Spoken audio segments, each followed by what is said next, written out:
So Hmm. it's being live streamed now. Yes. And have you started the recording, ma'am, from your end? No, I'm not Oh, recording. wait, 1 second. I will record. Anyone can record. Please ask host Being to live give you streamed now. permission. Ma'am, can you give me the permission? Yes, yes. Of And course. have you started the recording, ma'am, from No. your end? Starting. No, I'm not Oh, recording. wait, 1 second. I will record. This is a lag. There is a lag. Ask host to give you permission. So 1 second, 1 second. Ma'am, can you give me the permission? Yes, yes. Of And course. have you started the recording, ma'am, from No. your end? Starting. No, I'm not Oh, recording. wait, 1 second. I will record. This is a lag. There is a lag. Ask host to give you permission. Ma'am, can you give me the permission? क्या चीज का इतना आवाज आ रहा है?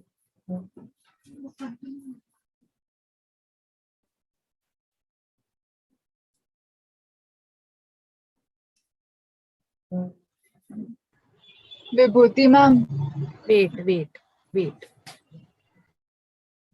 Wait.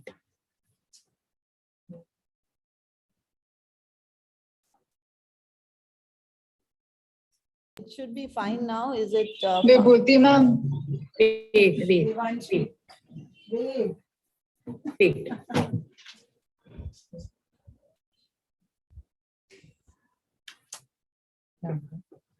It should be fine now. Is it? Vibhuti ma'am Wait.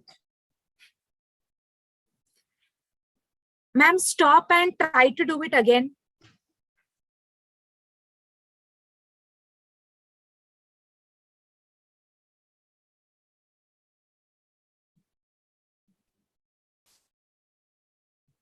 Ma'am, stop and try to do it again.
So I think the lags would be removed now.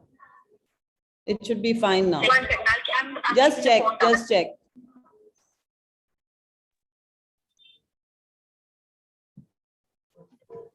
Hello. Yeah, I think it's fine now, the YouTube live streaming. It was, I just checked, it is, if the internet is. क्या कहाँ से YouTube check Can you करें? see the YouTube? Yeah, I'll do it. 1 second, ma'am, we are checking. Hmm. Yeah, it's live. Done? It's got done. I think there is no lag now. I'm going to There's no send lag them. now. Yeah, yeah. I'll just, इसी पे भेजो, Yeah. Team Arya what पे भी else? भेजो और इस पे भी भेजो, And I'm here only. पहले इस पे भेज दो, I'm, that at least Are we the host now? Co-host? I'll just check. I had It's already transferred. happening. Host ही बनवा, हो रहा है. वो होस्ट बनवा, होस्ट ही बनवा. Yeah, you make Minelli the host, me the co-host. No, I made you the host. I don't. Okay, okay. ठीक है, चलेगा, चलेगा. Send it. Okay. Okay, Now ma'am. I'm there, but I'm just muting my. Yes, so I'll I just think quickly check.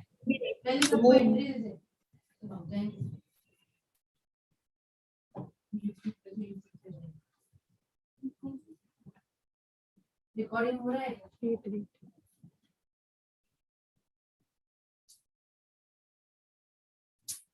उसको हम बना दो. You do. Okay. Thank you. Okay, now. Just a second. I'm sending the link. Yes. Who had an issue? I think there is no lag now. See, I had it open. Yeah, so yes, That is why it was audible. Yeah. Team Arya What पे भी else? भेजो. See, I'm sending. No, sim. There is a lag. तुम लोगों को सुनाई नहीं दे रहा है? Are you the host now? Co-host? I'll just check. I had It's already transferred. happening. This is 3 minutes ago. See, listen, 1 second. Yeah, you make Minelli the host, me the co-host. No, I made you the host. I don't. Okay, Listen, ठीक है. listen.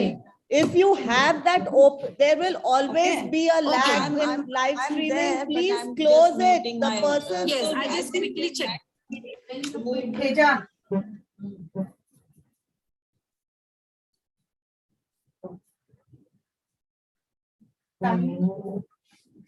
What are you saying, ma'am?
Wait.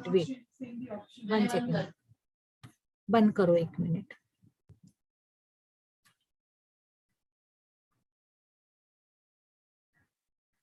Co-host. Yes, done. Okay, now, students, are you there? Okay. 1 second, मला ते check करायचे. Minelli, 1 minute. Don't admit all. Don't admit. Because Wait. Jury को आना है. Just wait.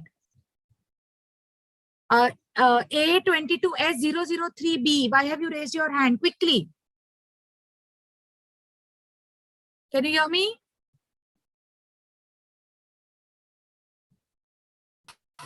Yes, ma'am. Ma'am, I wanted to check my video and audio. Quickly check. Yeah, we can't see you. Already 100 participants again. Wait, don't admit. I can see only 56. I'm exited. मैं exit हो गया. पूरा 100 हाँ, yeah. Okay. Next, 0017A. Ma'am, I just wanted to tell that 0017B will be also presenting with me. भाई किधर है?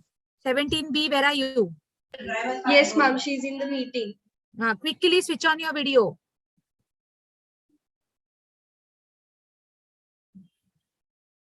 You have to be very fast and very alert, girls. Ma'am, it's on. Yes. 17B. Okay, fine. Lower your hand now. Lower your hand, 17A. 21A. Why have you raised your hand? Ma'am, I think there is some confusion regarding the code number. So I checked it on the program schedule that was mailed. I have two zeros with my number. I mean, you said that there is only 1 0 with 2 numbers, but when I'm checking it, it says A22S0021. It's correct. You are A. Yes, ma'am. You are presenter. Yes, ma'am. You have screen shared. Yes, ma'am. Second presenter है. No, ma'am. I'm the only बस one. ठीक है. Okay. Okay, ma'am. Thank you. Lower your hand. A22S013E. Ma'am, I want to screen share. Quickly check.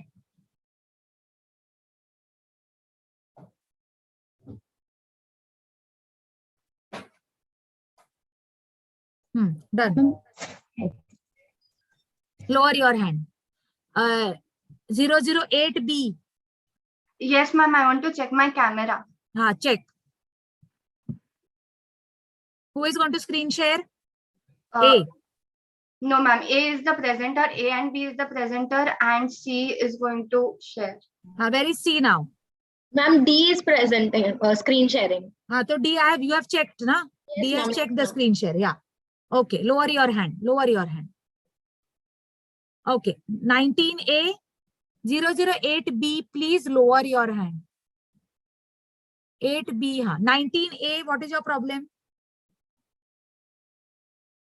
We can't hear you. Unmute. Hello, ma'am. Can you hear me? Yes. Yes. Are you going to screen share? Yes, ma'am. Please quickly check. Can you see? Yeah, go to the first slide. Done. Okay. Lower your hand. Stop everything. Stop screen share. Switch off your video. Yes, ma'am. Yes, ma'am. Fast, very fast. Come on, quickly. We are running late. Okay, 006B. Why have you raised your hand? Switch off your video, dear. Ma'am, I'm the 006B. presenter. Okay. Switch on your video. Screen share तुम्हारा है? नहीं, A वाला No. screen share कर रहा है. Okay. Lower your hand. 009D. Ma'am, I wanted to check screen share. And video also. Quickly check. जिसका हो रहा है, please lower your hand. 009D, I can see you, I can hear you, but screen share.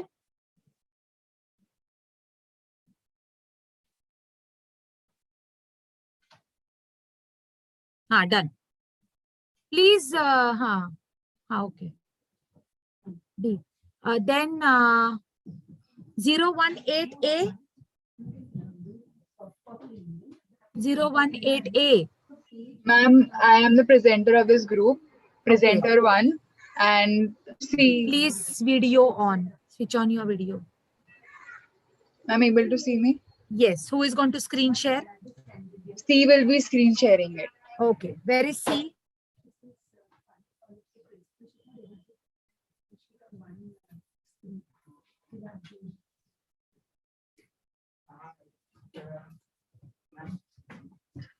Ma'am, the screen is shared. Yes. Okay. Any other presenter? 018? Ma'am, 018. Ma'am, I have raised my hand since so long. Coming. 018B. Yes, ma'am. A and B are the presenters. C will be screen sharing. I understood. I'm asking B to switch on the camera. Ma'am, stop A and screen B are share. going to stay together. A and B are staying together. Yes, ma'am. On one Okay. laptop. Okay. Okay. Now who is this? A 13B. You had raised your hand. 13A, 13B, 13A किधर है? Ma'am, it's me. Correct. Ma'am, I have to join. Ma'am, I have to join with my laptop device. I have joined since with phone. So please enter my laptop code. I mean, take me in. You are already waiting in the lobby with 0013A. Ma'am, no, I'm trying to join, but it's not happening. You are on the mobile right now. I am right now on the mobile, but I have to join with the laptop. 1 second. Can't you screen share through your mobile? Ma'am, I am not screen sharing. I am presenting. Can you switch on your video? Yes, ma'am, I can. Please switch on your video. Then why do you need a laptop? Ma'am, because it is easy to. So you should have logged in through laptop only, no direct? Ma'am, because I was in train that time. You were in train that time. Leave, Yes. leave, completely leave and join again. Minali, you leave Okay, ma'am. 013A. Leave. 013A वापिस आएगा तब खाली उसको अंदर ले लेना. Leave, go. Okay, 001B. Ma'am, want to check camera. Please check, switch on. Yes. Your screen sharing is going to be done by A. A, huh? A. Okay. Lower your hand. 0016C. Oh, ma'am, I'm going to present. Present. Can you switch on your video? Yes, ma'am. Yes, I can see you. You screen share कौन करने वाला है? A, 16A. Okay, done. Okay, I still can't see 24A. 24A presenter नहीं है ना?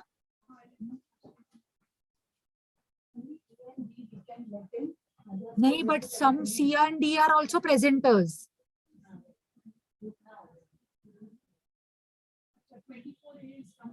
24A, are you there? 24A.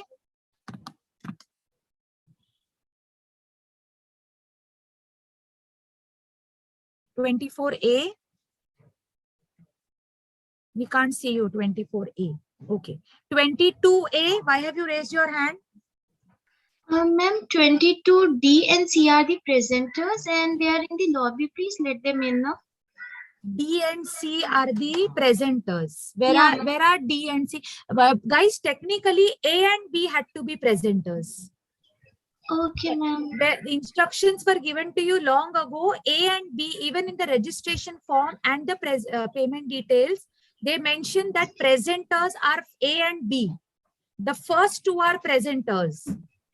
Screen share can happen with C, D, E.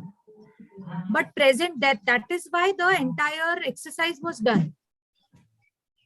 Okay. Now, where are your D? Which is your number now?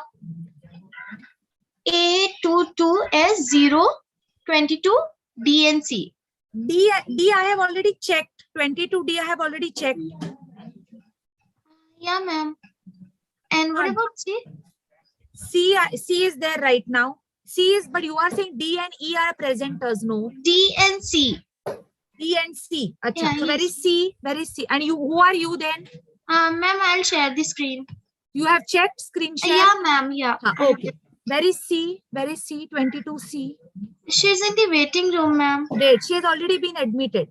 Okay. 22C. 22C. Can you hear me?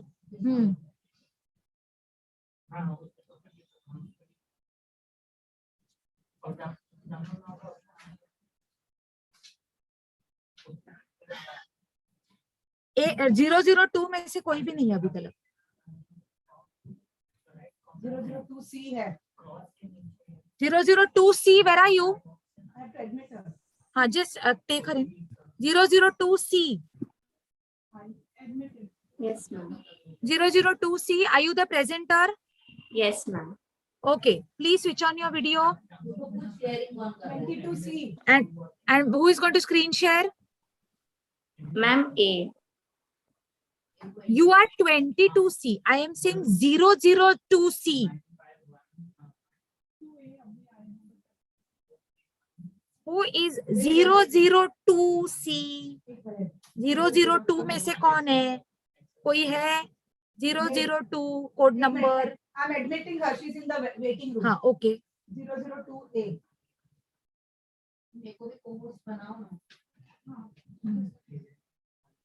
Admitted her. 002A. Are you there in the meeting? 002A. B also admitted her.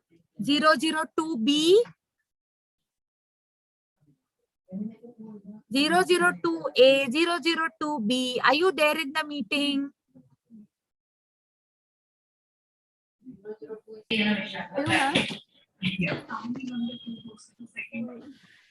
Hello, ma'am. Did you say 002A? Yes. Okay, so sorry, ma'am. There was some glitch. So we are in now. 002A. 002A. Please Yeah. switch on your video. Okay, ma'am. And it is not. It's not double A. It's only A. I'll change it. Okay, sorry, ma'am. I'll just change that. One second. One second. Are you going to screen share? I will rename them. Oh, yeah. 002A. Are you going to screen share? 002B will screen. Okay. Now you please switch off your video. And where is 002B? Admitted. She's there. Where is she? Is there? Where is she? You please switch off your video. Yeah. 002B. She actually renamed. I don't. You can rename. Yeah. Done. Okay. 000. Who are you? 002B. Please Yes, check ma'am. your screen. Please check your screen. Yeah.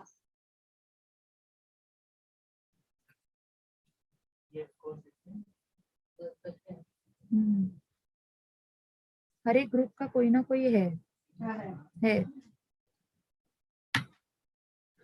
First slide. Can you request all team members who are not presenting and sharing to go to the YouTube? Ma'am, can you see the screen now? Yes. Okay. Please stop share. Stop share. Please stop share quickly.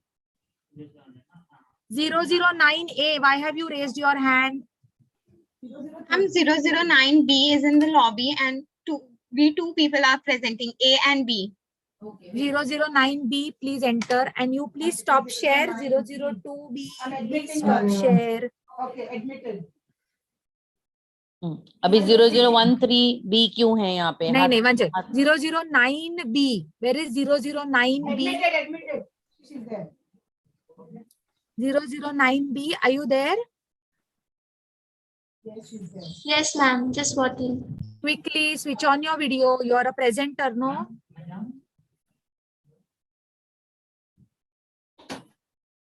Yes, I can see you. अरे तुम्हारा हो गया था?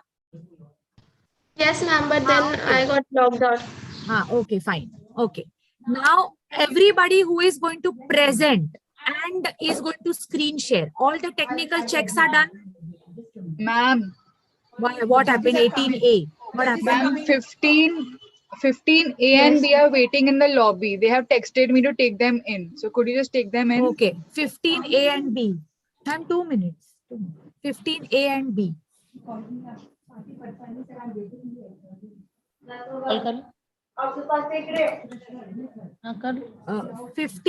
and B. 15A, are you there? जजेस को enter करो अभी. Yes, ma'am, we are there. Well, please switch on your video. 15A.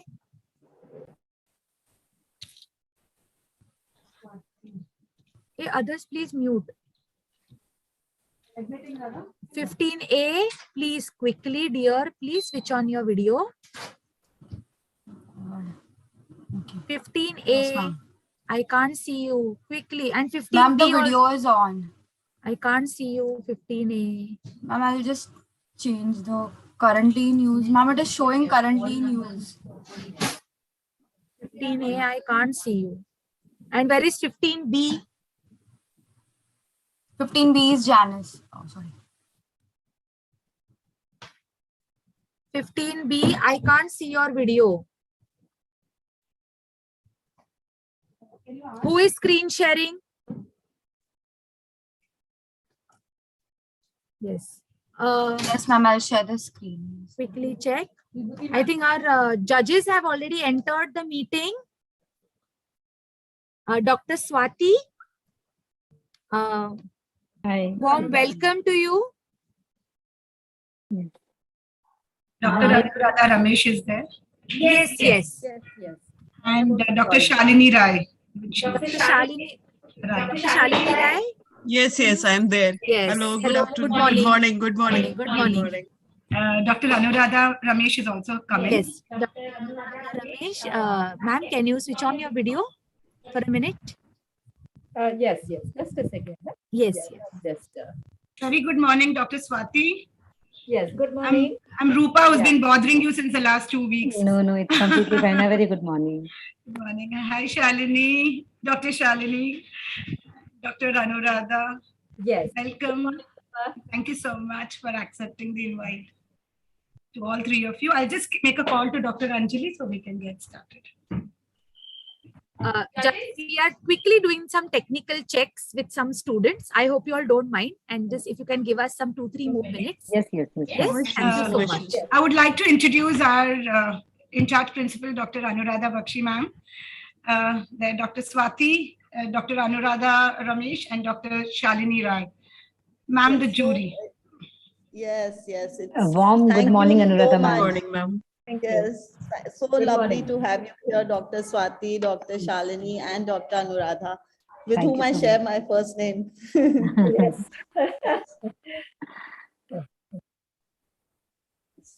Dr. Puranik is yet to be here. Ma'am, I'm calling her. Yeah. Yes, we also have Dr. Kamini Rege, who is the Our convener, Aarya. the convener of Aarya. Ma'am, you're on mute. Dr. Kamini Rege. Hello, everyone. Yes. Thank you so much for accepting our invitation. Thank you so very much. It's indeed a pleasure. All the Thank you, youngsters are so keen. Definitely, they're eagerly so waiting much. to do their presentations, and it's a wonderful thing that all of you have accepted an undergraduate first or second year students presentation to be evaluated. Thank you very much. Anjali ma'am is here too. Most welcome, Anjali ma'am. ma'am.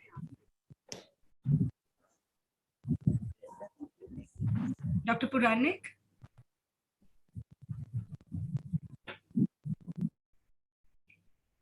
Anjali ma'am, can you switch on your camera? I'm recording on my.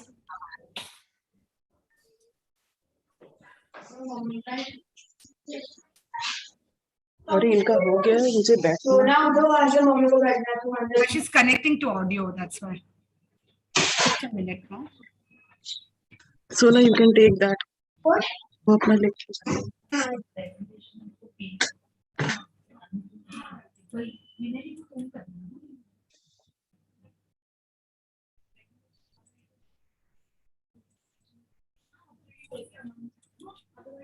Yeah.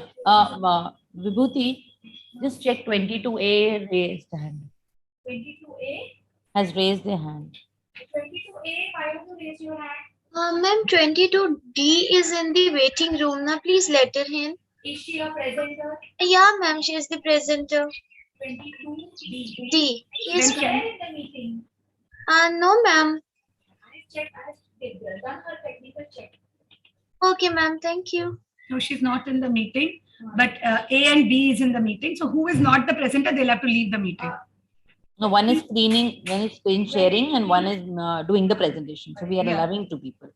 So the other 2 should leave and watch it through YouTube streaming. Yes. 22D, can you let We're her just in? waiting for Anjali ma'am to connect to the audio. Can you let 22D in? Yeah. Done. People, participants, please listen. Only the presenters and people who are going to screen share. People who are present and who are going to screen share, requesting you to be in this particular Zoom link. Rest everyone, please shift to YouTube. The link is there in the chat box. Okay, the link is already posted on the WhatsApp chat. Your guides will share Share it with you. It's also there on this chat, Zoom chat. So they can. Okay, it's there in the Zoom chat as well. Okay. Dr. Anjali Puranik, good morning and thank you so much for being here. Can we request you to please switch on your camera?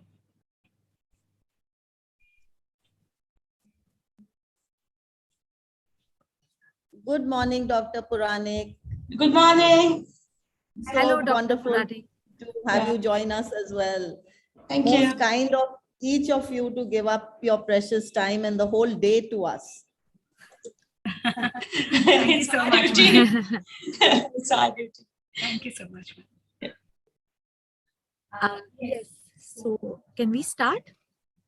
Yeah, sure. Okay. With the permission of the judges, can we start? Yeah, definitely. Yeah, I have my camera. Mute. I'll mute for a while because we are having Kusumagraj Jayanti Divas, and for a few minutes we'll just celebrate by offering bouquet and flowers. And for that purpose, I'll keep my mute for a few seconds, okay, if you won't mind. And then I'll continue. Sure, ma'am. Sure. Yeah. Okay. Okay.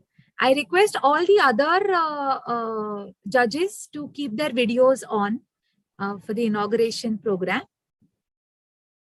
Yes. Okay. So good morning, everyone. We have been waiting for this day from the past, I think, 3 to 4 months. All our students have been working hard to conduct research for this particular day. So I am very excited to be the host for this particular program. So on behalf of Team Aarya of College of Home Science, Nirmala Niketan, I, Mrs. Vibhuti Khedekar, would like to welcome all of you to our third Aarya. This is our third competition, and Aarya stands for Awareness and Action Research for Youth Awakening. It's an intercollegiate, interdisciplinary undergraduate research competition 2021-22. The first two competitions were offline, and this is the first one which is online. But next year, again, we are going to move to offline, hopefully. Yes. So, warm welcome to our in-charge principal, Dr. Anuradha Bakshi ma'am, and all the judges, Dr. Anjali Puranik ma'am, Dr. Swati ma'am, Dr. Manjeet ma'am, and Dr. Anuradha ma'am, and Dr. Shalini ma'am. So warm welcome to all of you. A warm welcome to all the teaching staff and the guides of Aarya, and all the participants who are participating in this particular competition. So Aarya is an initiative of College of Home Science Nirmala Niketan to foster the culture of research among FY and SY students. And it provides an opportunity to students to share their research ideas and results and give them visibility to their research ideas and work. It offers a platform to interact with attendees to share ideas, gain new insights, and understand possible practical applications. This particular research competition also helps students to get constructive feedback about their research and presentation from an expert panel of judges, distinguished judges from the industry and academia. The opportunity to be recognized and rewarded to become an outstanding researcher also is offered to these students. So this is a wonderful initiative by the college where undergraduate students of FY BSc and SY BSc take up new and innovative research topics and present in front of the judges. They work hard for about 3 to 4 months, and they have a team of mentors who mentor them with their different research topics, which are interdisciplinary in nature. And today we are going to see the result of their hard work. So without wasting any further time, I also would like to welcome our convener, Dr. Kamini Rege, and a huge round of applause to Dr. Kamini for taking up this particular challenge of conducting Aarya, because it's a huge responsibility. And we have a young team of teachers where our leader is Dr. Kamini Rege. Then we have Dr. Rupa Rao ma'am. Then we have Dr. Minelli Rodriguez and myself. So we are a young team of teachers who are organizers for this particular competition. So I now request our in-charge principal, Dr. Anuradha Bakshi ma'am, to give the welcome address. Over to you, ma'am. Thank you so much, Ms. Vibhuti. I can feel the spark of positive energy and all the excitement of the young minds who are waiting to present their projects today. Warmest welcome from the College of Home Science, Nirmala Niketan, to our most esteemed jury, also to Dr. Kamini Rege and her talented team, all colleagues, and most importantly, student participants and guides, research mentors. College of Home Science Nirmala Niketan is affiliated to the University of Mumbai and has recently been re-accredited with an A+ NAC grade. We are proud to be a premier educational institution which is especially focused on women's empowerment through an education that strengthens life skills and career skills. The college was started in 1955 with a certificate course and in 1969 with the degree program affiliated to the University of Mumbai. Our management comprises members of the DHM, and through the DHM, the college traces its foundational values back to 1791 when the DHM was founded by Father Pierre-Joseph Clorivière and Marie Adelaide de Cisse. The college offers programs ranging from BSc to PhD. Nurturing a scientific temper is a very strong element of our program at each level, BSc, MSc, and PhD. Students and staff of the college, right from FYBSc through PhD, are engaged in high-quality research on topics of social relevance and those that promote ecological sustainability. Students regularly take part in scientific competitions such as today, presenting their research to peers and established academicians. Today, on National Science Day 2022, that is on 28th February 2022, we have Aarya 3 in a new avatar, that is the online format. I heartily congratulate my dynamic colleague, Dr. Kamini Rege, and her talented team of Dr. Rupa Rao, Ms. Vibhuti Khedekar, and Dr. Minelli Rodriguez for organizing this third Aarya scientific competition for very young minds. Aarya, you have heard already Mrs. Khedekar mention that it is awareness and action research for youth awakening. Aarya is the outcome of the college focus on nurturing even the youngest minds in our care to be scientists and researchers.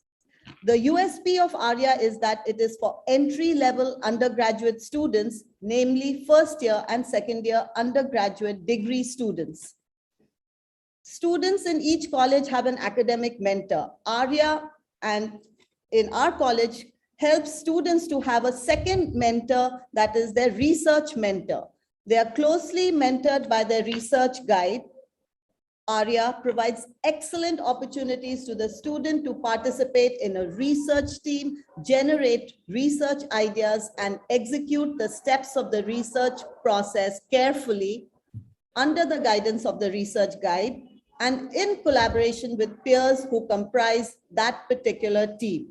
How amazing is their journey together to see some of their own ideas come to life, be put to action to create new knowledge. Student teams participating from other colleges today likewise have a first-hand experience of being knowledge creators and innovators. What a thrill. Neil Armstrong stated, research is creating new knowledge. Human beings are distinguished from other species by our most advanced capacity to transform our environment and create products and processes. We hope for the large part helpful, but unfortunately, as we can see from world news even today with the Ukraine deep crisis, that sometimes the products and processes are for harm. We hope today, of course, that all ideas that are generated and have have been taken to action are those that will serve us in the most beneficial ways. So research is a fundamental activity that formalizes our knowledge creation and innovation. An anthropologist from USA, Zora Hurston, has stated that research is formalized curiosity. All of us as young children, including students, you have so many questions. You are filled with wonder and curiosity about the world. So Zora Hurston is right in saying that research is poking and prying with a purpose. Research, however, requires attention to detail and action to take an idea from a very vague form, starting form, to a very carefully detailed and elaborated, useful outcome. So US businessman David Sarnoff has called research the distance between an idea and its realization. We have action in our title of Aarya, and Kurt Lewin, a researcher, a scientist, has said, no research without action and no action without research. I would like to extend my deepest gratitude to our most esteemed jury today. They are going to partner us in the journey of today, enriching the young minds who are presenting today. So my deepest gratitude goes out to Dr. Anjali Puranik, Dr. Anuradha Ramesh, Dr. Shalini Rai, and Dr. Swati Partani. Thank you so very much for helping enrich young minds in the journey of Aarya presentations today. Lastly, all participating students and teacher mentors, life is about engagement and taking action. Each participating student and each teacher mentor has done that. It is up to us to do our best and learn from the process. Only 3 teams will eventually get a prize at the end of the day. However, each of you, by virtue of participation, is already a winner. Keep generating ideas. Let your ideas live and take shape. Be available to evolving ideas and know that you are a knowledge creator and innovator. Like this Aarya, seize opportunities and make the best of them.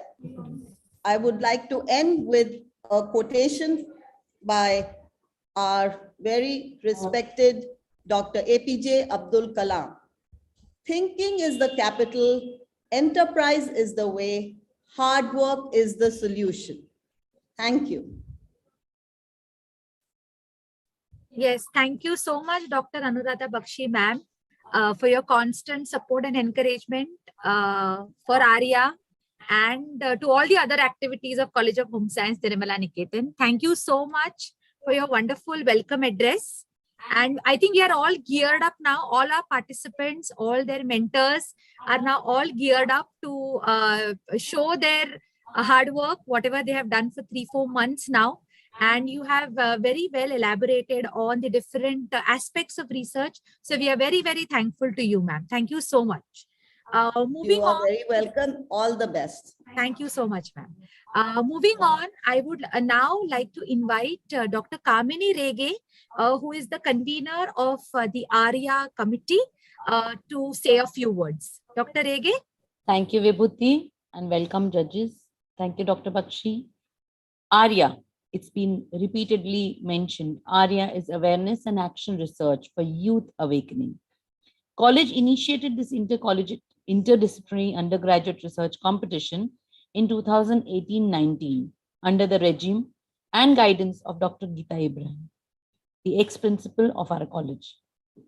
She was the one who encouraged Aarya to execute, and the young generation, the young staff, to do a little bit of guiding which is not in the syllabus. So wonderfully, students have showcased their outstanding research at the undergraduate level, which is specifically considered only for first year and second year students. The basic objectives of Aarya was to provide the opportunity to share the research ideas and results at special forum that provides visibility of their work, a platform to interact with attendees, to share ideas, gain new insight, and understand possible practical application. This entire effort was taken into account with consideration of interdisciplinary research. Constructive feedback about research presentation by the judges, by the panelists, have been really supportive for multiple reasons. Some of the researchers could be considered for industry and academia. Recognition and reward for outstanding student was also one of the forte of this particular research. The competition was basically instituted by submitting an abstract. After submitting the abstract, the accepting of projects, and then a PPT or PowerPoint presentation was supposed to be submitted. Oral presentations have been generally held on the Science Day, which is 28th February of every year. Selected participants are invited, their researches are presented in presence of judges, and this is the first year when we are doing it online. Otherwise, all these years we've been having it offline. Judges review, they provide their feedback, and the evaluation is done on the basis of novelty, significance of research, quality of presentation, and the discussion that happens after a brief question answer session. This is what is a little bit about Aarya. Dr. Bakshi, thank you so much for your support. Also, she's already mentioned that there will be top winners, but for us, all of the students who are presenting and the guides have already put in so much of effort. There is definitely a lot of learning and knowledge wealth that has been contributed.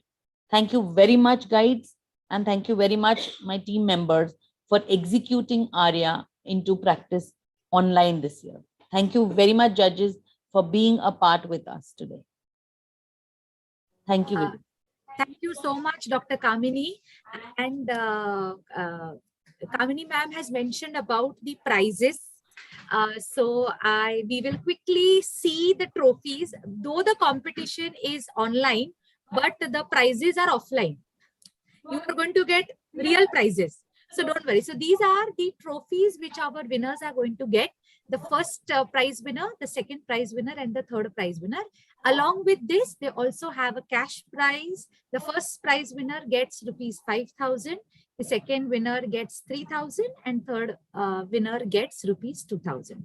So these trophies you are going to get after the competition gets over today evening, and you will be given the trophies and the certificates on Wednesday, and all the other participants are going to get e-certificate for their participation. All the participant students as well as their mentor or guides. Okay. So, and in addition to that, Vibhuti, I just want to add that the students who are going to win will also get a merit e-certificate. So definitely all such students will be getting certificate, but the students who are going to win will have a trophy, will have a cash prize as well as an e-certificate. So it's something which we are looking forward to. And I hope all the student participants and their mentors are very excited and happy that we are starting with Aarya now. So before we move on to the competition, it's our proud to welcome all our esteemed and distinguished judges.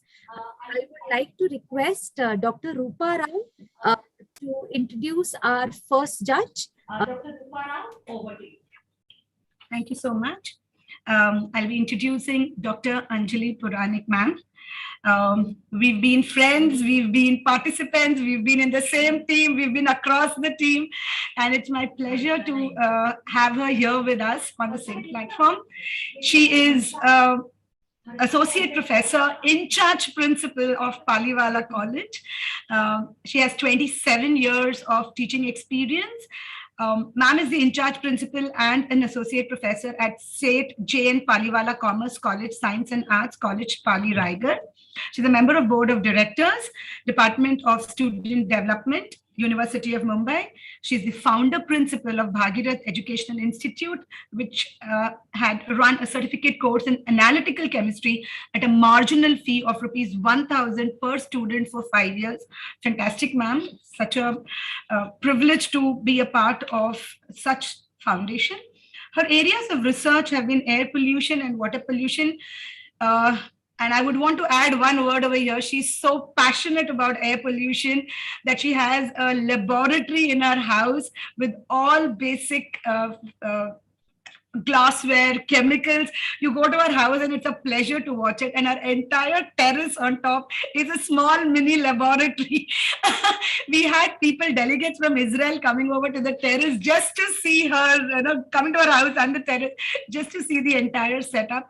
She won a gold medal for this entire innovation on air pollution at Avishkar 2018-19. I think, ma'am, it was the 14th Avishkar. The 14th Avishkar organized by Maharashtra State. She's also a recipient of Srimati Savitribai Phule Ideal Teacher Award from University of Mumbai. She has won several awards for best paper.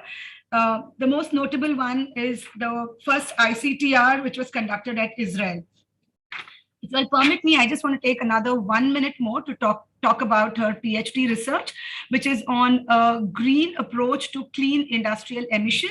And this is what I was speaking of, which is the entire setup is there on her terrace. Her research aims at stopping the greenhouse gases and the acidic gases at source.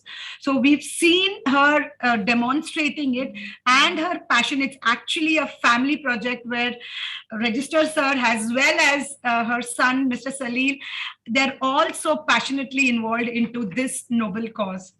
A novel mixture was prepared for this purpose. The emissions are passed through the novel mixture and the gases are separated by the process of adsorption. For this research, prototype of industrial plant is commissioned at our own residence in the terrace. And the plant includes a furnace, cyclone separator, bag house, filter, water scrubber, and adsorber.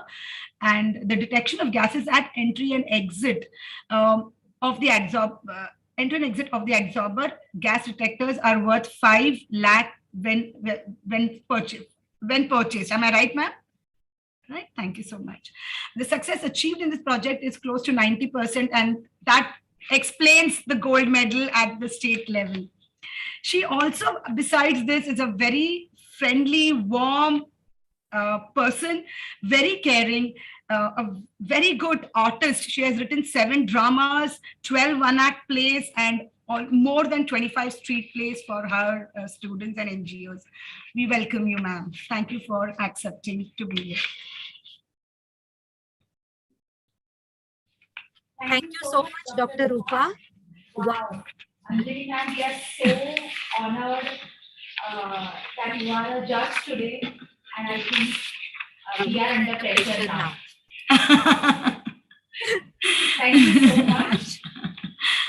Now I request Dr. Kamini Rege to introduce our next judge. Dr. Kamini Rege, over to you. Thank you so much, Vibhuti, once again. Let me introduce you to Dr. Swati Pertani, an assistant professor and head of the department, Child Development Department at Maniben Nanavati Women's College. She is an executive editor of Research Horizons, an international peer-reviewed research journal listed in EBSCO, EBSCO. She has served on an advisory board of Daycare Institute of Chemical Technology. She's an expert on advisory board of Learning Synapses Education Solutions in the EC organization. She has been associated with HD Department, PGSR, SNDT since 2012 in guiding research. She has obtained her master's degree from the Department of Human Development and Family Studies at CCS HAU Hisar Haryana College, procuring ICAR, JRF, and she's also completed her PhD from SNDT Women's University in 2012. She has also completed an online course with distinction on creative innovation and change from Pennsylvania University State. And there are several research papers and awards that she has achieved on various topics such as multiple intelligence theory. She's the best reader award, the best mentor award, e-research poster biennial National Conference of Home Science. She's also guided a lot of students for Avishkar Research Convention and initiated by the ex-governor of Maharashtra 3 years in a row. Her students have represented at Anveshan also, which is an innovative research project. There's a long list of her publication too. She has published several papers internationally and nationally, and she's conducted a number of workshops for preschool teachers at the NGOs such as Save the Children Foundation, Mobile Creche, etc. She has immense experience of conducting workshops on research methodology, reconstructing and restructuring the syllabus for MSc and EC. And also she's done a lot of extension and voluntary work with over 1,200 teachers and non-teaching staff in the initial part of the lockdown period during Corona pandemic. And she's also been serving the mentor of Raha, which is an initiative of transgender people. There's also been leadership certificate that she has been awarded with, and her personal interests include Kathak, Indian classical dance. She's also passionate about writing poetries, and she does write on various online platforms too. She's also been awarded with the Wonder Chef Most Influential Women contest, which is hosted by the chef Sanjeev Kapoor in 2016. She's a life member of Indian Science Congress Association and life member of Home Science Association of India. I am really sorry if I have not done justice to your entire wonderful work that you have. Thank you so much for this warm welcome. It's amazing to see the CV. Thank you so much for accepting the invitation. Thank you so much, ma'am. Yes, thank you so much, Dr. Kamini and yes, Dr. Swati. You're so versatile and it's like very inspiring for all the staff and students that you have so many different interests, not just in academics, but as extracurricular as well. Yes, that's very, very inspiring. Thank you so much, Dr. Swati. Now I request Dr. Rupa Rao ma'am to introduce Dr. Shalini Rai. Over to you. Yeah. Very, very happy to have my dear friend, Dr. Shalini Rai. She said brief resume, which runs to 2 pages, so you can understand how much her achievements are. She's an associate professor of the Department of Life Sciences, KC College, affiliated to Mumbai University till the 2019, and now it's under the HSNC University at Churchgate. She's a doctorate of philosophy, PhD from the Banaras Hindu University in 2002, and her title of her study was Physiological Role of Melatonin in Control of Circadian Rhythm of Various Hormones in Indian Palm Squirrel. So we've heard about her difficulty that she had in data collection all throughout. And she specialized in her master's specialization was in fish biology, fish and fisheries. Her research experience is been long-standing, that is since 1998. She is a BHU RET Fellow of 1998-2000, CSIR and CRF 2000 to 2003. Ma'am, please correct me in case if I miss out on anything. She's a research scholar of she was a research scholar of the Department of Zoology, BHU Varanasi, and she is very actively participating, managing various research projects. I'm just going to quickly give a summary, ma'am, under various heads such as the UGC and Mumbai University. She's completed 7 major research projects under Jigyasa Science Honors Program at the DST and DST at KC College. She's a co coordinator of a certificate program called as Jigyasa, which is a science honors program. She has published almost 37 research papers. She has presented many research studies at both oral and posters at various competitions.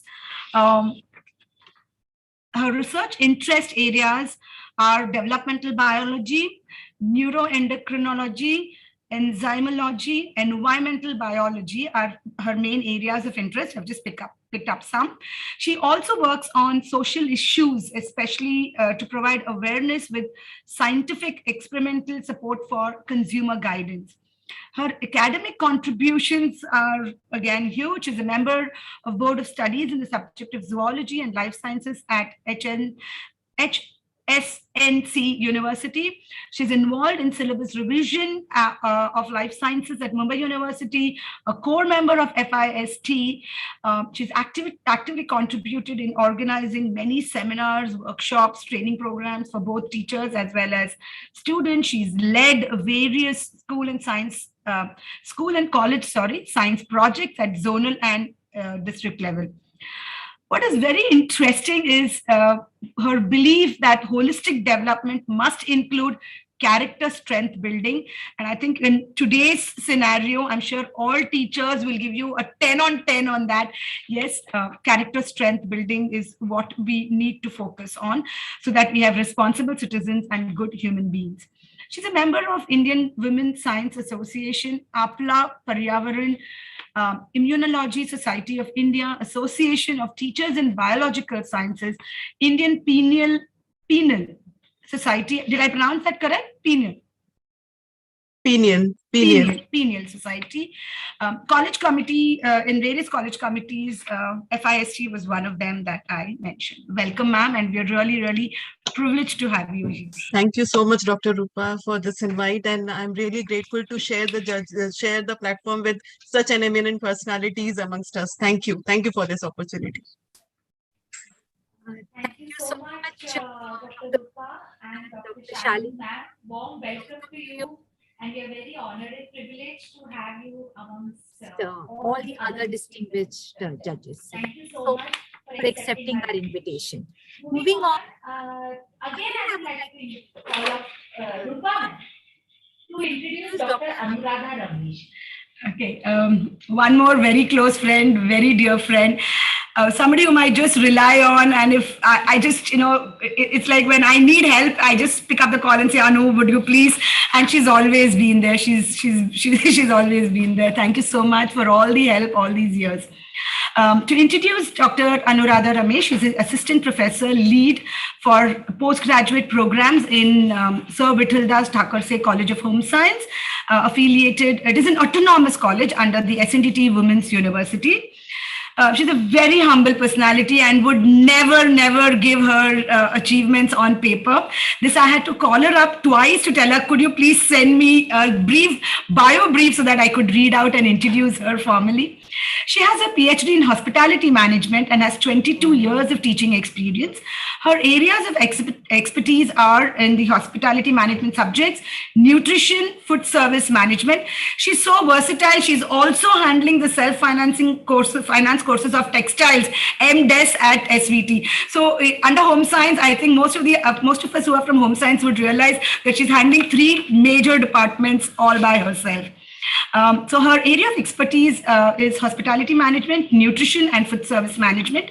She has designed curriculum for hospitality management and nutrition, and at various specialization courses for different colleges. She has presented multiple papers at national and international conferences, and 2 conferences which I attended with her, she was awarded a prize for best research paper. She has published many research papers in national and international journals, and she's also a research guide for master's students. Welcome, ma'am, and thank you so much for being here and accepting our invite. Thank you so much. Thank you for inviting me. It's a privilege to share the platform with so many eminent people, and congratulations to College of Home Science Nirmala Niketan for taking this particular, organizing this Aarya competition for, undergraduate students and integrating research from the first year of the study itself. And best wishes to all the participants and the mentors. Thank you. Thank you so much, Dr. Anuradha, for your kind words. And we welcome you once again. Yes, And now we move on to the next part of our the program, which is a quick recap of the rules and regulations. Then we'll start with the competition. All the participants kindly note that please be on mute and keep your videos off throughout the day. We will be beginning with the presentations, and per group will get 7 minutes. And the first buzzer, there will be a timer. Okay, did you all hear it? Did you all hear the timer, everybody? Yes, ma'am. Yes. So we have a timer. Okay. So there will be a timer. Okay. In the first 5 minutes of your presentation. So that's like your warning bell. And then the final, okay, you will have to stop your presentation. Okay. Then the next 3 minutes will be the question answer round with the judges. So per group, we will give you about 10 minutes. That is 7 minutes presentation. First bell, 5 minutes, and second bell, 7 minutes. Okay. And then 3 minutes question answer. Please be very proactive. Please be very alert. Quickly switch on your camera. Your cameras have to be on throughout the presentation time. Okay. Presenters, please make a note of this. Please make sure that you are in well network, where there is well network area. Please sit, occupy a good space there for about 10 minutes during your presentation time, and make sure that there is no disturbance around. Okay, so can we begin with the first presentation? Yes, Dr. Kamini, Dr. Rupa, Dr. Minelli, and the judges. Are we ready? Yes. Vibhuti, only thing is we will start once they are ready with the screen sharing, the timer will begin. So we'll give them that much time to upload their PowerPoint, get them ready, and then we'll start the timer. Thank you so much. Whatever they're comfortable. Judges, let them be comfortable with whether they want to keep the videos on, off, whatever it is. That's absolutely fine. Participants have to keep their video on, informed. Yes, I have informed. Participants have to keep the presenters have to keep their video on. Okay, so let's start the first group. And make sure one very important instruction, that you do not reveal your identity. Please do not start the presentation or end the presentation with your name or your mentor's name or your college name. Okay, please, everybody, that's a very important rule, and make sure that you obey it. Okay, all the participants. Yes, and we will begin with our first presentation. Group number A22S001. Yes, ma'am, we are here. You are set? Yes, ma'am. Okay. Yes, ma'am. It's Let's pin the presenter. Let's pin the presenter. Yeah. I'll do it. 001, A or B? Who is the presenter? Ma'am, both. We both are the presenter, and I will share the screen. Okay. Presenters, please share your screen. We will begin the timer. Okay, ma'am. Please share your screen. Okay, and where is A? I can't find A. Can you speak something? I'm here. I'm sharing the screen. Okay. B and C are presenting? No, ma'am. A and Only- B are presenting. Okay. C, A. Okay. Please screen share here. Yes.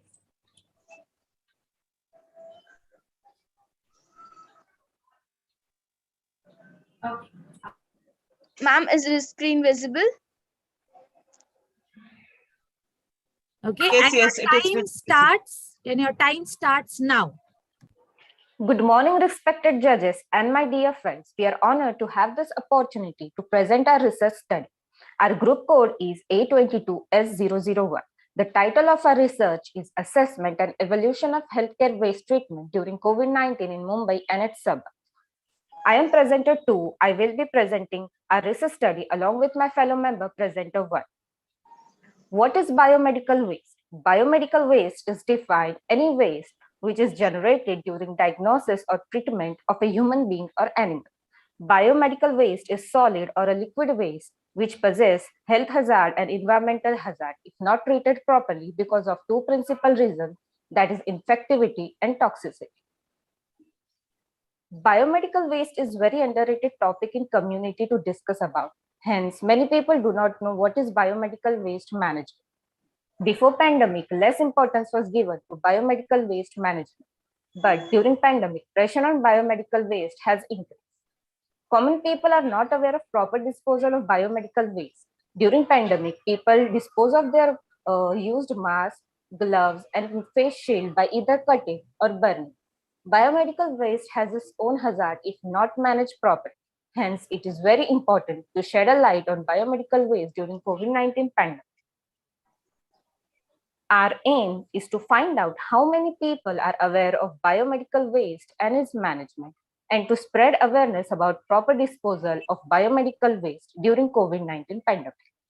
Our objective is to ensure proper storage of waste as per their classification, characterization, and mode of treatment and disposal, and to analyze, decide treatment and disposal scheme of waste as per guidelines of Ministry of Environment, Forest and Climate Change, Control Pollution Board, Maharashtra Pollution Control Board.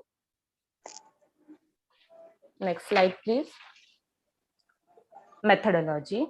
Our team has put a lot of effort in collecting data and information. A short survey was conducted in which we prepared two separate questionnaires, one for doctors and another for citizens. 30 doctors and 70 citizens responded to the survey.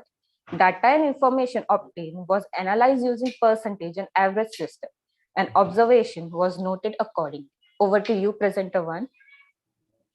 Results for doctor survey. The question was asked to the doctor that does this hospital have some special techniques to treat the biomedical. Doctor responded that they have incinerator, and 4 doctors responded that they use a color code dustbin for biomedical waste, and the rest 2 doctors said that they don't have any special technique to treat a biomedical waste. Next question was any special training given to your staff member that how to treat with a biomedical waste. 21 doctors, that is 83%, responded that they didn't give a special training to the staff member regarding the biomedical waste, and 9 doctors responded that they give a special training to their staff. The next question was what measures individuals should take at home while treating with the biomedical waste. 22 doctors responded that people should segregate their biomedical waste in a separate bag in maybe once in a week or a month they can throw in a biomedical waste dustbin at a specific place. 5 doctors responded that they can throw the biomedical waste with a normal household waste, and rest 2 doctors responded that they keep the biomedical waste in a different garbage bag and they should inform the garbage keeper about that. Results for common people. These questions are responded by the common people. We have asked that do you know how hospital decompose the biomedical waste? 70% people, that is 85, responded that they didn't know about how decomposition of biomedical waste in hospital, and 30%, that is 15 people, responded that they know how about the decomposition of biomedical waste happen. Next question was, do you follow any safety protocol related to a biomedical waste given by the government? In this question, it was observed that 18 people, that is 26%, followed the protocol, while the other 37 people, that is 52%, didn't follow the protocol. And rest of the remaining people, that is 15 people, 21%, they followed the protocol sometime. Do you segregate your biomedical waste at home? 62 people, that is 89%, responded that they don't segregate the biomedical waste separately. 6 people out of 70 responded that they segregate their biomedical waste at home, and 2 people out of 70 responded that they sometimes segregate their waste. Our finding. Through our survey, we found out that only few doctors are unaware of a new technologies invented to dispose of a BMW, as they stick to the old method of disposal.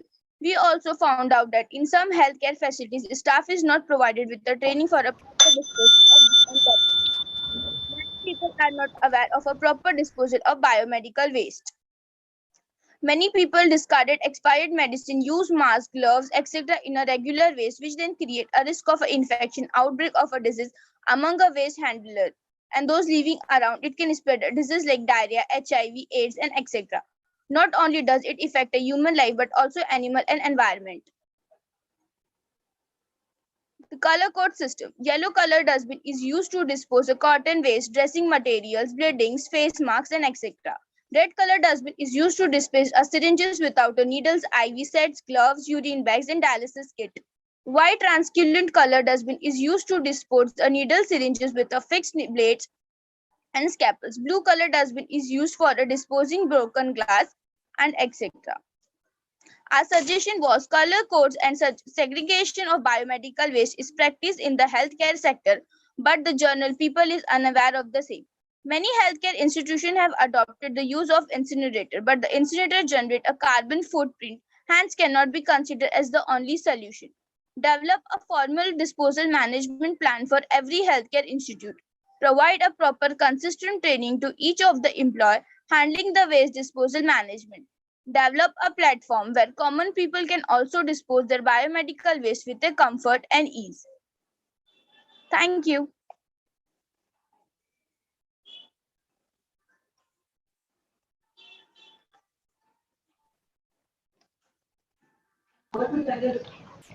Over to the judges now.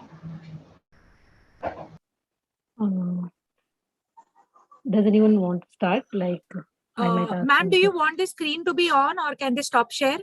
They can stop They can share. stop share. Yeah, they can. Yeah, please stop share.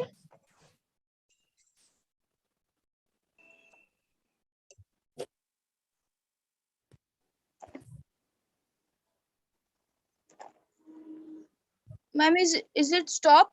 No, it is still on. Go to Zoom and stop share.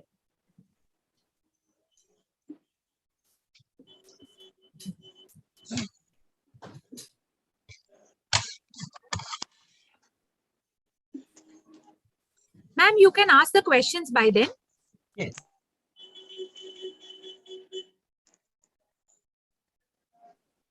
First of all, big congratulations. This is very much relevant topic, and I guess the cause of concern. I guess we already have Anuradha ma'am over here who is already working on air pollution and maybe the biomedical waste. So technical question can come from her side, but my simple question to you is that what methodology did you follow to collect your sample? Ma'am, we have visited to the doctor's clinic and we have also constructed a Google form, and we have also taken a calls from the doctors because during the COVID time they are very busy. Okay, so you have conducted this survey during 2021, academic year 2021 or 21-22? Ma'am, 21 to 22. Okay. Okay, so almost at a stretch of 2 years, right? Yes, ma'am. Okay. Yeah.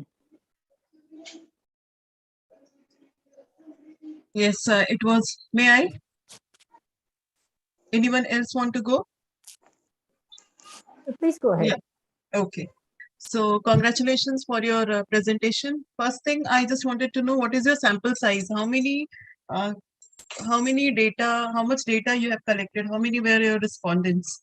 Both online, that is via Google form, and both offline. Ma'am, we have totally collected 70 people's common people's data and a 30 doctors data, in which we have gone to the 10 doctors physically and 20 doctors through Google forms and calls. Okay, so the via Google form, you have taken the data from the residents or from the common people as well as from doctors. Am I right? Yes, ma'am. So how have you segregated this entire form? Were the questionnaire what you have made were of two types, or they were of the simple same questions? Can I have a visit or look to your Google form? Yes, You have ma'am. it? Yes, ma'am. Can I share in a minute? Like, I have to share the screen.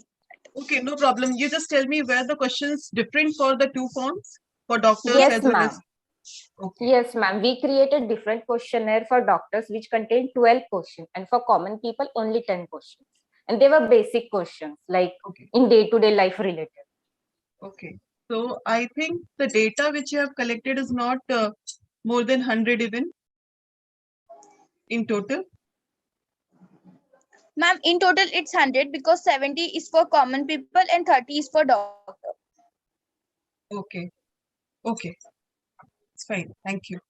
Thank you, ma'am. Good topic, students. You have taken a very relevant topic as has been told. And just wanted to find out, when you are looking at the healthcare waste, from the doctor's perspective as well as from the common people perspective, what was the type of differences? Can you pinpoint any difference that you have found in the findings that is relevant, or how do you think it is relevant in terms of pre-COVID, like, the segregation of the biomedical waste during the pre-COVID, and what is the scenario right now? I mean, is there any differences in literature or something that you have found when you have looked at the research articles? Yes, ma'am, there is a difference. Like pre-pandemic, it was not that much attention was given, and now the doctors are also very much given attention towards the biomedical waste. Like I have talked with the doctors. They said that the municipal garbage, biomedical waste garbage uh, vehicle didn't come in a week, but now it is thrice a week. Okay. Okay, fine. So at least the duration of the picking up or the disposal of the biomedical waste is more frequent as compared now during the COVID times as compared to the pre-COVID times. So that is one of the findings that you have seen in your study. Okay, okay. Thank you. Thank you, girls. Thank you. Any further Thank you, questions? ma'am. Yeah. I want to ask one thing. Incineration is the only way to destroy corona particles. Have you particularly observed that whether the bio-waste like PPE kits, masks, etc., are properly disposed of, especially going to the incineration plant? Have you oriented some kind of question for the purpose?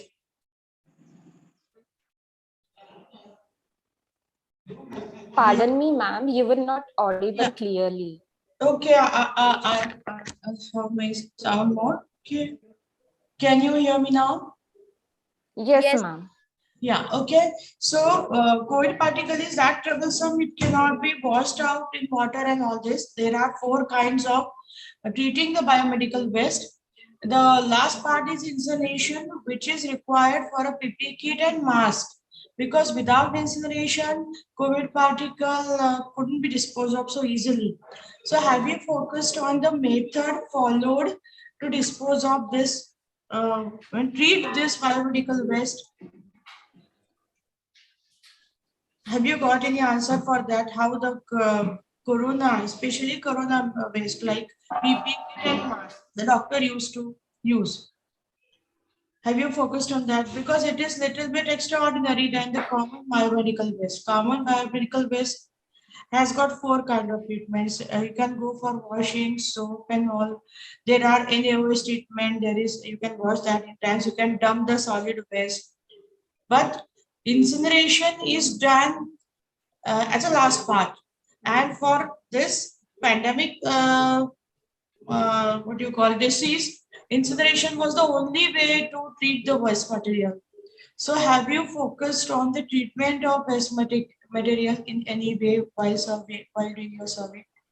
Ma'am, all biomedical waste is like brought together. They are segregated in different, like according to, and then they all are burned, like incinerated on different temperature. Okay, you got it. Have you focused? Have you seen it done? Have you known it? Have you got any information about really it is incinerated and where and how? No. No, ma'am. Okay. We didn't focus on that, ma'am. Okay, it's okay. I just was curious to know. I would like to add on the previous question which was asked. There is a SMS Invo Clinic Private Limited Company in Ghatkopar. Doctors are hiring them for the biomedical waste collection, transport, treatment, and disposal facilities, and which is the current like a current trending company for biomedical waste treatment. Okay, but that's what I'm asking you. Did you had any information about the treatment of biomedical waste after getting it collected and segregated, of course, because we are supposed to segregate it here itself and then dispatch accordingly, collect in different buckets as you've shown: yellow, red, black, blue. Yeah. So have you focused on, have you observed anything about the treatment of the biomedical waste, especially pertaining to Corona? COVID-19?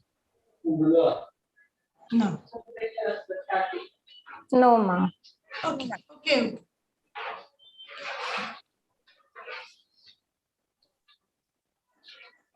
We will now move on to the next group, S002. Please share your screen. Yes, ma'am.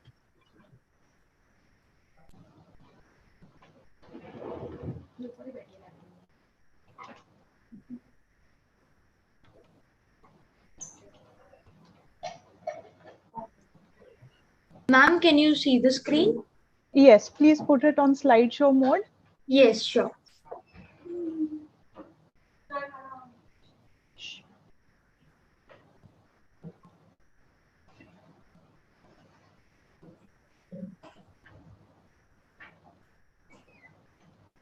Yeah, screen is not visible. Please share your screen again. Yeah, enable editing and then screen share. Yeah.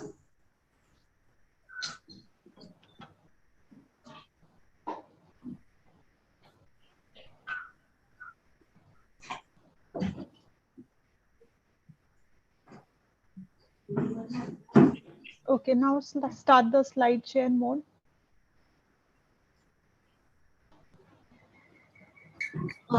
Is it visible?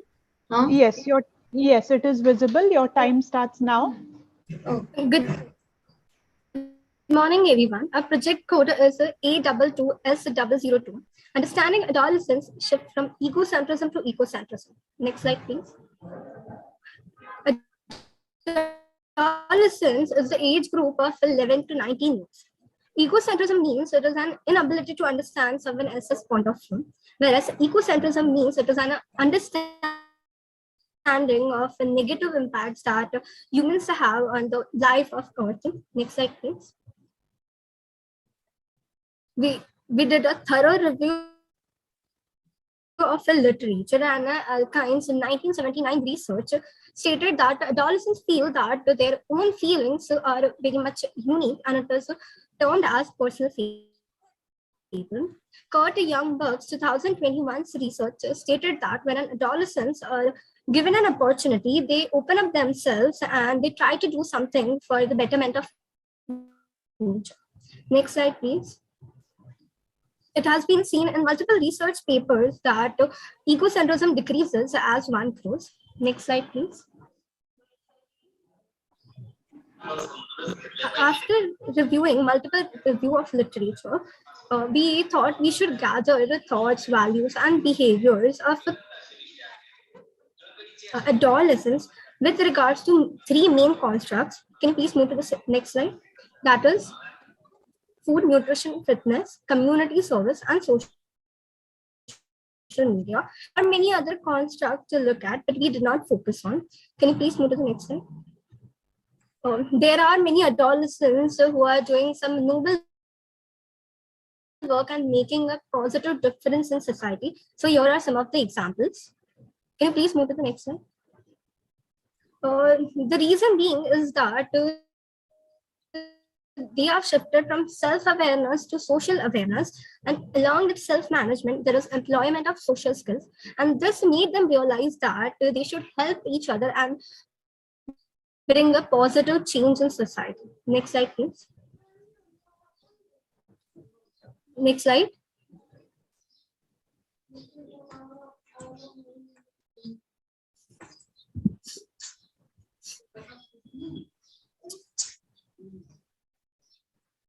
Is it next slide now? Yeah. Purpose of the study was to study current thoughts, values, behaviors of adolescents with regards to three main constructs, that is food habits, nutrition and fitness, community service and social media, and to know the shift from egocentrism to ecocentrism. Next slide, please. Methodology was typical research method, that is from exploration to data collection to data analysis. Next slide, please. We got 107 responses. Next slide, please. We looked at the preferences for food type and their choices to know whether they make eco-friendly choices or not. Next slide. We even looked at whether adolescents prefer, go to the previous slide, please. We looked at whether adolescents prefer avoiding wastage of food, carrying their own water bottle and their own cloth bag, and to know that whether they make eco-friendly choices or not. Next slide, please. For priorities for buying packaged food items, so nutritive value and eco-friendly packaging were rated high, which means they are eco-centric in nature. Next slide, please.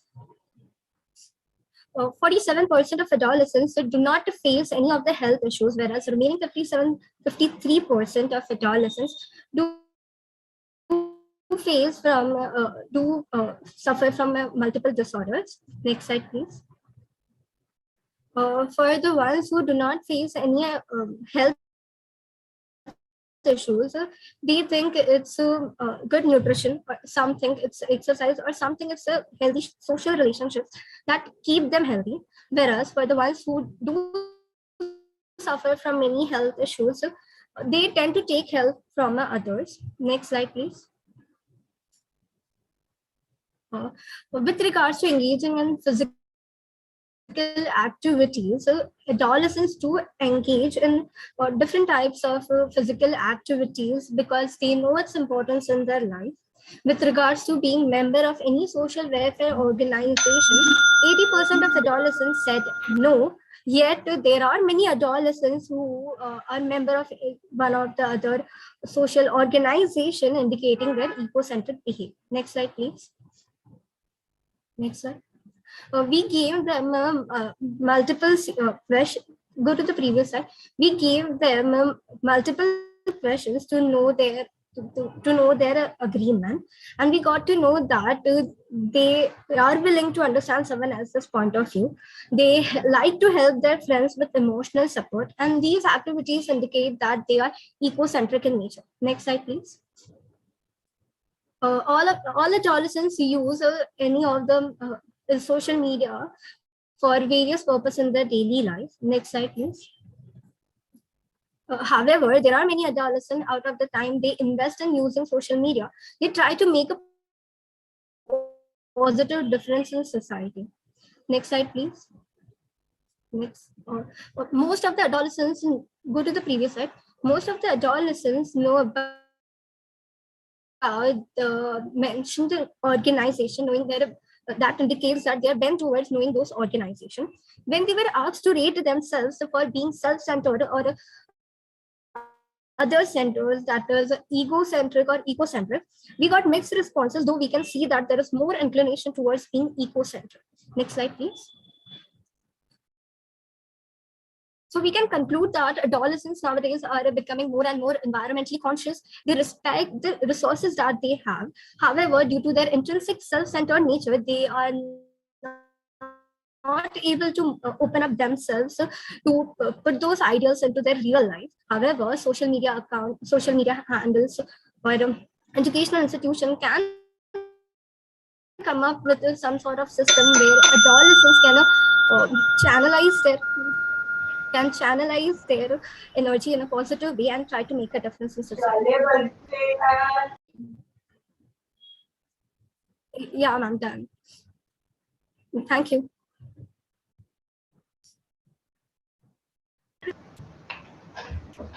Requesting the judges to take over.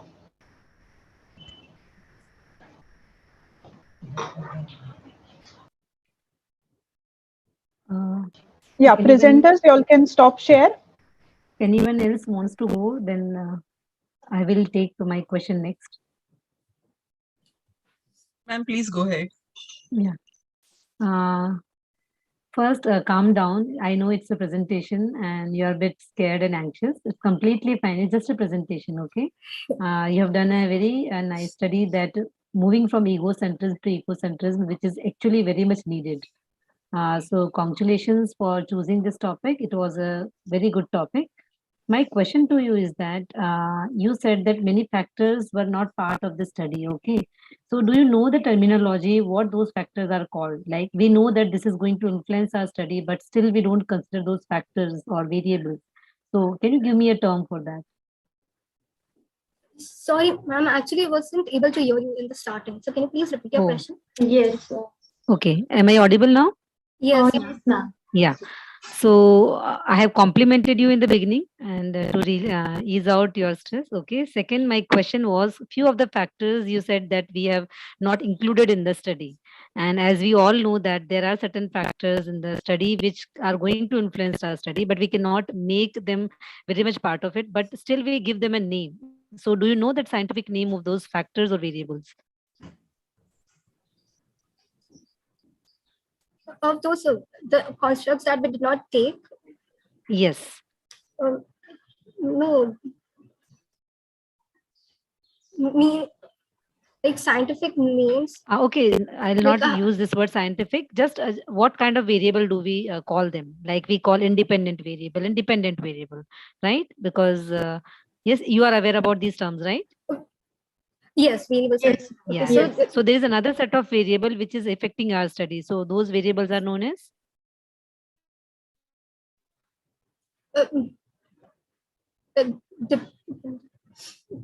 Okay, it's completely independent. It's completely. They are independent in nature, but there is another terminology which is given to them is extraneous variable. So they are extraneous variable. They can be weaved into the study. They may not be weaved into the study, but their influence can be kept as on the minimal side so that our study have the results which we are looking forward to. Like कई बार क्या होता है जो interaction होता है that influences our study. Okay. If time permits, I will ask one more question. I would just stop here only. Yeah. Thank you, dear. Thank you, ma'am.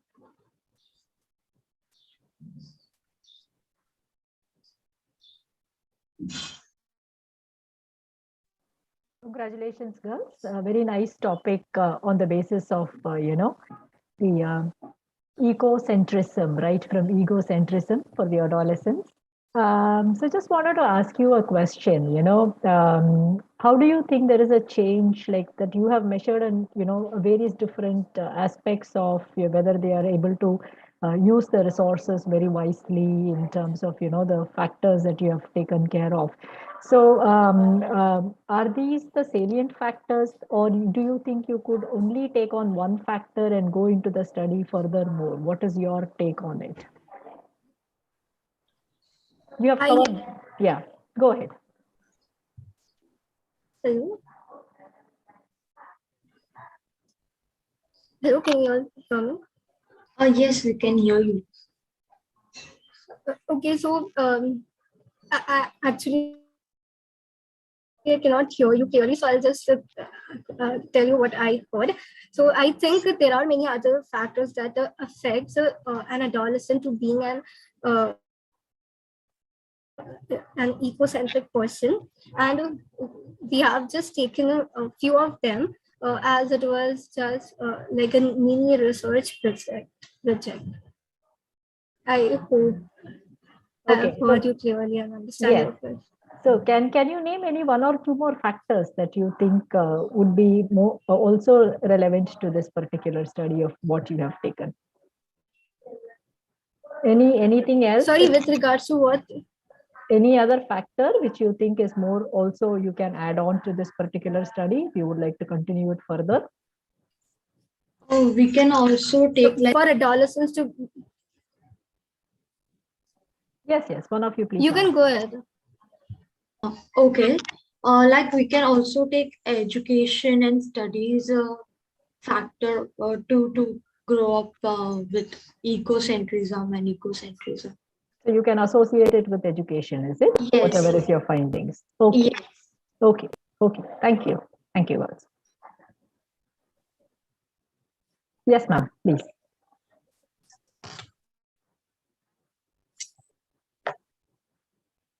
What was the age group you have considered for your study? 11 to 19 years. 11 to 19. So both school going and college going students you have targeted.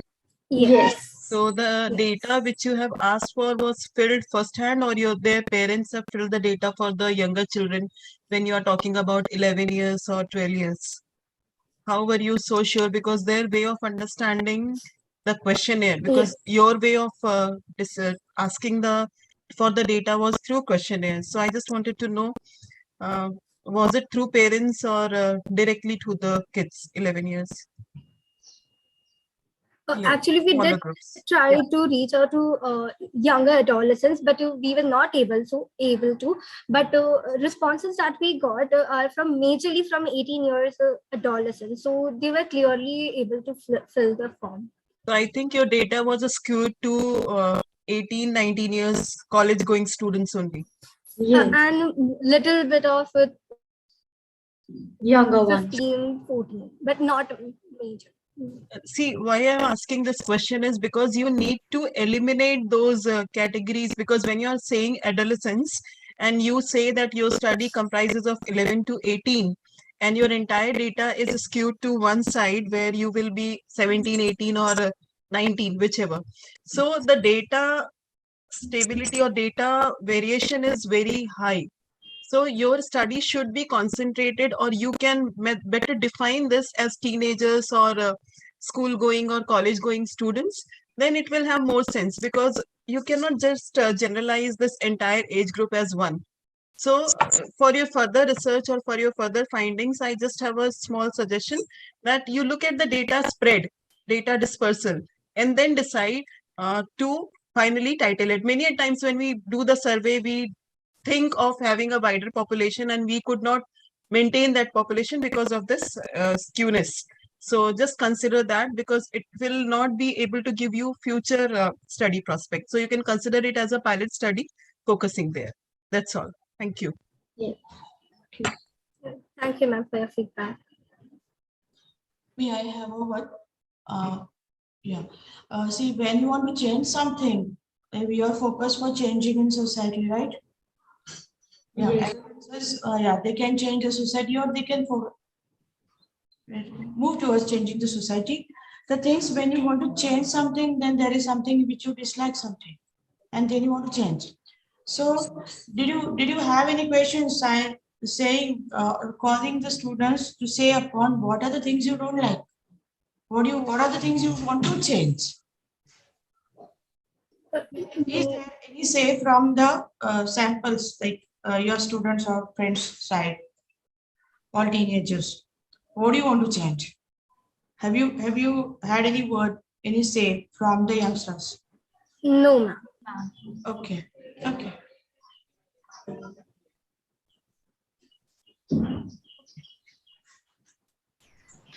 Okay, thank you, students. We will now move on to S03, the next group. Yes, ma'am. Please share your screen.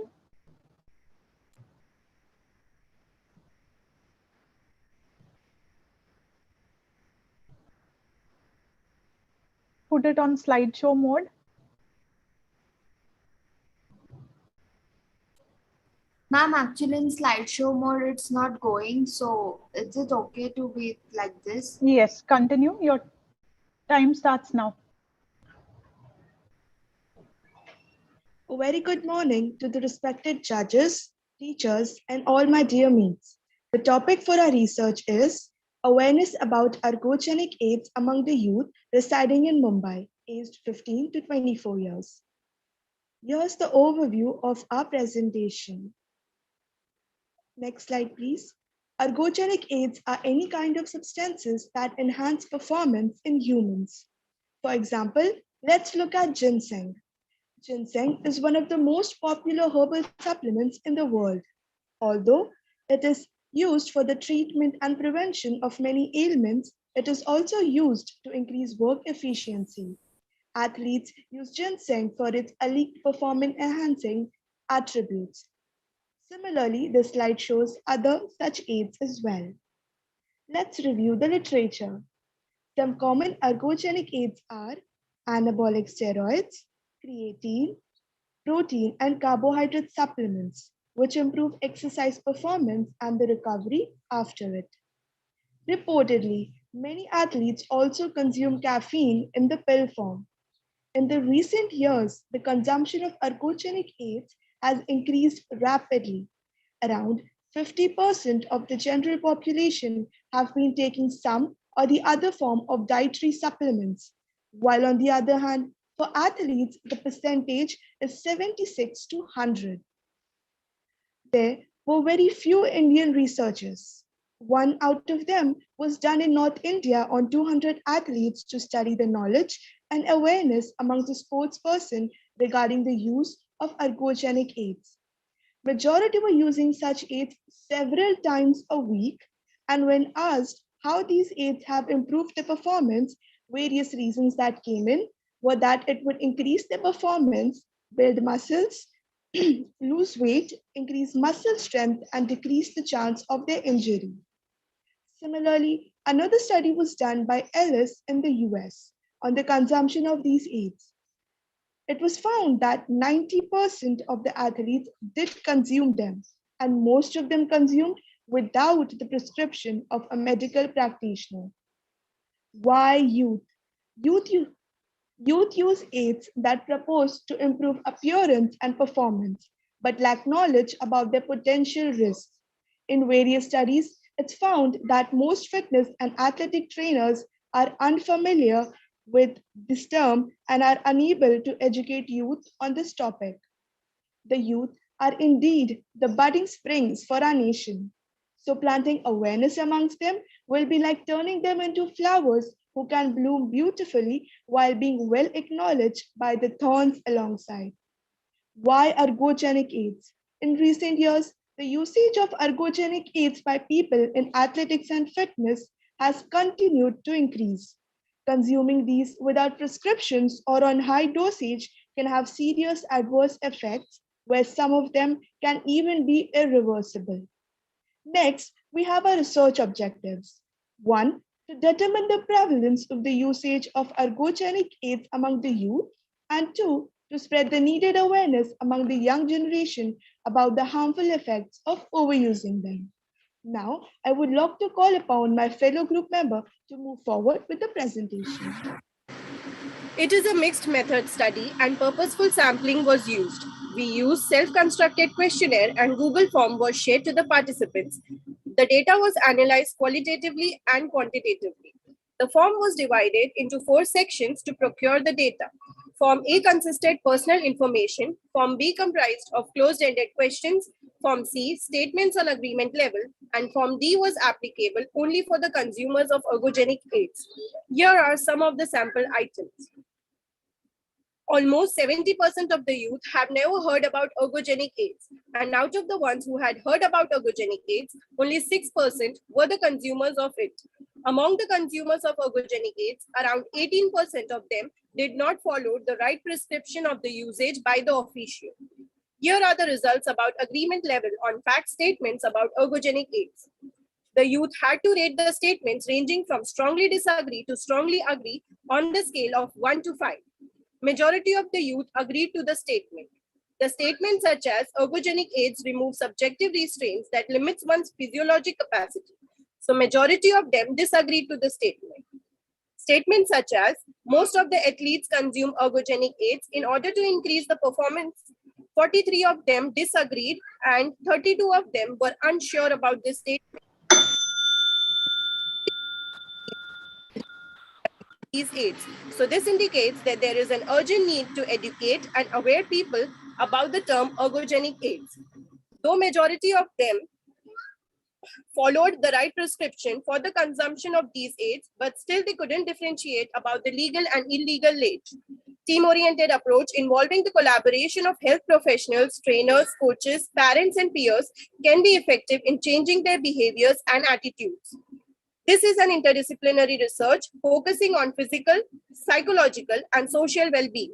This study sets an impetus for professionals from various disciplines to be well informed about the pros and cons of ergogenic aids, to benefit the youth in making better choices for physical and mental well-being, to provide an environment that leads to a healthy society.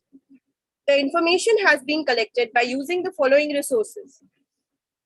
We would like to conclude by saying that health is the greatest of all human blessings. So let's work together to spread awareness for a healthy and safe future. Thank you. Thank you, students. You all can stop screen share. Judges, you all can proceed with the question and answer session.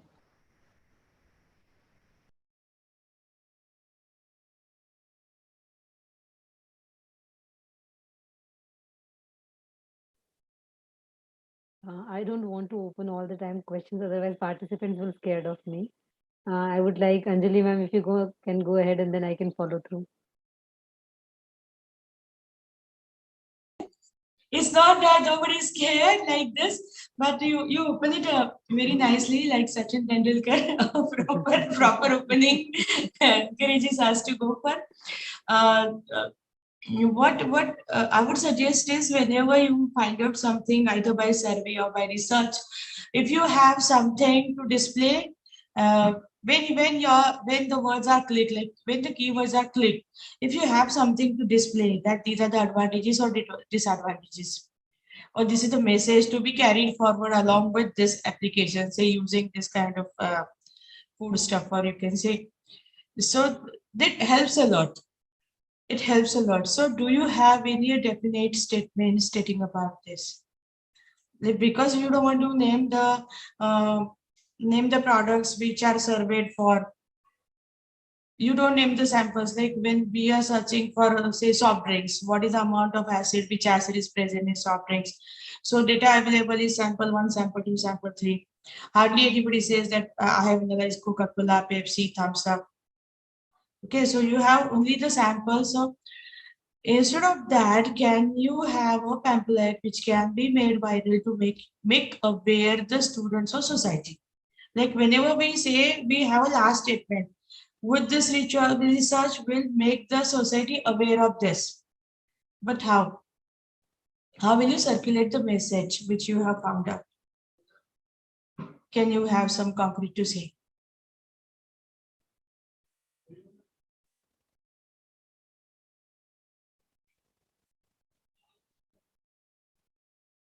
Yeah, that's all. That was my question. Question is over. I hope you could understand, you could listen. Ma'am, could you please repeat it once? Yeah, whenever you're saying that this research is going to be useful to society. Am I right? Yes, ma'am. Yeah. So can you have in short something to circulate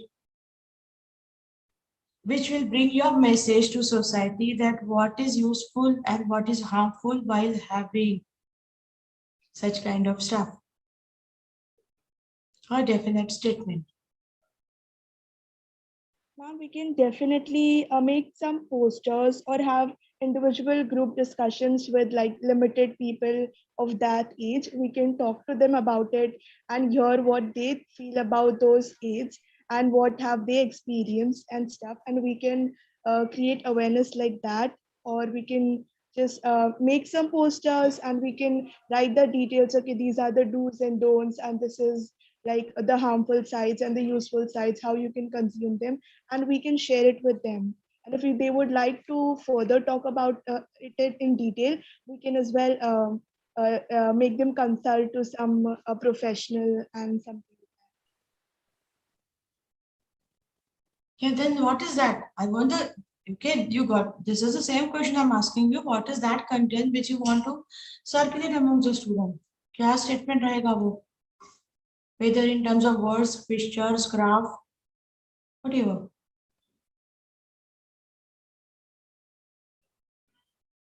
Yeah, you didn't get. Or you didn't think about like how what message will you give to society? You have just put up your there are only findings which are there, but absurd, right? Not concrete.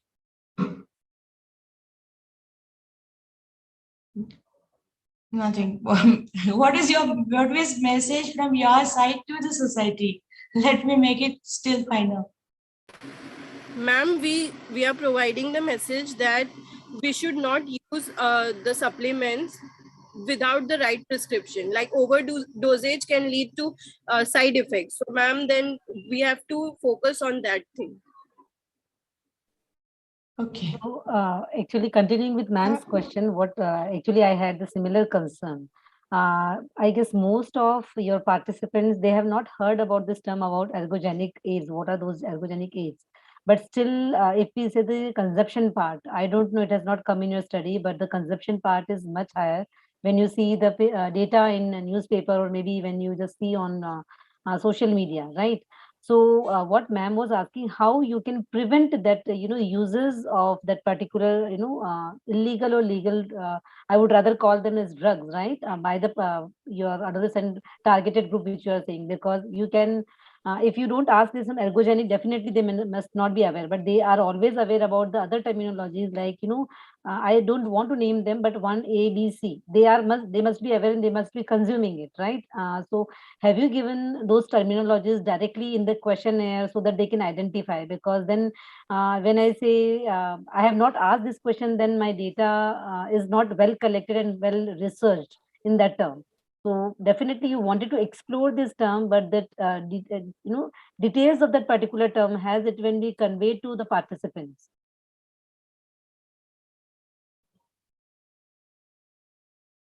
I hope I made some sense in asking question. Did you get my question? Yes, ma'am. Well, for framing the questions, we have asked that do you consume caffeine? So, ma'am, about that. So, yes, ma'am, we have collected the data by such questions.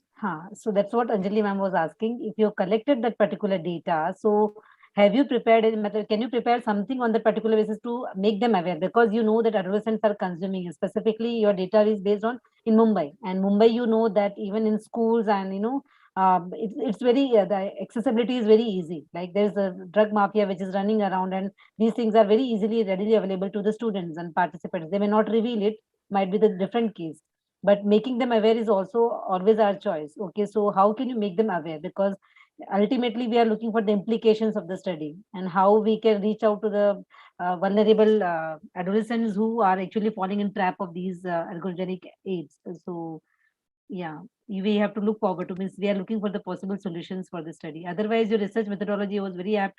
You've written it down very systematically, so that was very nice. Only thing is that you need to think about the application part also. Yeah. Ma'am, nowadays social media plays a very important role. So, ma'am, we would like the apps such as Instagram, Snapchats, various apps are there. So, ma'am, we can make a campaign over there, and we can post some things like do's and don'ts. What are the harmful substances? We can also include some nutritional recipes that would prevent it. So, ma'am, we can have like that. Okay. Also, I would like to add on to what she said. I mean, we can definitely make some recipes, nutritional recipes that they like tell them to not take those artificial aids, but instead choose a healthy diet.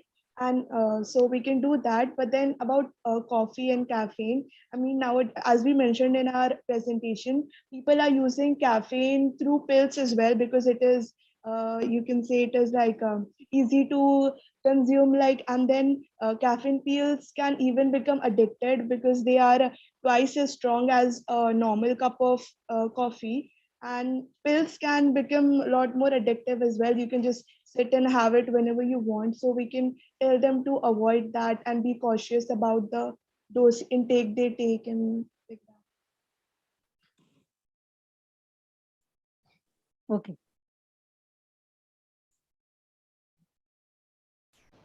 Do we have any more questions from the judges? Yes, I Okay. have a question. Yes. I have a Yes, question. ma'am. You have heard about this blood doping and all? have you heard about this term blood doping when you were talking about ergonomic aids? Because in initial part of your this thing, you have mentioned about that ergonomic aids. Mainly, you have talked about these nutritionals and other nutritional supplements, mineral and all those things. And along with that, you have already spoken about some of the content, because in your introduction, you have detailed it a lot. So in that case, I just wanted to know ki, you were able to distinguish that which has the more effect or which is being consumed a lot, and then uska side effect kya hai? Could you relate or could you guide the consumers while filling up the form? And second thing is, other than ergonomic aids, did you make people aware, or do you have any such question, the other means of increasing performances, such as this blood doping and all, which is also used by these people for increasing performance? Because ergonomic aids are basically used to increase the performance or enhance the performances in different sectors, maybe in athletes, maybe in sleep wake cycle and all those things. So I just wanted to know, do you have any kind of conclusion drawn कि ये लिया है और इसका side effect ये है? What both the judges were asking basically, कि आपका कोई conclusion draw हुआ है क्या कि this should not be consumed, or could you kind of put some kind of analysis के end में, could you quote some statement? Yes, ma'am, we have searched for the product ginseng, which she has mentioned. So, ma'am, it had lead to the side effects like diarrhea, nausea, and upset stomach. So, ma'am, these are the side effects of that product. So for each product or whichever category you have chosen, like ginseng, so have you asked question ki, do you know the side effects of ginseng? Were these type of questions there in your questionnaire? Yes, ma'am. The questionnaire consisted of these questions. That there was a separate section for the consumers of ergogenic aids. So, ma'am, only they were have to answer these questions. That if you have consumed, so have you find any symptoms or side effects related to that?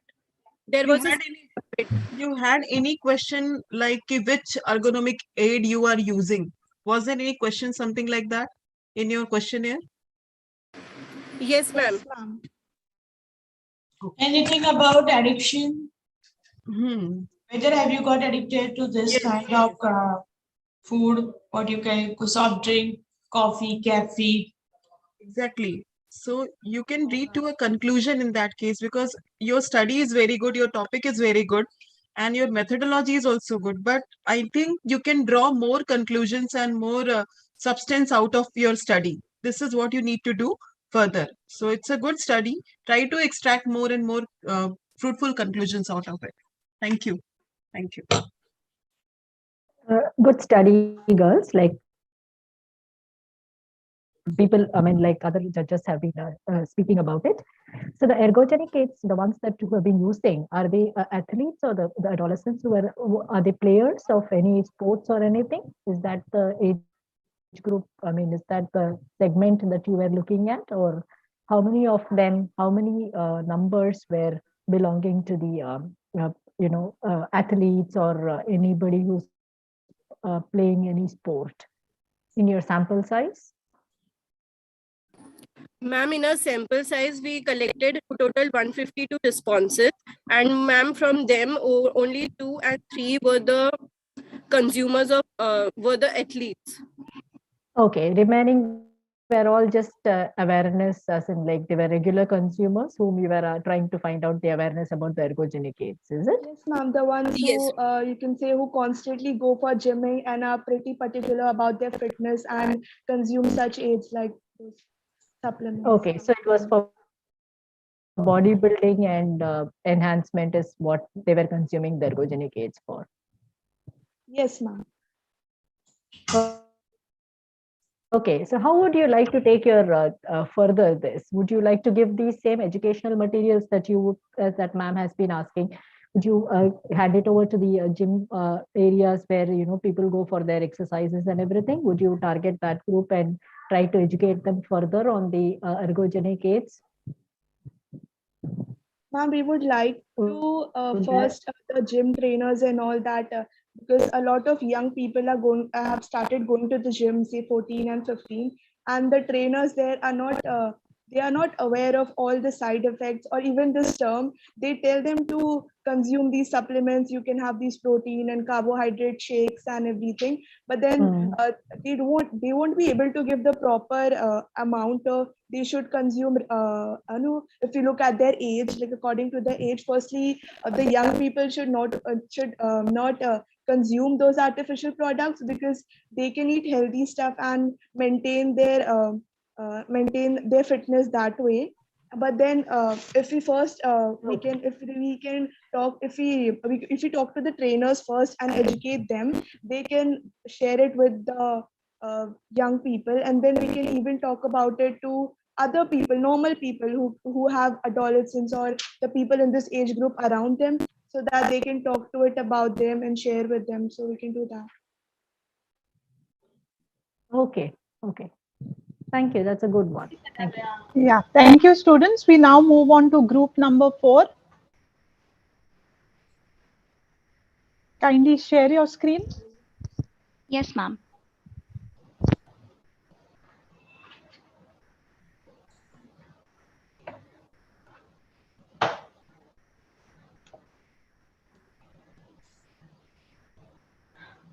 Put it on slideshow mode.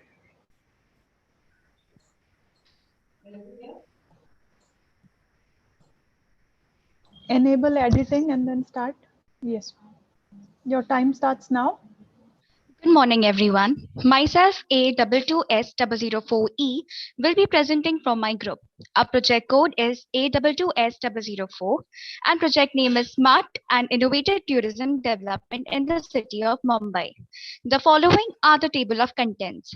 Number 1, introduction. Number 2, review of literature. Number 3, methodology. Number 4, conclusion and recommendations. Introduction. The introduction includes about what is a smart city and an example of it. A smart city is one that uses information and communication technology to improve operational efficiency, share information with the public, and provide better quality of government services and citizen welfare. For example, Bhubaneswar, the capital of Odisha, is the first smart city of India. Under the Smart City Mission of 2016, the Government of India has launched the Smart Cities Mission in the year 2015, and the honors of it was done by our Prime Minister of India, Mr. Narendra Modi. Objective. The main objective of this mission is to promote cities that provide core infrastructure, clean and sustainable environment, and give a decent quality of life to the citizens through the application of smart tourism. Justification and scope. The research will help in making suggestions for City of Mumbai. It will also make people understand about the smart city plan, and it will increase the livelihood of people and indirectly the country's economic condition. Now we move on to the ROL, which is review of literature. Review of literature done for the study are the following. Research by Dr. Rekha Mitra.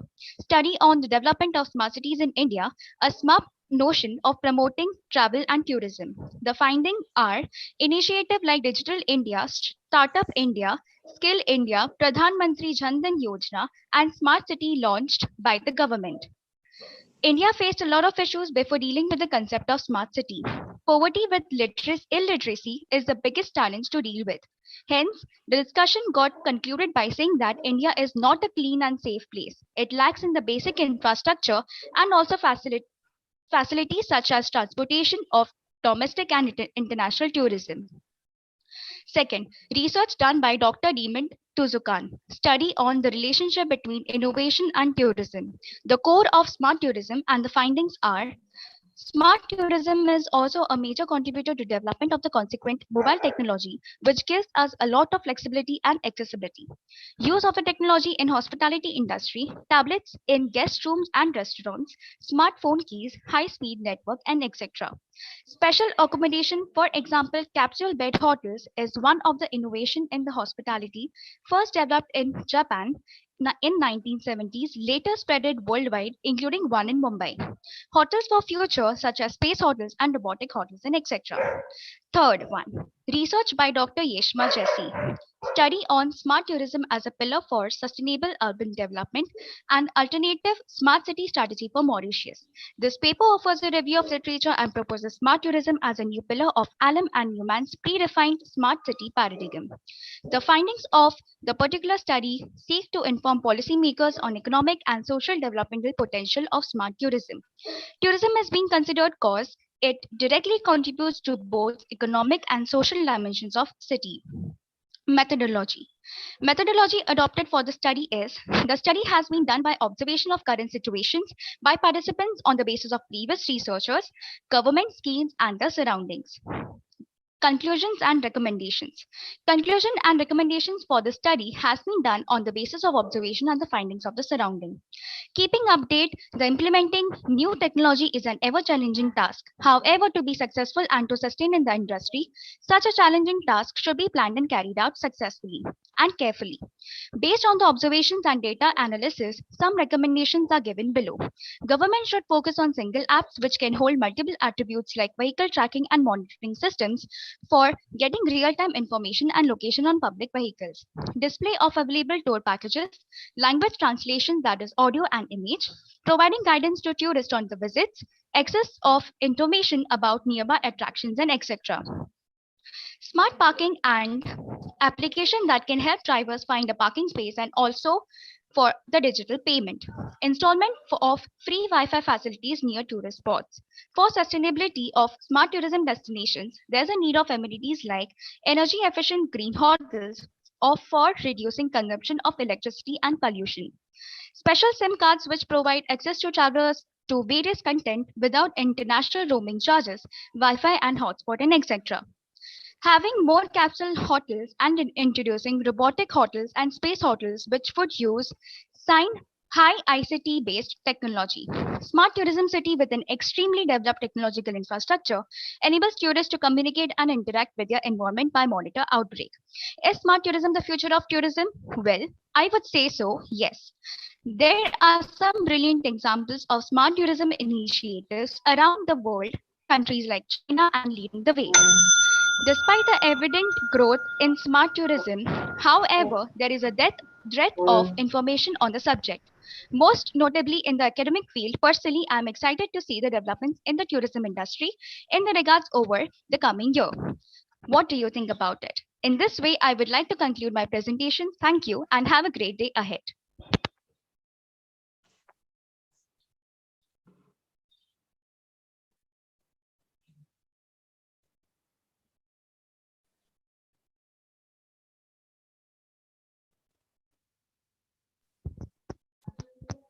Good topic. Yeah, good topic, girls. Smart city. So, which city in India is doing this? Ma'am, cities like Ahmedabad, Bhubaneswar, Chandigarh are doing it. Prior to this, Mumbai was also part of the smart city mission in 2015, but due to the infrastructure and economic conditions, Mumbai is not now not a part of this plan. However, being a global city, I think we all think that it needs to be into the smart city project. It needs to be in the smart city project. Okay. So, do the eco-hotels come into the smart city project? Ma'am, can you please repeat? You were not audible. Do the eco-hotel hotels also come into the smart city project? Yes, ma'am, it comes under smart tourism. Okay. Because I think smart city means basically sustainable and livable city.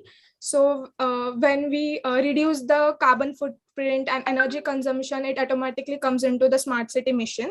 And I think tourism is a very great way to initiate the smart city plan, because tourism majorly contributes to our economy and also the livelihood of people in India. So I think if we implement that in through tourism, then it will be a very great beneficial for economy as well as to the tourism industry of our country. Okay, so when were these guidelines given? Can you let me know through your literature review? Is there any guidelines on the basis of Incredible India or any of these campaigning? Ma'am, we are not fully aware about it, but there are some guidelines like the carbon emission footprint and all of that, and also the population of the cities. But in India, those are not fully implemented. And one of the major problem is that there are few research papers for Indian cities. So the information that we are able to access is also very limited. Okay. Okay. Yeah. Could you find any Indian person writing about this in research paper because who's resident of India and knows Indian conditions and Ma'am, we were able to find two papers. One paper was in collaboration with a foreign university, so it was not fully based in India. And the second was a study plan on Mumbai city itself. Basically, the study plan said about that being Mumbai being a global city, how will it contribute to a smart city? Because by that time, the government implemented Mumbai into the smart city mission. So the study plan was based on Bhendi Bazaar, basically. So there were small buildings which were now into redevelopment of 30 to 50 stories. So the research basically said that how will we so when we will increase the infrastructure, there will be also transportation which will increase because the density of Mumbai is very high. So the carbon footprint will increase, the infrastructure and land cost will also increase. So it basically said that if Mumbai wants to be a global city, smart city, emerging in it is quite difficult. So the government has to sort that issue. One thing I couldn't understand, smart city is not equal to tourist place. Tourist place has something to be a bit different. See, being smart, Mumbai is enough smart. As compared to Bhubaneswar, I have been in Bhubaneswar 2 months before. Bhubaneswar, पानी के जैसा है, थोड़ा बड़ा है बस. It's even less developed than Pune, I would say. Very less market, very few places to stay in a better sense. Not all hotels come with Wi-Fi. Not very comfortable to stay inside also. Not very good hotels and all this. So nothing to compare with Mumbai as far as smartness is concerned. Well, it's a good tourist place if one is fond of seeing mandir and all this heritage and all this. So I'm a bit confused where you want to focus, whether you want to focus Mumbai as a tourist place or whether you want to focus Mumbai as the smartest city, wherein you are smart in everything, right from communication, right from transport, right from marketing, and right as even what you are calling as Pune as knowledge hub. Also, Mumbai is a knowledge hub. So talking in terms of smartness, we are fulfilling many conditions and nothing with compared to Bhubaneswar. So what my suggestion is, once again, be clear about what are you focusing at, whether Mumbai to be a tourist place or whether to be a smart city. So ma'am, we are not, sorry to interrupt, but we are not comparing it. We are just suggesting that since Mumbai is not into the smart city mission plan, and there are, yes, we are basically technological advanced than many other cities in India, but also there are some aspects which need to be included because the pollution rates and some aspects of smart city are not fully implemented in Mumbai. So we are just saying that it is a tourist destination. Majority of foreign tourists attracts here. So if we implement smart city mission in Mumbai, then it will be fully enhance the tourism aspect of it. Okay. Okay. Okay. So my question to you is that because this is your secondary research, right? You have not collected any primary data to do this research. And you said that there was lack of dearth of information available with regard to planning the city or something like that. Okay. Now you need to recheck the data because when you go to the Mumbai plan, there are lot many plans which have been laid and it has been constantly part of newspapers, at least my 2 decades of experience over here. Now, when you said that, there are a few suggestions to convert Mumbai into a smart city so that we can attract more tourists. Definitely, we would all love to have that in our Mumbai, but you have proposed BRTS. I am wondering how BRTS can be part of Mumbai city plan, because you know that we run from east to west, right? Or maybe from north to south. So there are, rather than I would say north to south is the only way where we run. And we don't have we can say width of Mumbai, but we have the length of Mumbai. So BRTS, do you think is a good option to be, mentioned as a smart city, rather than we can use that seaways, because already that is there in pipeline to connect, to improve the connectivity. So what do you say, BRTS is more important, or maybe the seaways can be utilized for that? Because this is, I'm speaking out of your recommendations and suggestions.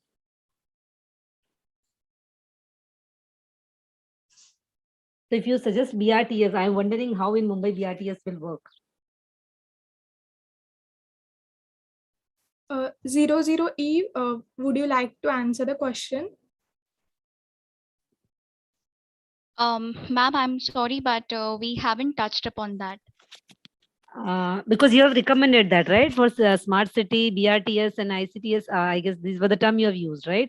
Bus rapid transit system, which is there in Ahmedabad. I have seen in Ahmedabad. So they have the final, I would say, designated road to transfer, this is for the public transport especially. So those only those public transport run on that particular track.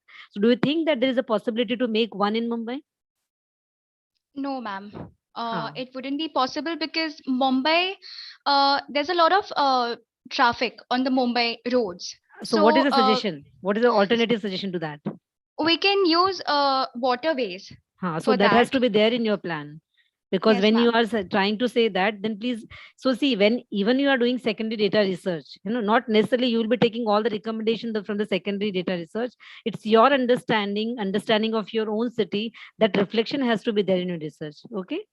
Yes, ma'am. We'll include it in the project. Thank you, ma'am. Ma'am, to add to your point and her point as well, for waterways, I think a week prior, Mumbai has initiated water taxis as well.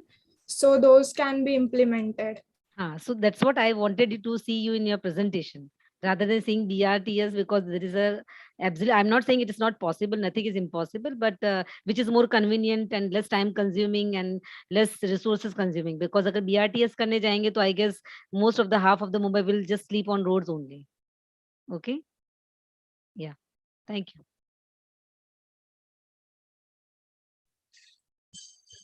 Thank you. And I think most of the questions are covered what I wanted to ask. So I won't have any questions. You can go ahead with the next Okay. presentation. Thank you, ma'am. We now move on to group number 5. Presenters, please share your screen. Yes, ma'am.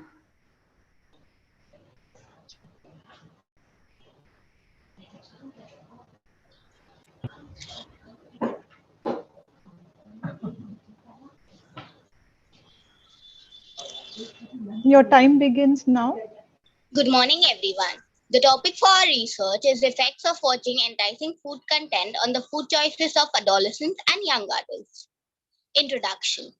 Enticing food photography, which stimulates its viewers' craving, is often labeled as food porn, is one of the most popular contents in the digital media. Nowadays, due to the growth in technology, there's an increase in exposure of the glamorized food content. As a result, there are good and bad impacts of it. As often said, we eat with the eyes first. So, the high visual presentation of food by the consumers is not just them promoting their content, but also gaining the public's interest in it. Viewing, sharing, and posting of glamorized images and videos on social media platforms like Instagram and Facebook has become popular among the youth. So, this slide shows different studies done by the researchers related to enticing food content. Due to the growth of mobile devices, we are all being exposed to more food photos, and we are presented with meals that have been created to look nice. Studies have also shown a significant increase in the time spent on social media during the lockdown period. Consumers are being bombarded with high fat images, high energy meals, more than ever before, which leads to unintended embodied mental simulations, generating a want to eat by imagining what it would be like to consume the food shown. With a growth in technology, there's an increased exposure of the food food content that has been created to look appealing, which has its effects on the consumers. Therefore, the study was undertaken to understand the effects of watching enticing food content on the food choices of adolescents and young adults. Over to you. The broad aim is to study the effect of glamorized food content on food choices of adolescents and young adults. We worked on two specific objectives. The first one was to develop a questionnaire in order to understand the use of social media and watching food pornography. And the second was to analyze the response of participants to understand the effect of enticing food content on food choices. Methodology, exploratory phase, online research, and secondary data from the sites were collected and reviewed. Data collection, the sample characteristics for adolescents and young adults belonging from the age 11 to 25 years. The sample size was 202 participants, which were selected using random sampling. The tool for data collection was Google Form. To understand it better, we also analyzed the top 100 posts under the hashtag food porn on social media platform Instagram. Results and discussion. The majority of participants, 63%, belong to 16 to 20 years of age group. Around 71% of participants were female and the remaining were the males. Around 46% of the total participants spending 2 to 4 hours daily on social media. It was seen that most used social media platform was Instagram, followed by YouTube and lastly Facebook. When asked about the impact of watching enticing food content on food choices of participants, around half of the participants did not have any effect. Over to you. The participants were asked, does watching enticing food content make them crave for it? So, more than half of the participants, that is 59.9%, said yes, they crave for it.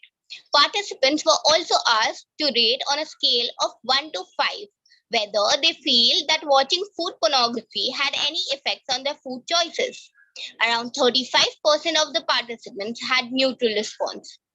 15.3% had no impact and 5.9% had a strong impact. The participants were also asked to choose between a smoothie bowl and a hamburger, out of which 57% preferred the second image, which was of a hamburger. Data was also collected by analyzing the top 100 posts under the hashtag food porn on the social media platform Instagram, out of which 71% posts were of unhealthy food and only 29 posts were of a healthy food. So here we come to the conclusion and get 3 takeaways from the research. First, that more of unhealthy food content is being shared under the hashtag food porn on social media. Second, majority of the participants chose unhealthy food image when given an option. Third, however, participants reported that watching food-related content did not have any effects on their eating habits. So, promoting more healthy foods on social media can be considered to influence the food choices of adolescents and young adults positively. These are the references which we use for our research. Thank you.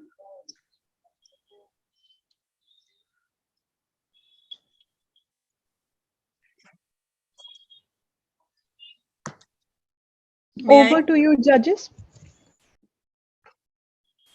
Yes, very crisp presentation and methodology I really appreciate because it was done in a very systematic manner.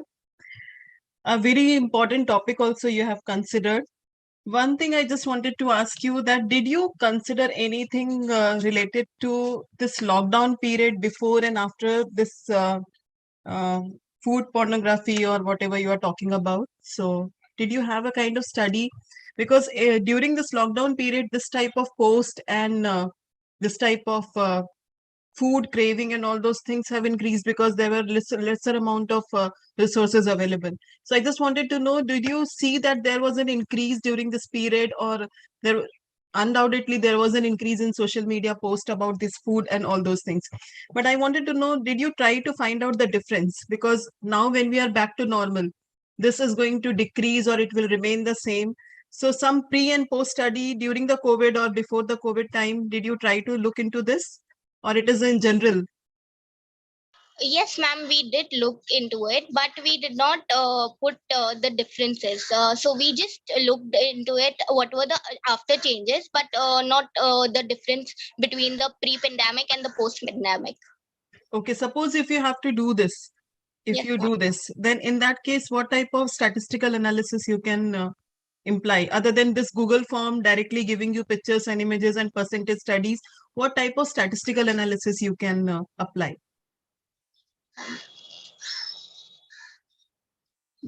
Do you have, because you are first year or second year student, I just wanted to know, do you have any kind of statistical base, what type of analysis can be performed, or what type of how to group the data and all those things? Have you studied about it? No, ma'am. Not yet thought of Yes. statistical analysis. Okay. That's all. That's all. Thank you. Over to you, ma'am. Yeah.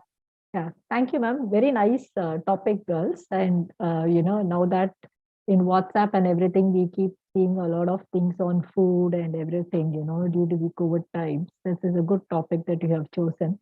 Just very curious to find out which type of food groups do you think has been seen more, or which has given that enticing for the consumers? Is there any specific? Is it baked, or is it the cereals, or is it ice creams, or what is the type?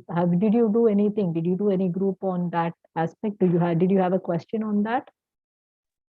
Ma'am, Yes, you can answer. Ma'am, while doing the Instagram 100 hashtag in the food porn, we you mostly saw that more of the food were a fried junk food, in a sense, fried, and soft drink were mostly shared than healthy food. Okay. Okay. So it was mostly of the fried variety that you could see was getting shared more often, is it? Yes, ma'am. Okay. Okay. So was it on the number of hashtags on the likes that you took as your analysis for the way in which you conducted the study? Yes, ma'am. Under the hashtag food porn, how many posts were of unhealthy food images and how many of were healthy? We compared that. Okay. 100 recent analysis.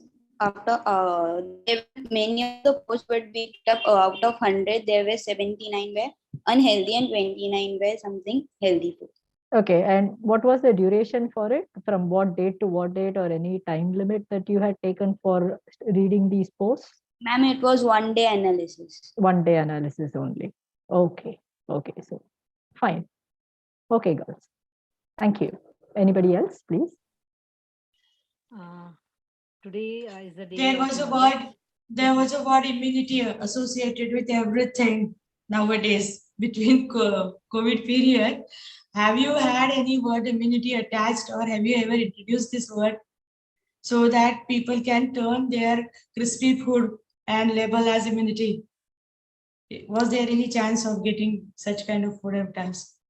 Ma'am, we did not get you. Could you repeat, please? Yeah, there is a word immunity associated with everything in COVID days and COVID advertises. Every right from floor cleaner to various kind of foods. Every ad was associated with the word immunity. Yes, ma'am. Yeah, but the kind of food which you are dealing with was never labeled with immunity word. So is there any interference between immunity wala advertise and yummy wala advertise? No, ma'am. Okay. Pakka yummy part, no immunity wala. No, ma'am. It is related to immunity also, because the unhealthy food will reduce the immunity. So it is also related to the immunity part. Yeah, but no advertise saying that our food is developing immunity, rather than advertise like yummy and chummy. Yes, ma'am. Good. Pakka yummy wala food. Yeah. Good.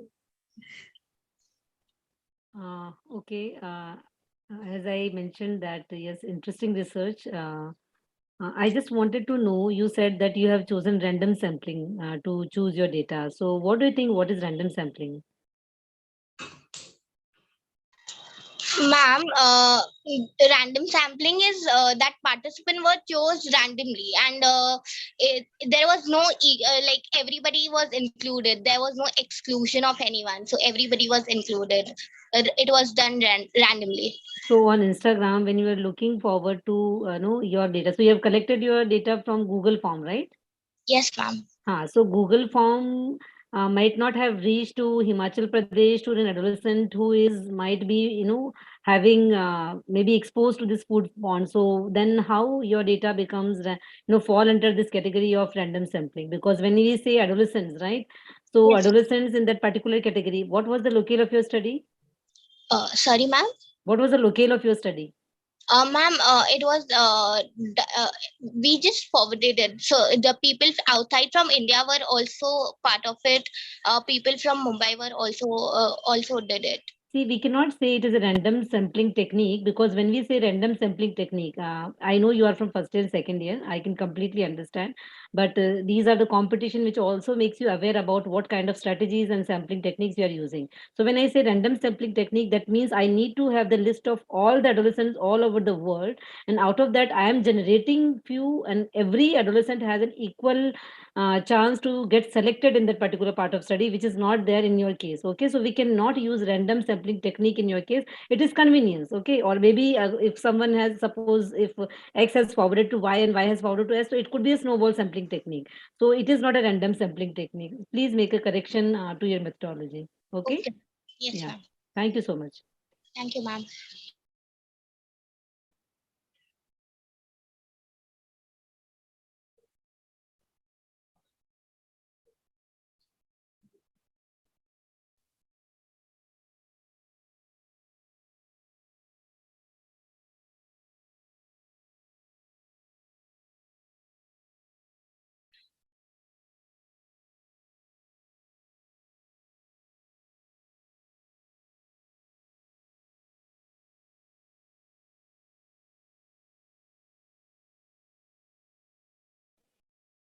So are we on with this presentation, or we are waiting for someone?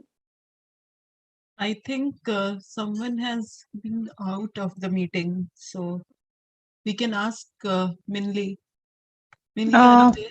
Yes, ma'am. Yes. In between, I got disconnected. So if we Yes. are done with this group, we can move on to group number 6. Group number 6 Yes. participants. Yeah, ma'am. I'm Please just share. sharing the screen. Yeah. Yes. Please remove the pins from the screen, because we are constantly seeing Yes, participants who have already done their presentation. Yeah. Ma'am, can I share the screen now? Yes, you can. So good morning. Our topic for research is Trisomy 21, impact of COVID-19 on schooling. Let me introduce you all to Trisomy 21, which is a genetic disorder, and it is also known as Down syndrome. It was named after Dr. John Langdon Down, who was first one to categorize the common features of people having this condition in 1866. Nearly after a century, Dr. Lejeune discovered that this disorder is caused due to extra or partial copy of chromosome. As you all can see here, there are 3 types of Down syndrome, out of which trisomy 21 is most common.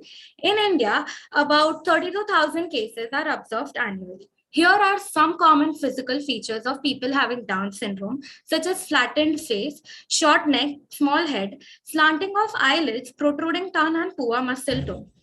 Amongst other reasons of risk of having baby with Down syndrome may include advancing of maternal age or having one child with Down syndrome. Physical and intellectual abilities of people having Down syndrome can be improved by giving them speech, occupational, and physical therapy. As far as treatment is concerned, the research is being done on tailored gene therapy. As we all have understood about Down syndrome, we will move on to COVID.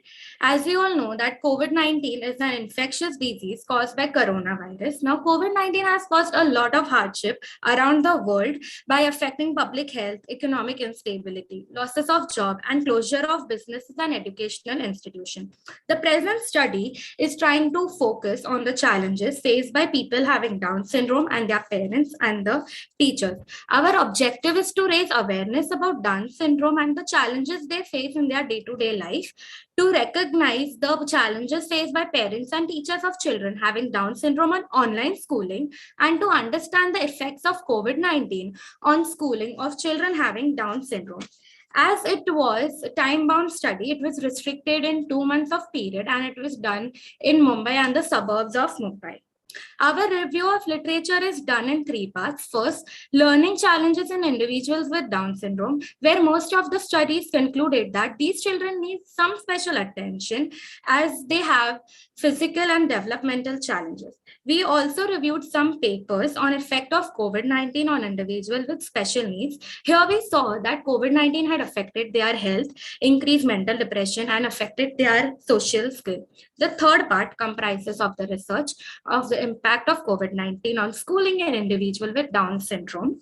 We came across studies conducted in USA, Colombia, Italy, and even Turkey. However, we did not come across studies conducted in India, and that's the reason we chose our topic. Primary data through a questionnaire and purposes sampling and snowball sampling were employed. 50 parents and 20 teachers of children with Down syndrome were approached for responses. During the study, we realized that 7 parents had more than one child suffering from Down syndrome, and more than half of the parents were working. Out of 50, 6 people's maternal age was over 40 years, and more than the half of them didn't know that they were carrying a child having Down syndrome. And half of the parents were very scared and confused when the child was born. And they also felt that it was very challenging to bring them up in the city like Mumbai. There is a lack of professional guidance when it comes to support. Very few children were able to fulfill their basic needs, and finding a special school in their locality was a major challenge for nearly 3/4 of the parents. Except 7 of them, all were attending online classes, and half of them felt the transition to online schooling was mildly difficult to very difficult. Both parents and teachers were found lack of technological knowledge to access online schooling, lack of space at home, and lack of partner with a major problem during the partial lockdown. Surprisingly, most parents were interviewed had access to internet and device availability. Most of the children were facing issues of following instructions and attention deficiency and sitting in one place during classes. In addition to the problems during online school, they were also suffering from decreased physical activity, social interaction, weight gain, increased stubbornness, and anger issues. There were also few positive points that emerged. Parents who were at home realized that they could give more attention to their children, and some of them were eating better and acknowledged a better health. We also interviewed 20 teachers, from which some of them were occupational therapists, counselor, coordinator, etc., with more than 5 years of experience. It was good to see that most of the teachers had undergone special training for teaching special children in special needs. During offline schooling, most of the schools had a good teacher-student ratio of 1:5. Most schools had extracurricular activities to improve physical development of children. And most of the teachers had problems in offline mode of schooling, which were aggravated in online schooling, where lack of eye contact, temper tantrums, problems in comprehension, increased distraction were some of the problems teachers noticed in their students. 35% of the teachers were not given training to conduct online teaching. 1/4 of the teachers disagreed, while half of them agreed that online schooling had some advantages on the children with regards to safety and parents' participation in managing resources. It was shown in the survey that many parents were not aware screening is essential. Technology which was used for online schooling cannot be one size fits all. Children with Down syndrome make up small but significant part of our society. It is important that awareness regarding their problems is created so the better technologies and training intervention can smoothen out problems, so that can effectively contribute the development of society. Our research inclusive and significant from the psychological, sociological, and technology point of view. Similar studies can be carried out in the other areas around the world for children to find out learning challenges faced by special children. Research has proved that visual, auditory, kinesthetic, and tactile VAKT model is a multisensory method that uses all learning pathways in the brain to enhance memory and learning, especially in children with disabilities. Thus, technology for online medium can be specially catered for this need to make their learning more effective for children having Down syndrome. Here are some research papers we referred to. Thank you.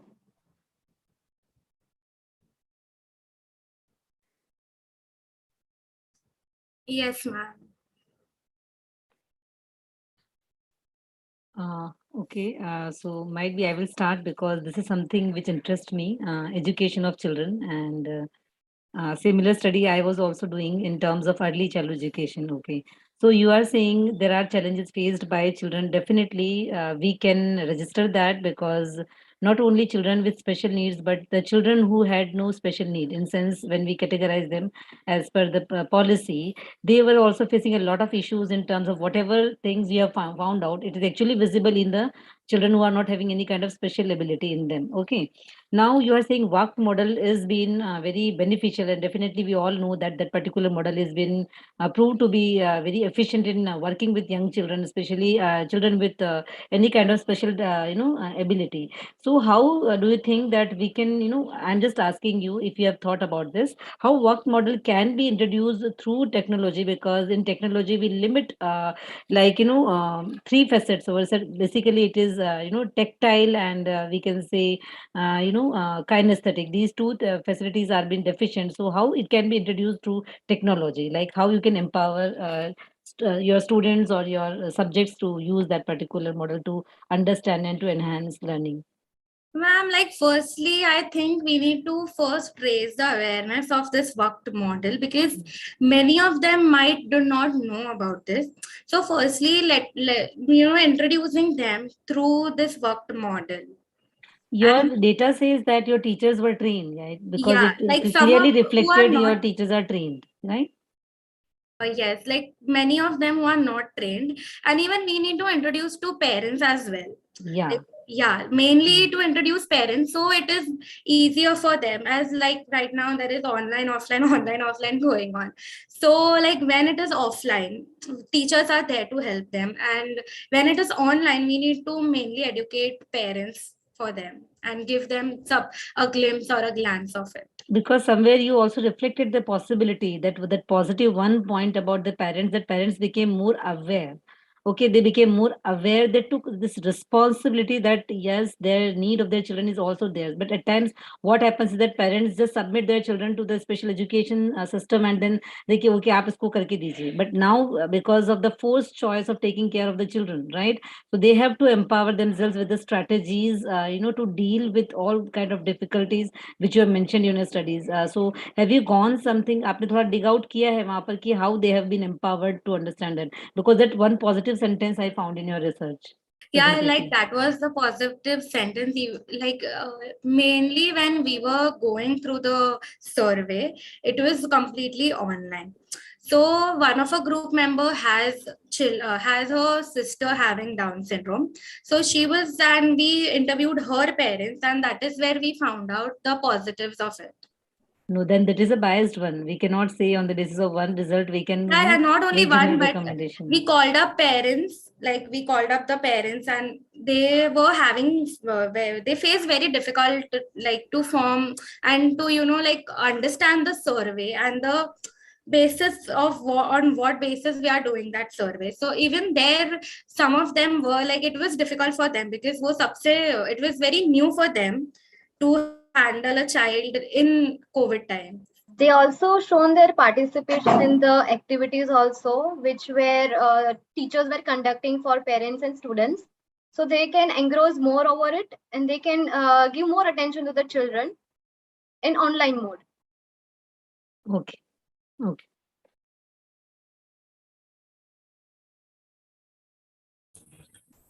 Any more questions, judges? Shalini ma'am, Anu ma'am, any questions? Yes, yes. I would like to have one question. Your data was basically focusing on special needs children, right? So, do you have any kind of questionnaire which can support your study that how parents were engaging themselves, or how were they equipping themselves to deal with such kids at home during online scenario. I Yeah, hope we I'm clear. have parents and teacher responses. Like we created two questionnaire. One was for teachers and one was for parents. So in that we do have some, short answers where they were telling how they did, like they were helping. And firstly they need to like as the teacher was saying, like giving some extra activities, like they have singing and drawing activities, like creative activities. So they were helping the kids with that, and managing their cognitive and motor skills with it. That is what we came across in our survey. Okay, so they were not visualizing any technology-based resources to equip themselves. Was there any answer supported by this type of that they are trying to equip themselves as a parent with the newer technology, so that at home also, apart from teachers giving them instructions, they themselves were involved in doing certain search for resources, how they can modify or how they can implement those ideas with their own kids at home. Was there any such response? Yeah, like even they faced difficulties because some of parents didn't had only one child with Down syndrome, and they were not used to all this online learning. So that is when they are mentioned that they face difficulties in online learning. No, I'm just trying to ask whether they adopted any kind of online resource, technology-based resource. They themselves search for it. That they, what teachers are guiding. Apart from that, they can also implement such kind of resources. So online material were available or not? I'm just talking about. And some games were available online. Yeah, Okay. some games. Because I came to know about from one of my friend. She has a special need child, and she has tried to access lot of information through internet, and tried to gain some of the softwares which were useful for dealing with such kind of children. So I just wanted to know whether your question has some kind of blend or twist to it this side. Yeah, ma'am, like some games and adapting to YouTube videos to make it more simpler for them. Okay, thank you. Thank you. Very good topic, actually. Thank you, ma'am. I just want to know whether the students, when the boys were in the residential school and came back to home for the COVID period, or they are going to school as a normal person, normal student goes from 12 to 5 or something and coming back home. No, like normal person, ma'am. Normal person going to a school and coming back home. Yeah, it was normal. Yeah, okay. So parents are acquainted with what their when sons and daughters are facing the problem and they need some special coaching, right? Ma'am, can you be little louder? I'm sorry. Yeah. So parents are aware about what their son or daughter is suffering from, and they're also aware about that the teachers are known to the different method required to teach all these, right? Yes, they were aware. Yeah. Yeah. So during COVID period, you want that technology should help them more. Something more should be searched, built up for the students like this, so that they can grow equally faster with the normal child. Yeah, ma'am. Yes. We need to have something like that. You need to have more. Yeah. Okay. Okay. Last but not the least, do you think that a normal person also should is in need to have more technical sound? Like you, online में पीछे क्यों पड़ गए ना? अपने साथ technology अपने साथ भी तो नहीं था. Like even we face difficulties in like very start. If we face difficulties, low, yeah. But when the time goes, everything become very smoothen. So we also tried that we can aware everybody about this topic, make it aware and know about more about Down syndrome, how the child are suffering from all these diseases and all. Yeah. Yes, ma'am. As the name suggests, Aarya, which is awareness and action research. So yeah, that is what focuses on. Your recommendation should go for basically parents. This is more important. Yes, ma'am. Because I think online teaching is definitely it is in place, but we know that special children need that touch and that physical contact to learn. So that is more important, and that can come definitely with the family members or the caregivers. yeah, I think caregiving is a very important aspect in this particular special needs children, I guess. So if you are trying to do a resource material for these, in terms of coaching or for these kids, I mean, how would you consider it? What would you think would be an appropriate way of communicating with the special kids in terms of, how they would be adapting to in an online mode as compared to that of a classroom situation? Do you think, and what would be the duration? Because student engagement is also a very important factor for a special needs kids, right? So how do you think you would work around this? What would be your Ma'am, about the duration, it has to be little less than or like in offline, because in offline you have a physical touch with your teacher who is well experienced over there. But in online, there are some parents who are not experienced, and some might be working, as we saw in our research that more than half were working. So engaging little less and being in online, like even our attention span in online is less. Correct. So of course their attention span is less because they are in our home and friendly environment. So there is like a line of comfort over there. So They duration. can't interact, they can't participate more in the online mode. They just try to move their attention over the surroundings.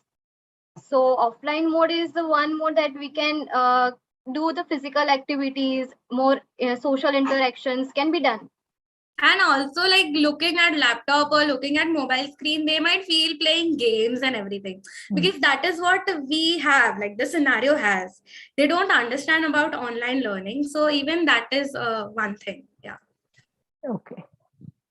Just to add over here, last when we started with this pandemic, my students have interned with cerebral palsy children, and along with that, multiple disabilities they had. So what we did is that we have developed individualized education plan in a developmentally appropriate way. Okay, so it was not IEP based on what we call as a special education, but basically what is the need, because that institution is provided as the need. So parents were made aware, and one-on-one working with the children, definitely it has also brought the change. So if you are saying recommendation, definitely that individual attention, if it can be focused, then definitely that reform can be brought, or that impact can be made on the learning system of the child.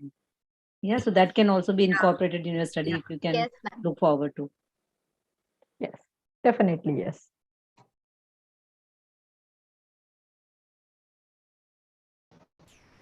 Okay, thank you everyone. We will now move on to the next group, which is group number 7.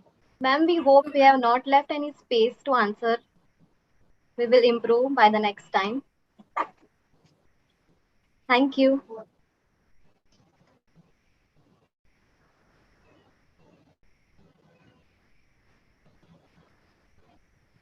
Good afternoon, everyone. Our project code is A22S007. Our research topic is A Guide to Stress Management. I would like to begin our presentation by quoting, "It's not the load that breaks you down, it's the way you carry it." The purpose Yes, of this please put research it on was slideshow mode. Sorry to interrupt you. Put it on slideshow mode. The purpose of this research was to study the stages during the pandemic and how it impacted our lifestyles. We analyzed statistics from a huge potential inside the age group of 16 to 60 years. This interdisciplinary research will result in bringing awareness about the nature of stress and its impact on health and behavior. The objective of our research was to study the changes in the eating behavior, clothing choices, stages of stress, effects on body posture, to create an online guide, study positive and negative impacts, and how to cope with stress, anxiety, and depression.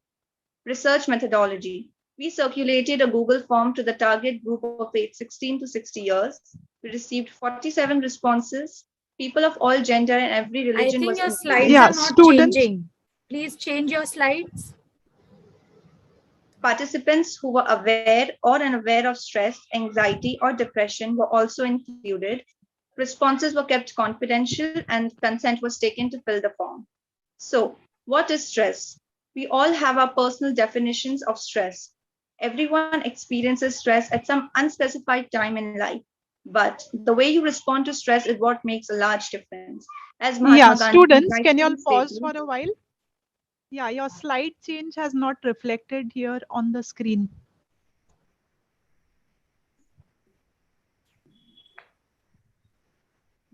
Zainab, we are on what is stress ka slide.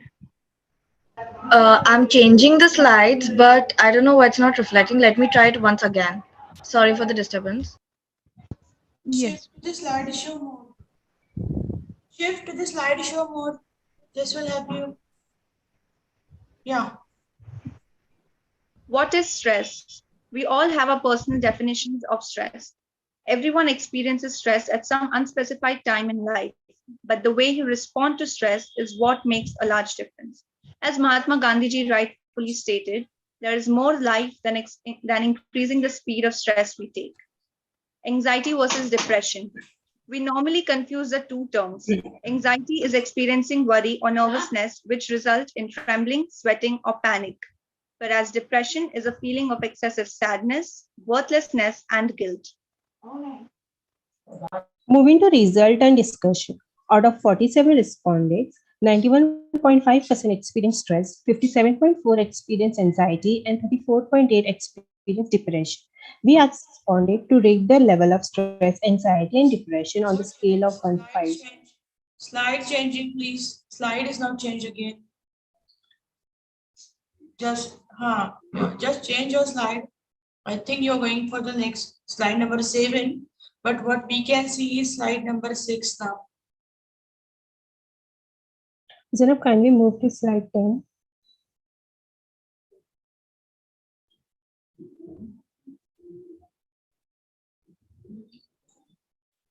Is it visible? Because I am changing.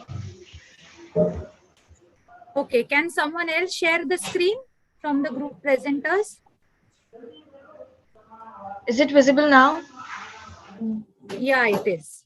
Yeah. Yes, I'll directly print from you as well. Move to slide 10. We asked responded to rate the level of stress, anxiety, and depression on scale of 1 5, 5 being the highest. Majority of them experience stress on 4, depression on 3, and anxiety on 0. The major reason for stress, anxiety, and depression are for stress, work and family related, anxiety, relationship and family, depression, small percentage of relationship related reasons. The major problem the respondent experienced during stress, anxiety, and depression for stress, feel emotionally exhausted, feeling angry, and feeling tired of it. For anxiety, feeling emotionally exhausted, feeling lonely, and emotions out of control. Depression, not much but loneliness. The major problem the respondent experienced during stress, anxiety, and depression. For stress, trouble concentrating, disturbed sleeping pattern, and lack of physical activity. Anxiety, trouble concentrating, disturbed sleeping pattern. For depression, small amount of ratio which experience missing out on happy moments. The impact on food of the respondent during stress, anxiety, and depression. Stress, majority of them doesn't get affected on their food habits, but there is a ratio which tends to skip their meals. For depression, majority doesn't affect their food habits. Anxiety, majority doesn't affect their food habits, but there is a ratio which tends to skip their meals. During stress, anxiety, and depression, majority of the respondent doesn't give any priority to their clothing.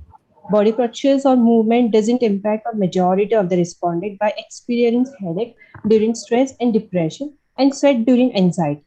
As you see in the following slide, 91.5% of people are taking psychological treatment, followed by 8.5% of people taking medical treatment, and 4.3% of people are taking no help.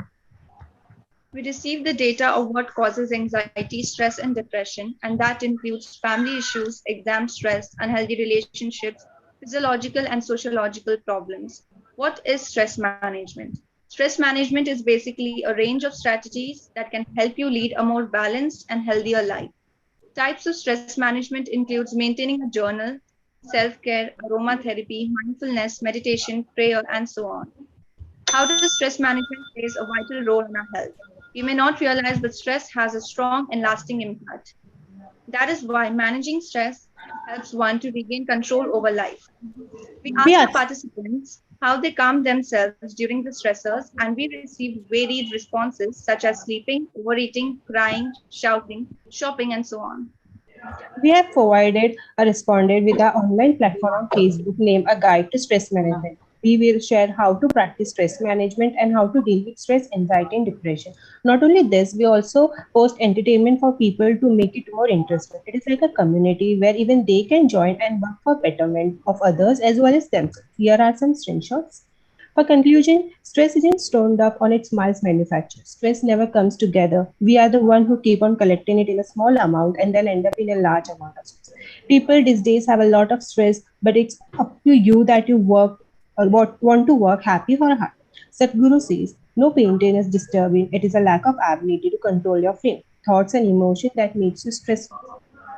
We would like to end the presentation with some words of wisdom. You must learn to let go, release the stress. You were never in control anyway. Thank you.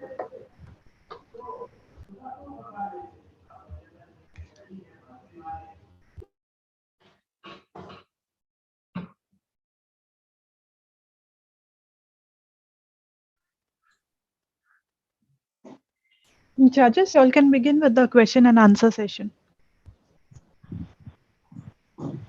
So one thing I want to know about the slide where you have people who have taken psychological help. In society, what we observe is very reluctantly people go to psychologist. Very reluctantly, and in your sample after 47, you're saying that 45 or 42 at the most, or at the least, have taken help of psychologist. So have you taken the list of sample from the psychologist himself? No, ma'am.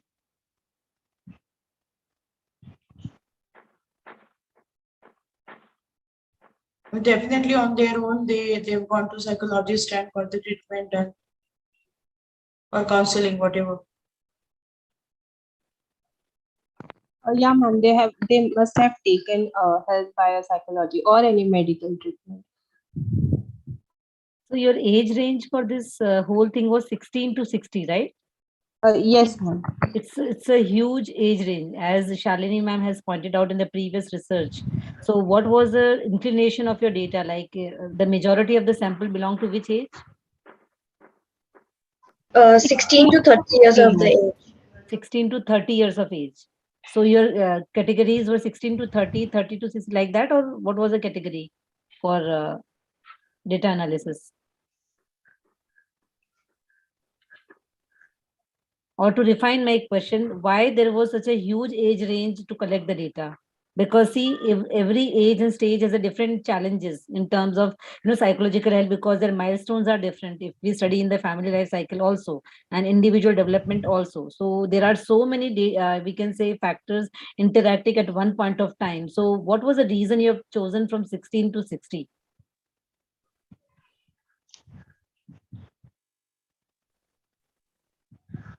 Ma'am, because nowadays maximum people experience stress. I know that, and we all know that even a 3-year-old child experiences a stress. So why not you have extended right from birth to 60 years? Like why only specific 16 to 60? Was there any reason to choose that wide age range? Ma'am, we tried involving the teenagers and the people who work. So that's why we took the age group 16 to 60 years. One simple suggestion, if I may, Swati ma'am. So I just felt that you can segregate your data. When you look at your questionnaire, you try to look at which age group you are getting maximum responses. Then concentrate your data and accordingly you interpret. Maybe you may be having a working people more in the category or maybe teenagers. So group your data accordingly and focus on one particular group in little detail.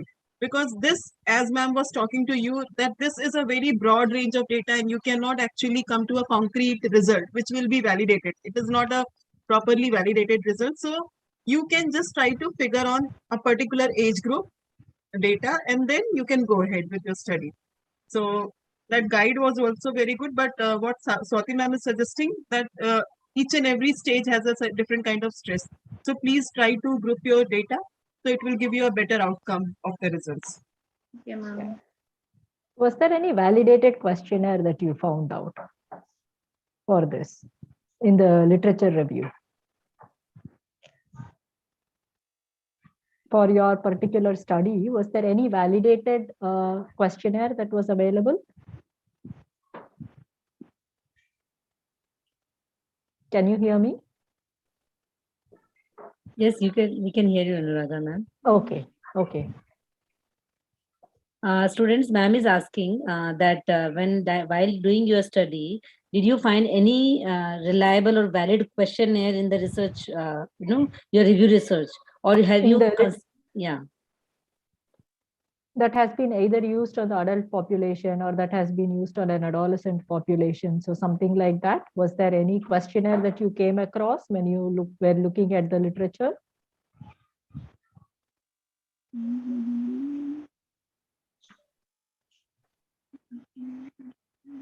So because you have formed your own questions, right?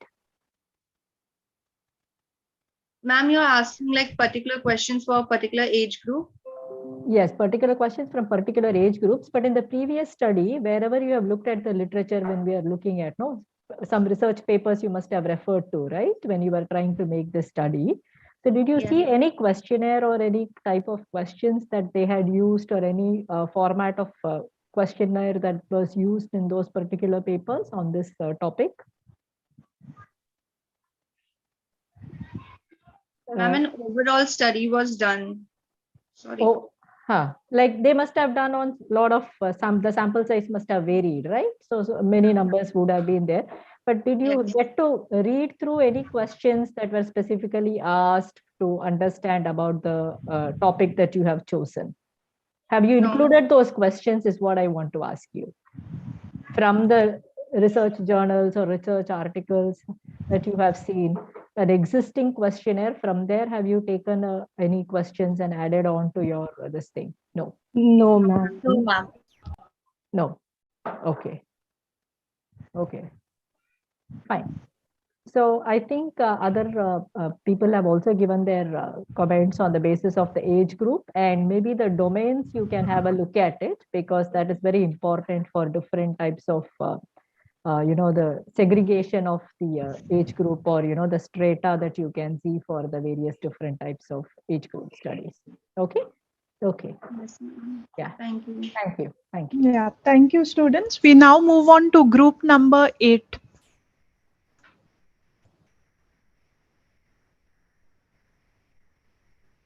Ma'am, I'm audible, right? Yes, you are. You can share your screen. Is the screen visible? Yes, slideshow mode, please.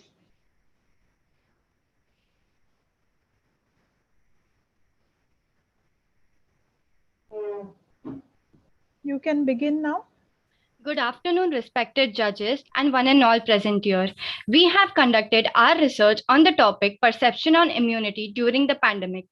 We have done an observational study on immunity in relation with physical activity and the factors that affected immunity during the pandemic. Immunity was one of the major concerns of people during the pandemic, and hence we conducted this research to find out their perspective. So, what is immunity? The immune system is a collection of enzymes, tissues, and organs that enable the body to recognize a foreign agent as non self. The immune system carries out a specific task in eliminating, neutralizing, and killing this particular agent. This altogether helps to protect the body from various infections. Due to inadequate concern on diet and physical exercise, the immune system can get weakened and cause various infections. Also, lack of sleep, substance abuse, and certain medications can have a negative impact on immunity. Consuming a diet rich in foods like vegetables, fruits, legumes, nuts, seafood, and low in processed food can reduce disease risk and promote healthy function. We have conducted this research with the objective of knowing people's perspective on immunity and their lifestyle patterns and to perceive the impact of physical activity on immunity. Since this research was conducted in the middle of a pandemic, we could not have a one-to-one interaction with the people, and hence we circulated a Google form to collect responses. The age group of our participants is ranging from 15 to 60 years. According to the study, We have observed that turmeric water, milk, kadha, vitamin C supplements, and homeopathy medicines may have contributed in boosting immunity. These immunity boosting foods were introduced to the participants through various platforms like television, newspaper articles, and social circles, but most prominently through social media, that is, Facebook, Instagram, and WhatsApp. As represented in the pie chart, exercise, diet, vitamin mineral supplements, and vaccination have majorly contributed in boosting immunity, according to the participants. Hence, the consumption and practices of these were found to be increased during the pandemic. Physical activity may help flush bacteria out of the lungs and the airways. This may reduce the chance of getting illness. Exercise stimulates or kickstarts the normal immune processes. A rise in body temperature during and after exercise prevents the bacterial growth. 60.5% of the participants reported to be physically active during the pandemic and were engaged in various cardio activities. Also, yoga and breathing practices were believed to be found helpful in enhancing immunity according to the participants. The factors like unhealthy eating habits, stress, lack of sleep, alcohol consumption, and smoking leads to weakening of immunity. Out of which, stress is considered to be the major risk factor affecting immunity according to the participants. After analyzing the responses, we found out that majority of the participants feel processed food may have a negative impact on immunity, followed by highly refined carbs, fatty foods, and salty foods. The foods like spinach, broccoli, ginger, garlic, yogurt, flax seeds, walnuts, almonds, dragon fruits, papaya, kiwi, citrus fruits, and green tea are considered as immunity boosting foods by the participant and were consumed by the studied participants. Amongst the following, ginger, garlic, yogurt, almonds, and walnuts were consumed by the participants on daily basis, whereas spinach, broccoli, and flax seeds were consumed once in 3 to 4 days. Other foods like dragon fruits, papaya, kiwi, citrus fruits, and green tea were also consumed by the participants.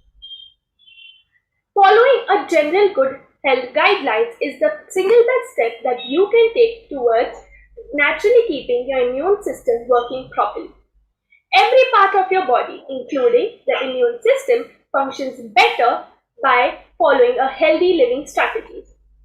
Some of which are quit smoking, eating diet rich in fruits and vegetables, trying to minimize stress, exercising regularly, maintaining healthy weight, and getting adequate sleep. Hence, we can conclude by saying that the first line of defense is to choose a healthy lifestyle. These are some of the sites which we referred for our research. Thank you.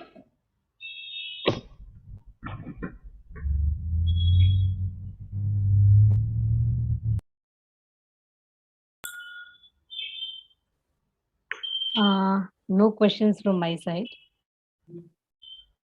Bright idea.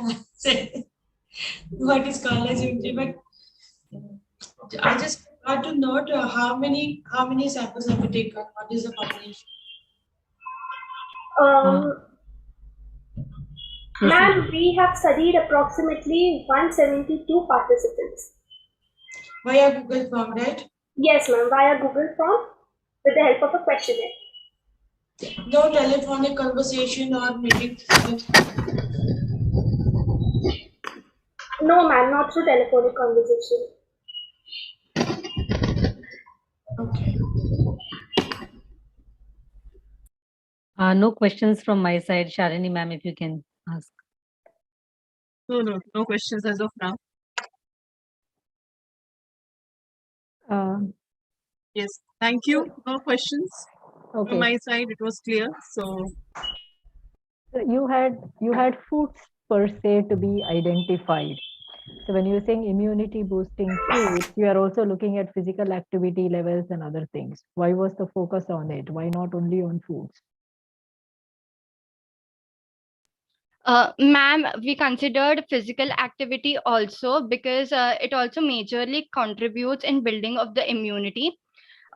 Because while doing physical activity, the oxygen supply in the body increases, because of which the red blood cells and oxygen is carried throughout the body, and because of this, the immune cells get divided at a faster rate.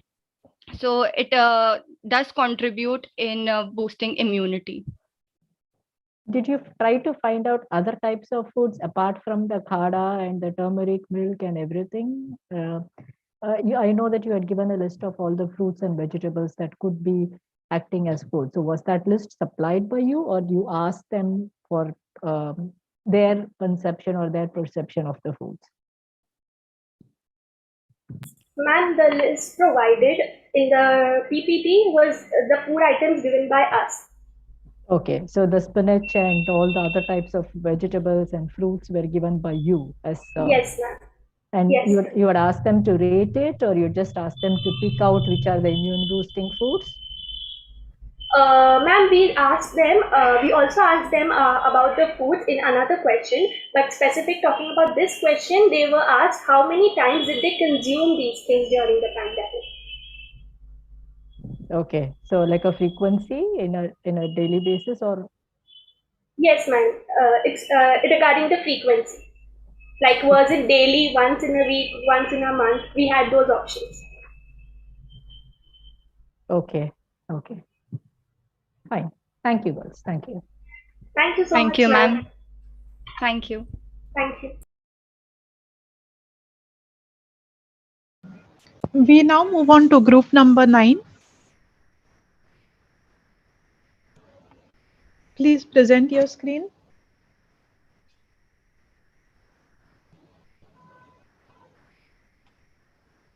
You can begin. Good afternoon to one and all. It is an honor to be part of this research program. Our topic for this research is death and dying, which also includes the aspects of euthanasia and grief. What is the first thing that comes to your mind when we speak of death? It is considered cold, silent, and gloomy. Many people mistake death and dying as synonyms. Death marks the end of a life story, whereas dying is a process of approaching death, including the choices and actions involved in the process.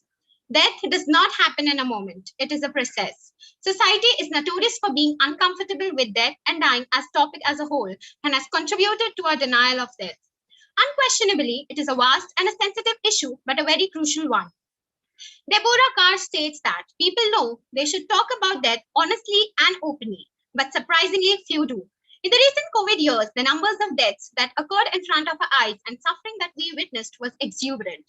Everyone reacts differently to death and employs personal coping mechanisms for grief. Right to life is one of the basic as well as fundamental rights. But the question arises if the person has the right to live, whether he or she has the right to die. Contrarily, we have euthanasia. Euthanasia refers to the deliberate action taken with the intention of ending life in order to relieve persistent suffering. The objective of the study is to encourage people to talk about death and dying, to study how euthanasia has become a part of modern society. This study also aims to examine people's grieving process after the death of a loved one.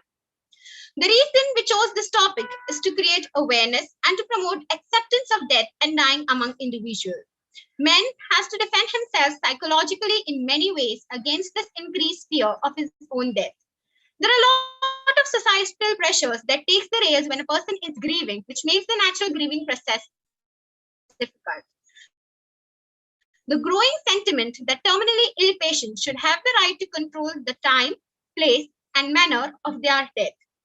These were some of the studies we found which were relevant to our research topic.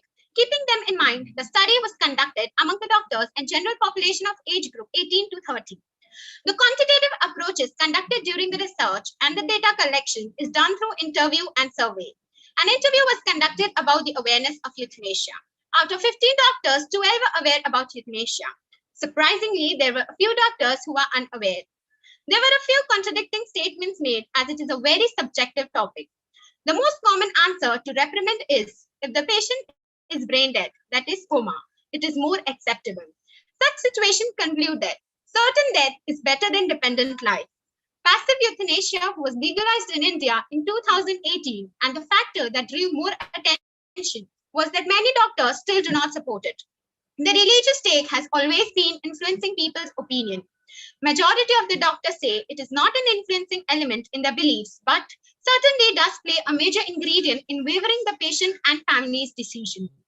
The right to die is a debatable topic. It certainly is a fair point to have the right to die, but only under protocols and guidelines. To conclude this interview, it is fundamentally alluding that medically it is accepted by doctors to conduct euthanasia, but only under specified conditions.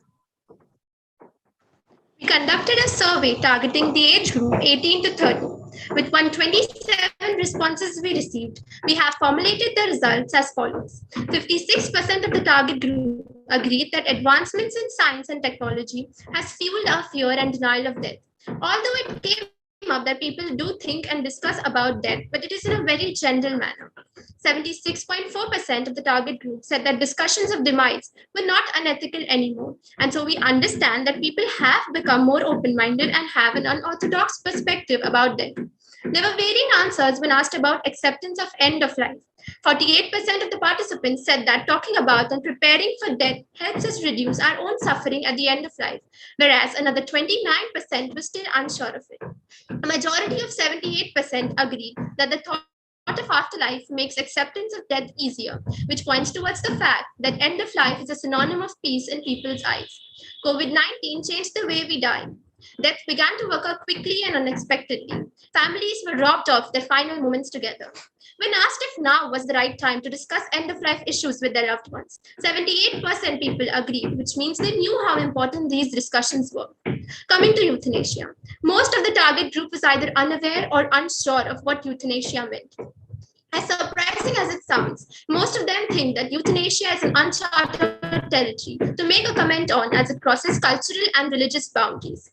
Notably, the survey on grief brought light on some interesting perspectives of people. Though the target group accepts death on a generalized standard, 66% still struggle to accept the demise of their loved ones. Since pandemic hit us, people suffering as well as families going through emotional stress and pain have shut off their emotions to stay strong for one another. But can this really help in dealing with the reality? The lack of acknowledgement towards emotions and grief weakens a person as a whole. To conclude, according to the survey conducted, culture plays a key role in the development of conceptions and attitudes towards death. The topic of death and dying and grief is a boundless ground, as there can be 101 probabilities of dealing with pain and death. Healthy grief is about finding ways to remember your loved ones and adjusting to life without them. If we as a society start talking about these issues, it gives us a mindset to focus on important things like happiness and well being. It helps us to have autonomy in our end of life discussions. Having an open mindset about introducing death education to paramedical and healthcare providers to bring out better perspectives and improve mental health of those who will be dealing with death during work on a daily basis. As it's an individual experience, people have their own definition of death. We cannot fully change that, but we can promote acceptance for it by having focus group discussions and workshops to bring this topic up in a very subtle and sensitive manner. Thank you.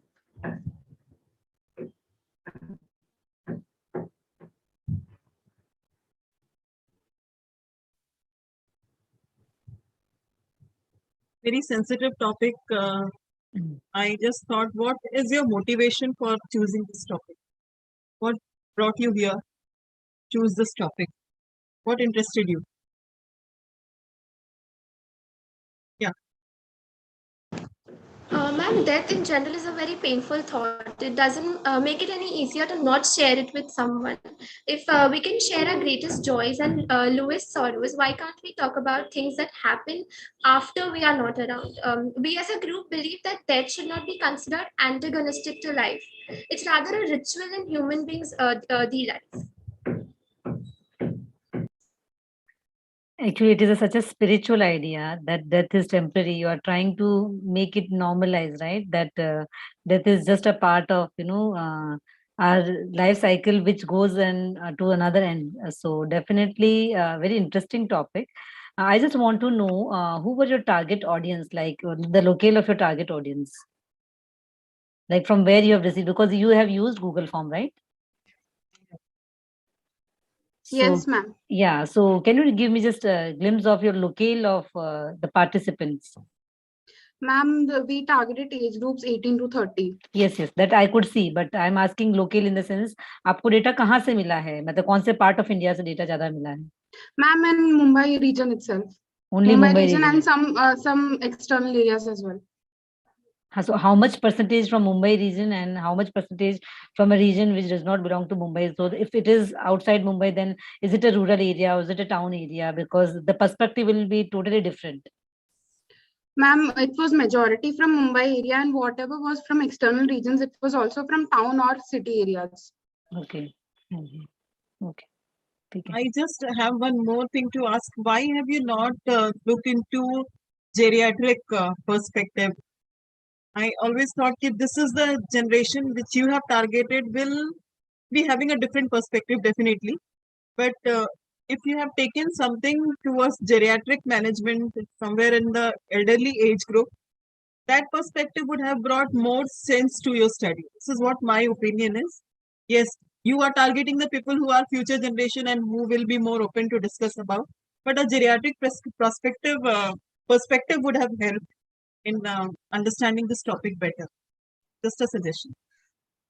Ma'am, we targeted this group because of COVID. Actually, we were not able to go out and interview people, and we did whatever we had at the moment.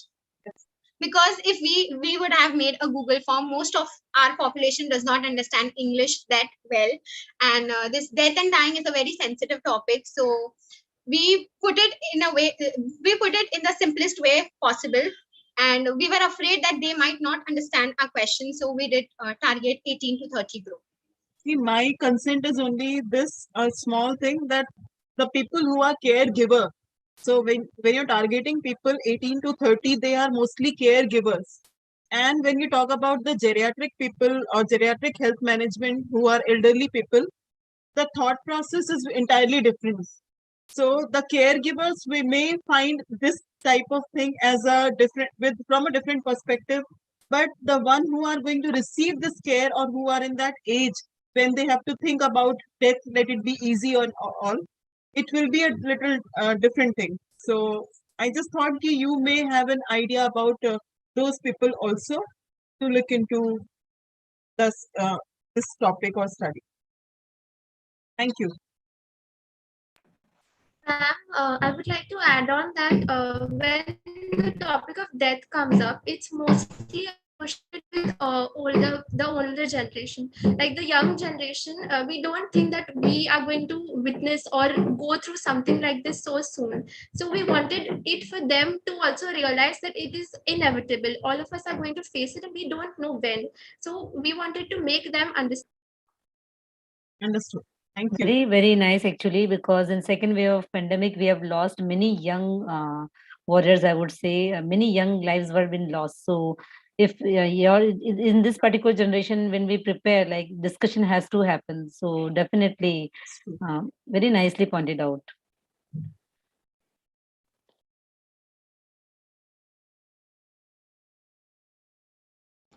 Okay, we now move on to group number 10 if we are done with the questions. Ma'am, I have a request. Can we please Yes. put the first slide on?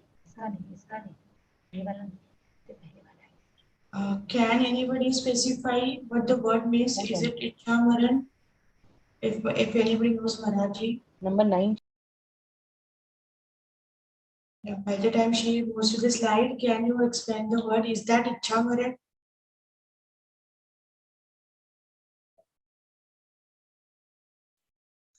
Ma'am, are you asking the meaning of euthanasia? Yeah. Ma'am, the another word for euthanasia is mercy killing. So mercy killing, okay, yeah. Because I didn't, I've studied about mercy killing. I have done a lot for that. So I just wanted to confirm it's Ichamaran is, but it's mercy killing again. And we have something called Hutatma, who knows that I'm going to die. Some doctors, they were in Dr. Himatra Vaskar, you might have seen, he knew, but he was again saying that America COVID nahi hone wala hai. Still I treat the patient. And he won from that. So when I wanted to know what kind of focus thereby it's going on. Like many were volunteers, they were known that they may get their life lost if they treat COVID patients. But they had enough courage to enter into Basti Badi and do help for COVID patients.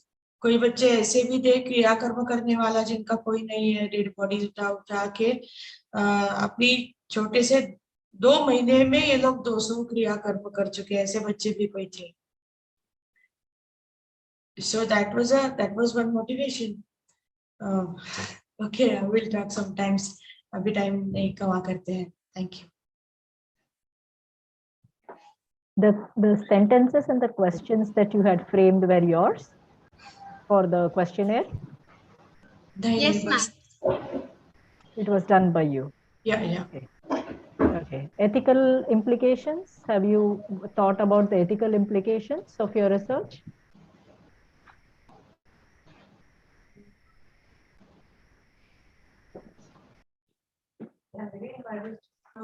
Ma'am, can you repeat the question?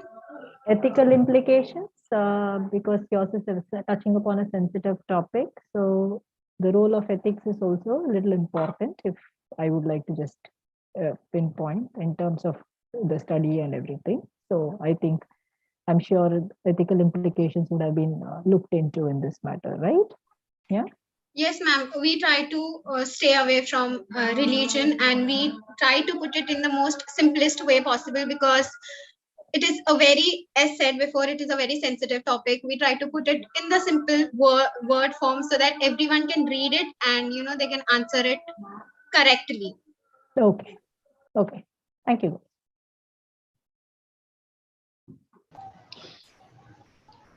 Thank you. We now one second.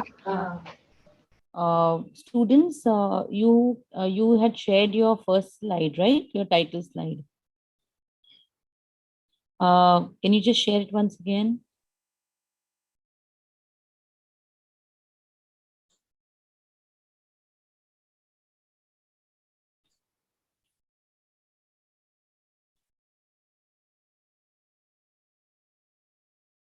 Your instructions have very clearly in the instructions, it's very clearly mentioned that you're not supposed to reveal any identity. Can you identify what is the identity that you have revealed here? Yeah, just I can निर्मल स्नेह उत्तम सेवा धर्म. मुझे college logo था. You put your college logo, right? Yeah. Ma'am, our guide had instructed us to do so. Okay, fine. So I'm just informing you that any identity that you are revealing, your name, your religion, your college identity, your logo, anything has to be, we are sorry, but we will have to disqualify your project. We will not be able to guide, judges have heard you, we've given you an opportunity, but because you have revealed your identity, we are sorry, we will not be able to accept your project for your grading. Ma'am, the logo is actually Aarya ka logo. It was not a college logo. No, look at your slide once again, you will come to know it is also Aarya and the college logo. So you're not supposed to reveal any identity. Everybody knows you're participating for Aarya. So there was no need to give even Aarya logo. Let's not argue about it. Identity has been revealed. So we will be disqualifying your project.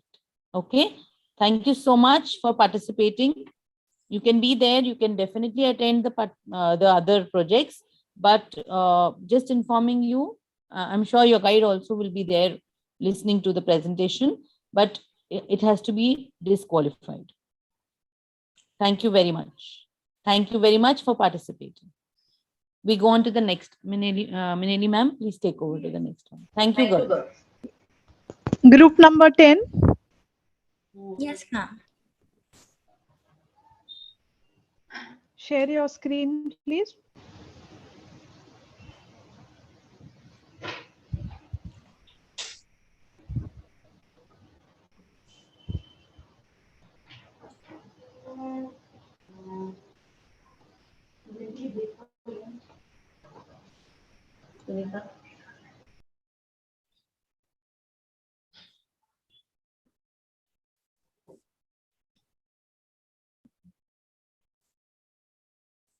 Group number 10, are you all there? Yes, ma'am. I'm just sharing the screen. Yes, yes.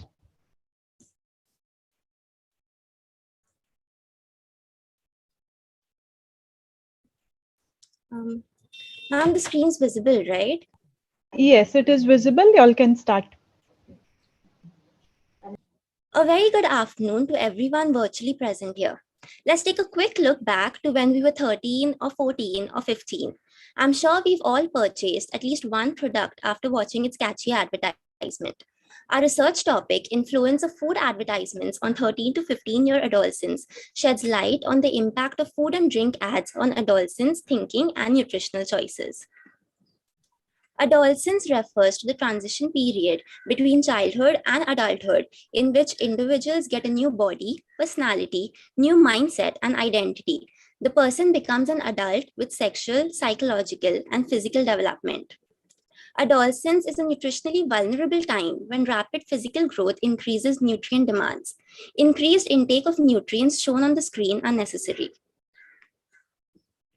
But the trend in adolescent food choices are honestly quite the opposite, which is a scary matter. They would rather opt for heavily processed junk foods and soft drinks, because who wants to have healthy homemade food, right? What they don't understand is that all of these unhealthy foods can lead to serious health concerns. The real question is that why are adolescents opting for these foods instead of healthy alternatives? Food and drink advertisements take the #1 spot in influencing their choices.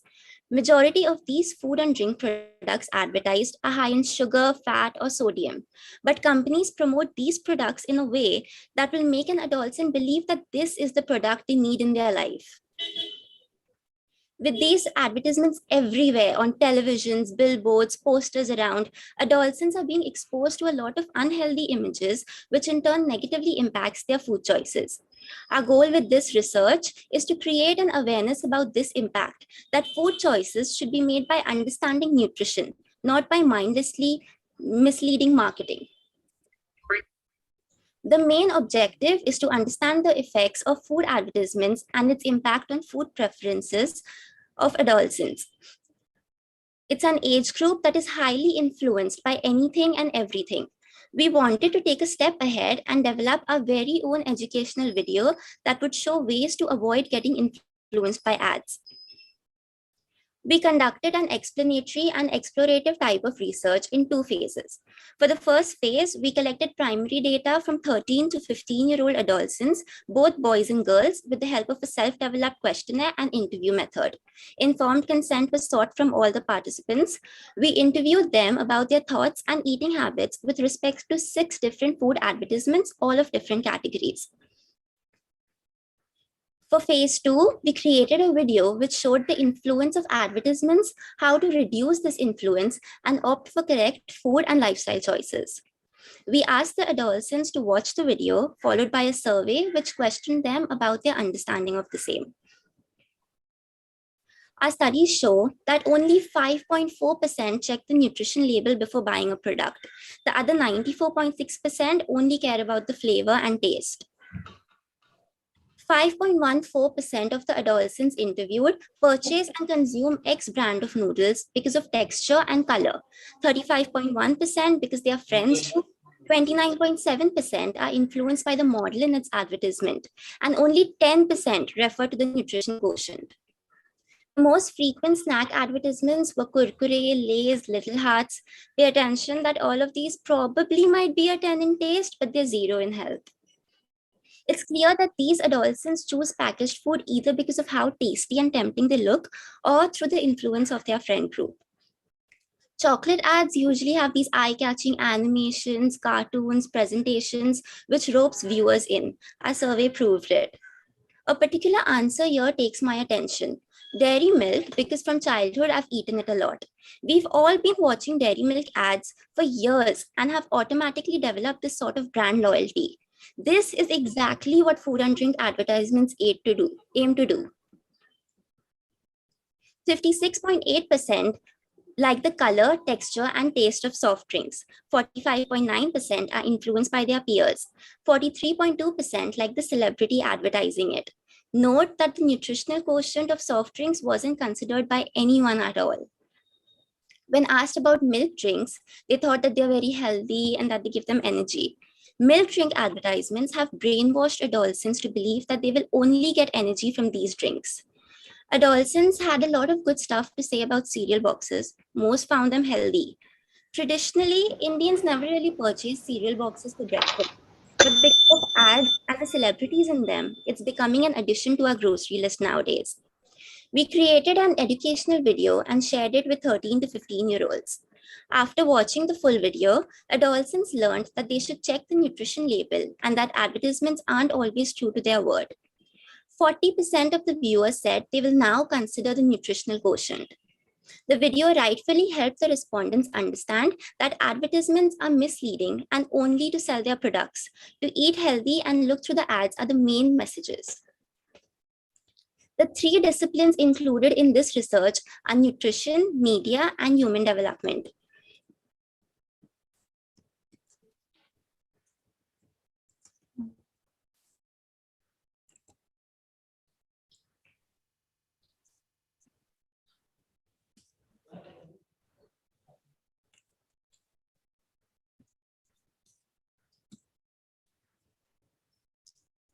Relevance to current studies. It is very easy to influence adolescents.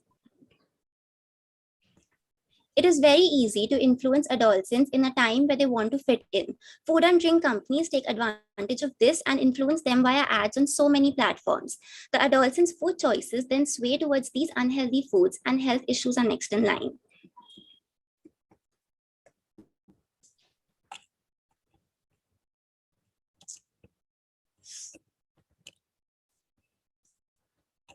I'm so sorry, my screen's kind of hanged. It is very important for us to make them understand which food decisions are wrong and which are right. In conclusion, adolescents shouldn't blindly trust advertisements and the products advertised. Look at the nutrition label and understand that the celebrities in the advertisements really just do it for the paycheck. Our recommendations are that an extensive research. Ma'am, can I please request for just 20 seconds because the screen hanged, please? It was a total technical glitch, please, if it's possible. Judges are okay. Judges, is that okay with you? Yes, yes, yes. Thank you so much. Okay, I'll just try to do it in this way. Okay, thank you. An extensive research with multiple age groups can be done. The limitations of our research are sample size, number of advertisements, and method.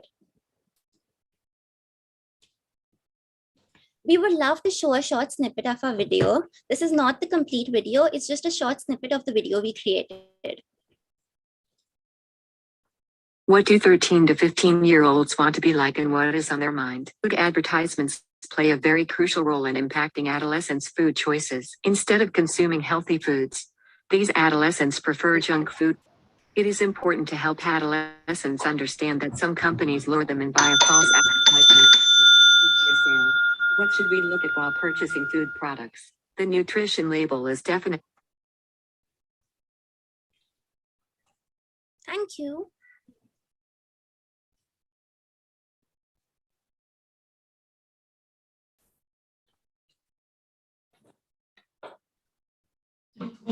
Yes, judges, any questions? Yes, Anjali ma'am, you would like to take question first? No, nothing specific. If you have something in your mind, go ahead. Swati ma'am? No, I said no specific questions related to this presentation. How many advertisements were you taken and how many categories you have chosen for the study? Ma'am, we looked at 6 different food advertisements in 6 different food categories. That was breakfast cereals, soft drinks. There were soft drinks, breakfast cereals. We looked at energy drinks. We also looked at chocolates, and we looked at snacks.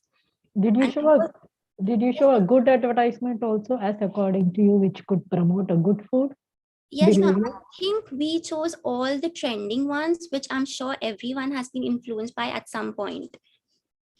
No, was there a mix of healthy choices and unhealthy choices advertisements in the mix which you were showing to the people when you were taking the Yes, survey? ma'am. Two out of the six advertisements that we showed were actually something that people believe to be healthy. They're not really very healthy, but it's something that everyone assumes to be healthy. For example, cereals and energy drinks, which claim that they would give you energy or they would increase your height. Okay, okay. So those got the maximum rating out of the percentage scale that you have scored, is it? Yes, Those, ma'am. the ones which they thought would be the healthy choice. Yes. Okay.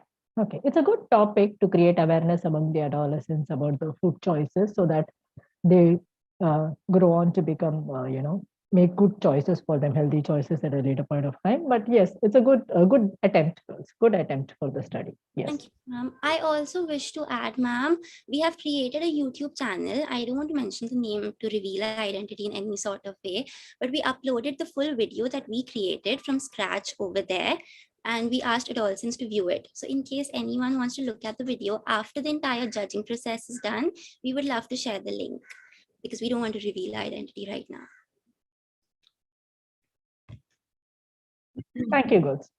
Thank you. We now move on to group number 11.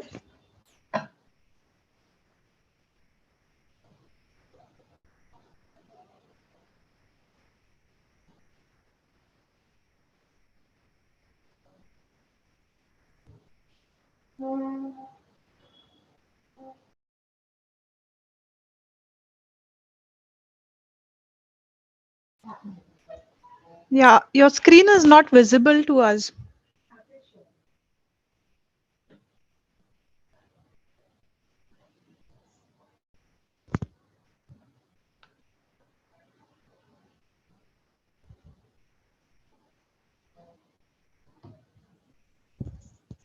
It is visible now.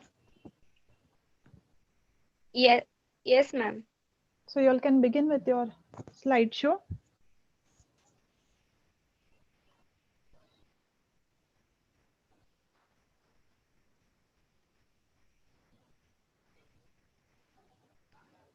Good afternoon to one and all present here. Our topic for this research is respective of adolescents aging 13 to 19 years and young adults aging 20 to 25 years.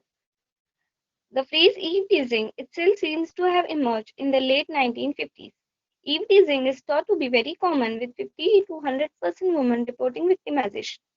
Laws cannot bring about immediate changes in public behavior, as issues like eve teasing are deeply rooted in the culture of the country. The street harassment of young women is compounded due to gender inequality in India.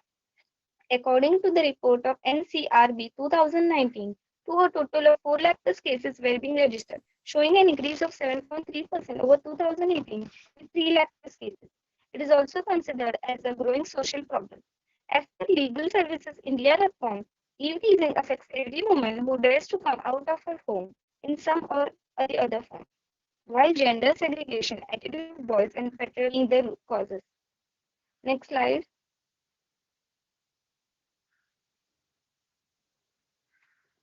Next slide.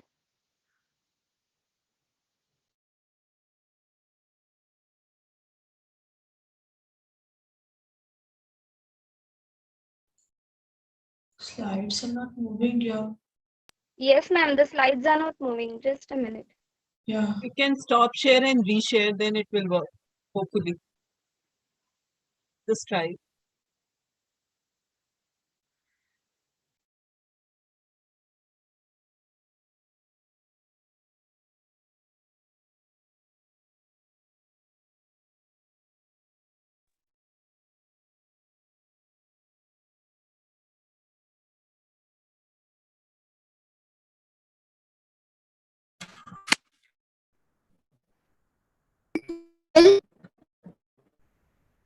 Yes, it is visible. Keep it on slideshow mode, possible.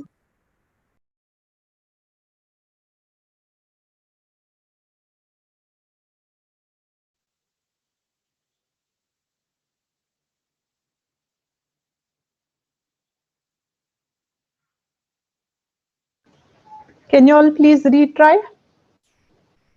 Yeah, it's working.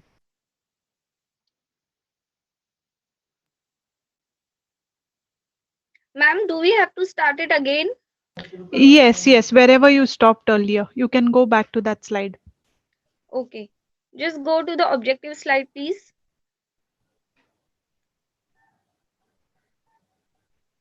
Objective slide.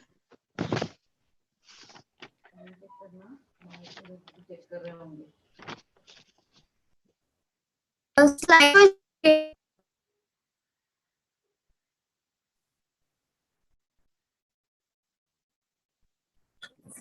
Objective slide. This is methodology.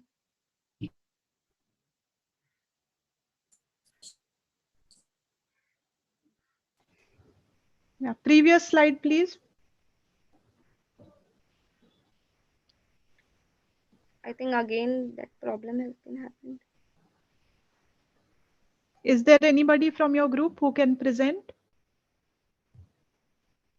Yes, ma'am. Just a minute.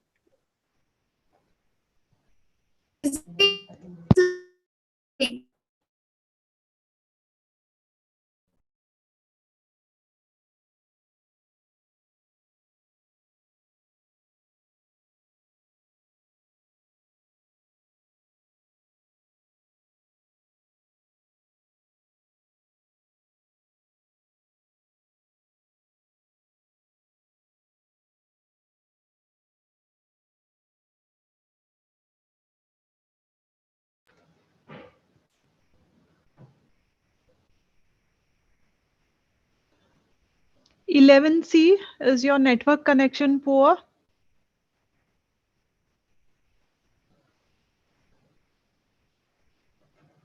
We can take them later.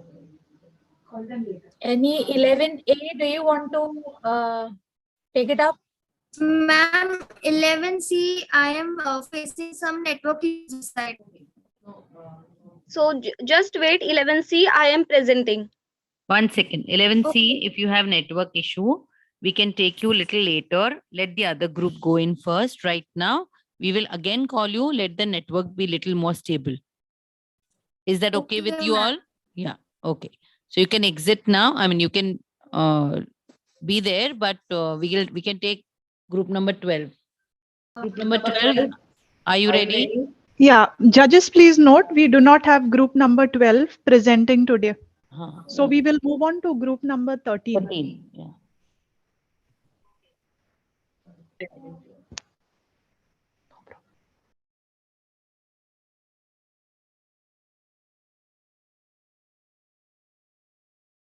Is the screen visible, ma'am? Yes, screen is visible. Please put it on slideshow mode. You all can begin now.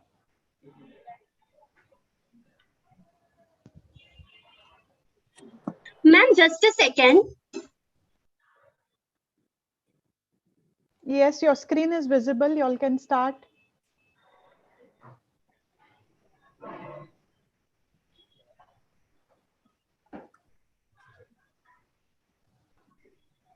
Is there any issue?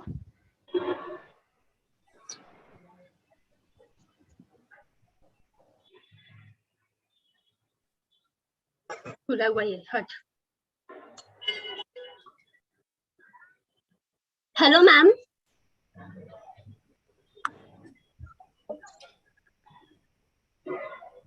Ma'am, yes, I'm audible and visible. Yes, you are audible. Is she also visible? Okay, you are not visible to us. Not visible, but you are audible. So if you want to do it, if your clarity is without showing your video, it's okay. You can begin. Ma'am, I have on my video actually.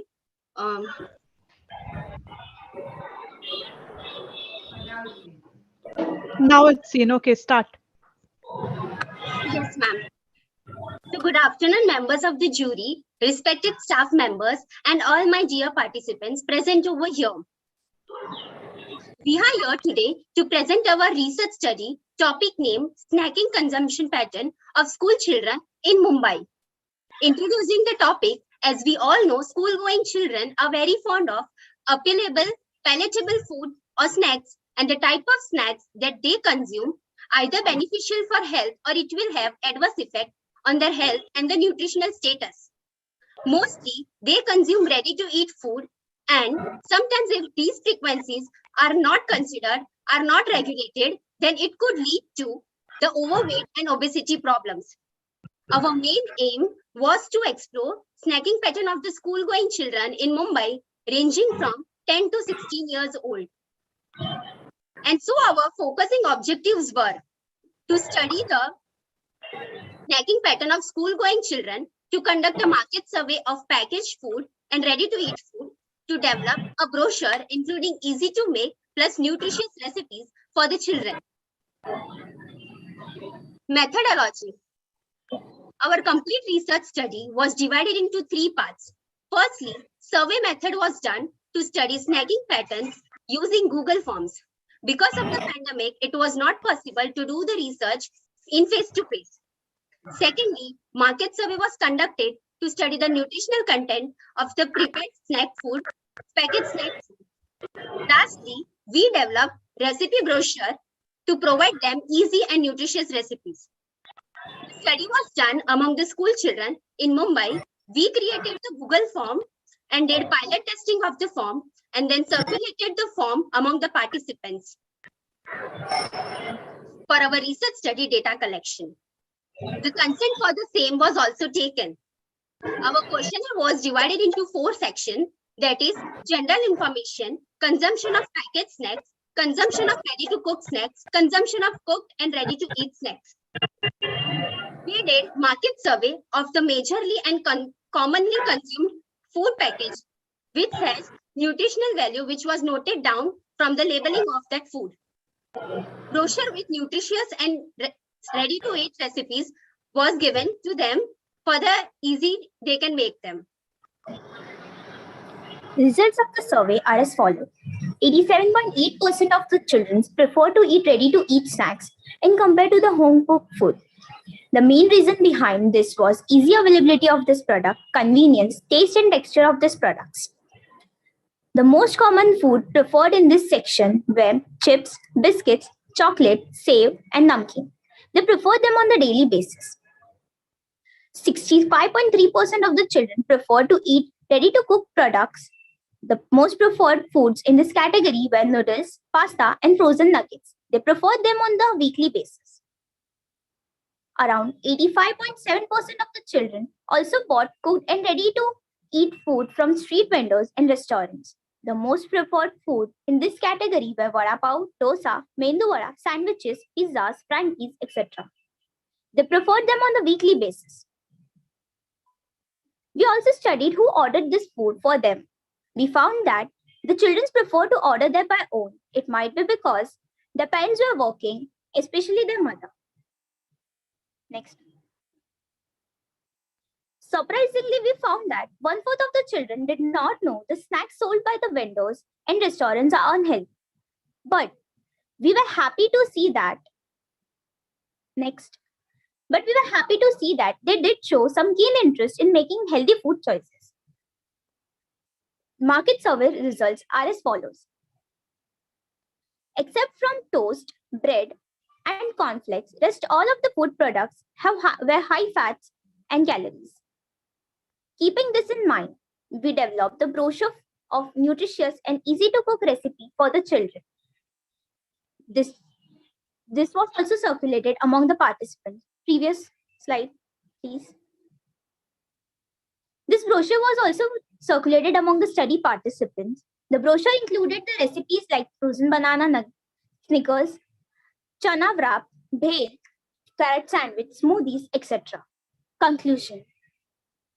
Almost all the children preferred snacking, but the snacks which they preferred weren't so healthy. Hence, a greater awareness about the nutrition and health is needed among these children as they are the future of our country. Limitations. We were not able to study the nutritive value of packet snacks from the unorganized sector as they do not follow the nutritive labeling by FSSAI. Similar constraint was faced with the street food and snacks from the restaurant. Recommendation. In future, nutrition education program for these children can be conducted and the health and fitness levels can be assessed by assessing their BMI, bone health, and cardiovascular health. Contribution to the society.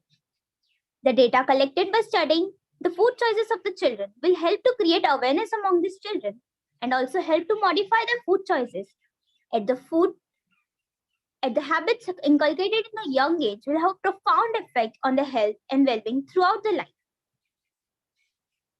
Interdisciplinary relevance. Next, interdisciplinary relevance.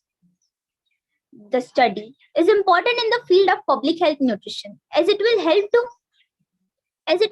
to conduct the programs on the community level. It is also important in the food technology as the food manufacturer will be able to develop healthier snacks for children which will not be high in fats and calories.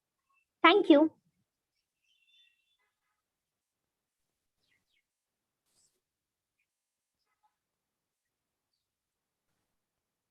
Over to the judges.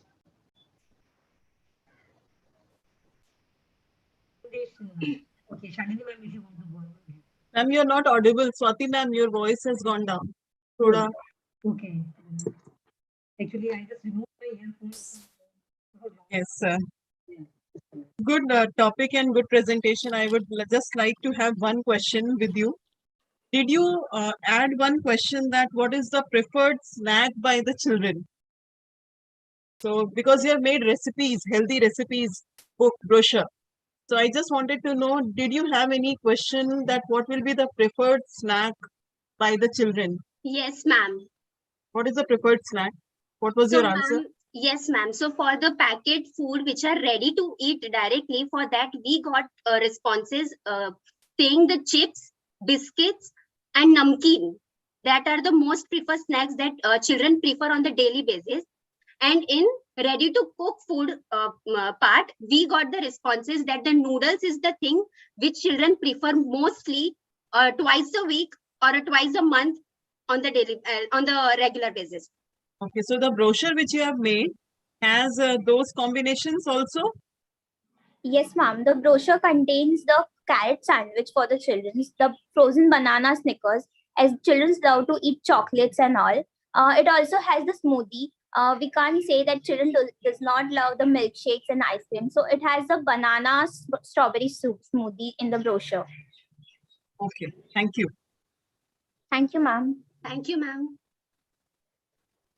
I guess my question is answered in the same question, so no more questions from my side. Thank you, ma'am. I think a good study, girls, and it's a needed study for doing the snacking pattern. Good idea to prepare a brochure and give the choice. Thank you, ma'am. Thank you so much, ma'am.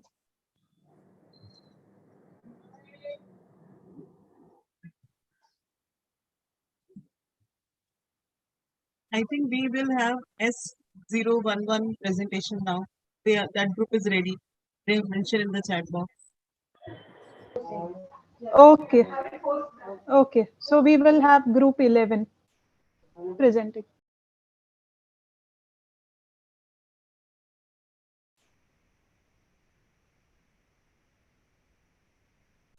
Group 11, please share your screen quickly.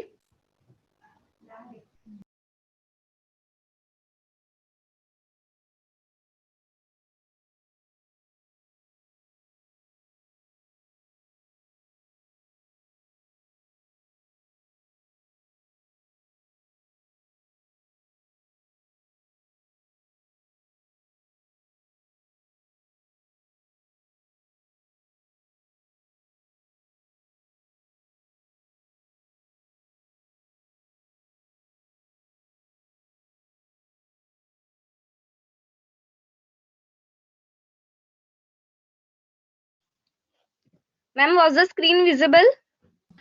It was visible, but your PowerPoint slides did not show. They were visible only briefly. Just a minute, ma'am.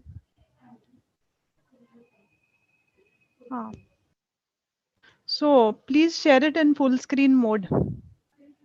You can tilt Ma'am, your I phone. don't know, but my camera is getting off when I am trying to That is share okay. it. That is okay. Okay, so shall I start? Is it visible now? No, it is not visible to us.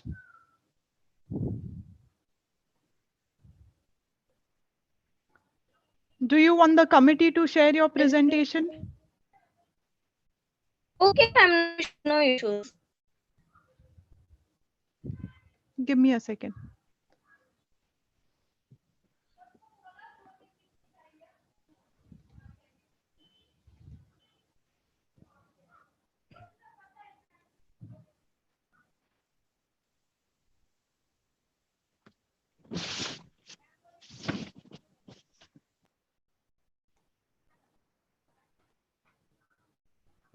Okay, y'all can begin now.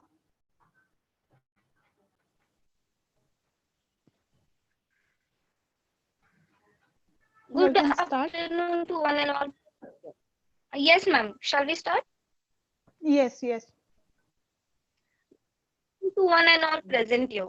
Our topic for the research is perspective of adolescents aged 13 to 19 years and young adults aging 20 to 25 years. Next slide. Next slide.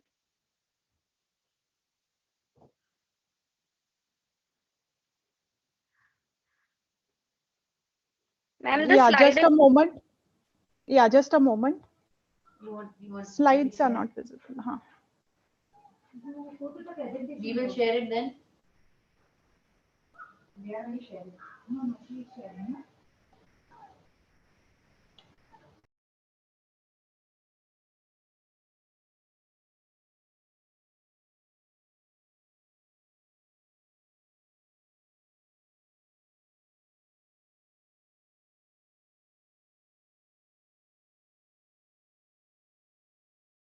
I would request Dr. Kamini to start the share.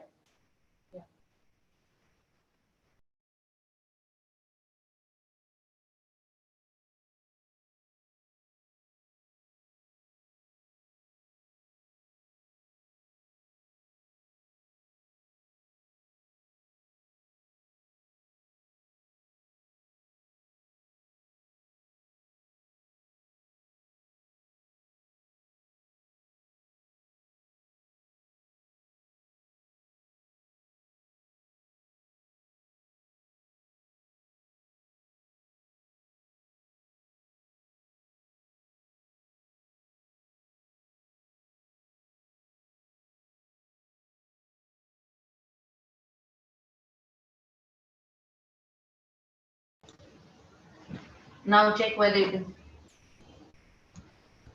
It is getting loaded. Yes, it's visible. Okay. So y'all can start now. yes, ma'am. Good morning, good afternoon to one and all. Our topic for today is perspective of adolescents aged 13 to 19 years and young adults aging 20 to 25 years. Next slide. The phrase eve teasing itself seems to have emerged in the late 1950s. Eve teasing is thought to be very common, with 50 to 100% women reporting victimization. Laws cannot bring about changes in the society as this eve teasing is deeply rooted in the culture of a country. The street harassment of young women is compounded due to general inequality in India. According to the report of NCRB 2019, to a total of 4 lakh plus cases were being registered, showing an increase of 7.3% over 2018. Next slide.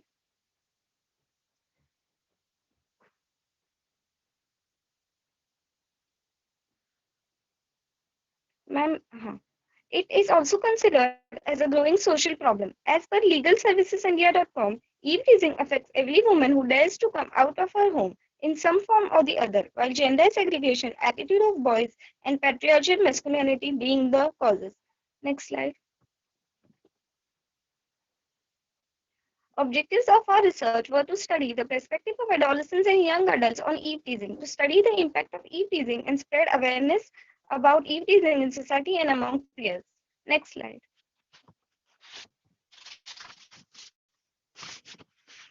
Methodology consisted of the research design was fully exploratory with sampling technique being purposive. The sample size consisted of 36 adolescents and 24 young adults being participants. While the tool for the research was completely self-made questionnaire having 18 questions. Next slide. Ma'am, next slide. Let us know about the research of the study we did. On asking the questions regarding a study of ever the participants were being ill-teased, most of the participants answered that no, they were never being ill-teased, while some answered with yes. In these answers, the percentage of yes were more of young adults than adolescents. What will you do if you are being advertised was our next question. The number of adolescents responded that they will address their parents regarding the practice and call the police, while the young adults count was quite low than the adolescents. Next slide.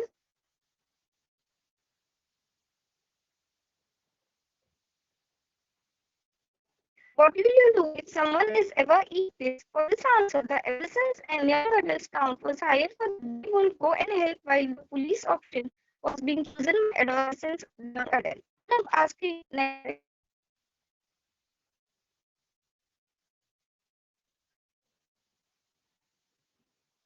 Ma'am, next slide.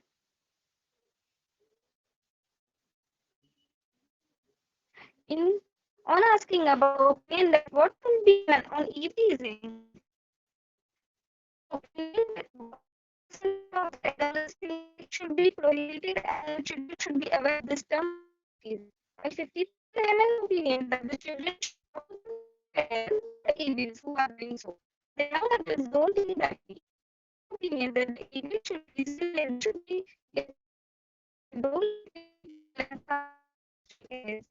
now I would like to hand it I guess she's not audible to me. Yes, you are not audible. Is somebody else taking over from the group? Yes, ma'am. Begin with Okay. question number 4. The question is about the opinion about eve teasing. Half of the adolescents think that they should be prohibited and the children should be aware of the term eve teasing. They should be explained the good touch and the bad touch by the strangers. And the other half have the opinion that the children have talked to their parents and confront the evils who are doing it. The young adults don't think the same way about the having opinion that the evils should be present and they should be given some strict punishment so that they don't repeat it again, and some strict action should be taken against them so they stop doing it. Next slide. Okay. Keep the speaker a little away from your lips. Okay, ma'am. Yeah.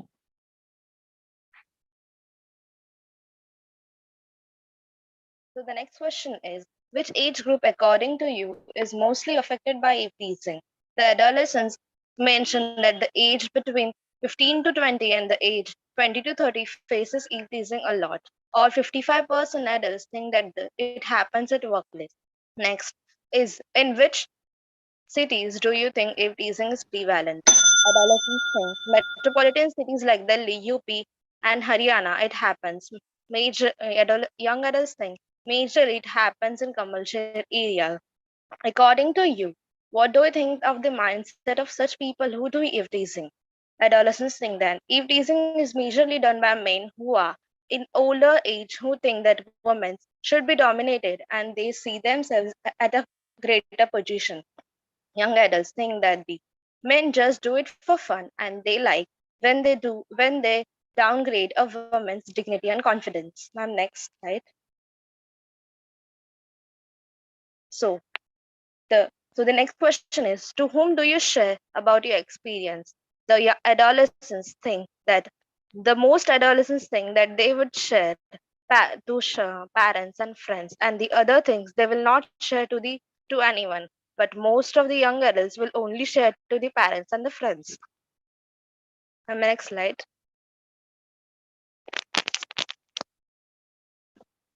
Now we come to the next part. Question number 9. Do you think that people in your community would support to the efforts of to stop eve teasing? Why or why not? Adolescents think that the mostly community and society blames these women. The adults saying that the community and the society should take a stand for the women who face it.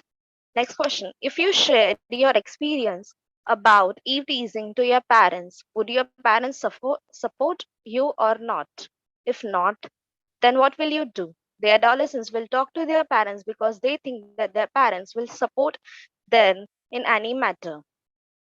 Young adults have the same opinion because they are very much open to their parents about such topics. Next question is about the psychological impact of eve teasing on school students and the college students.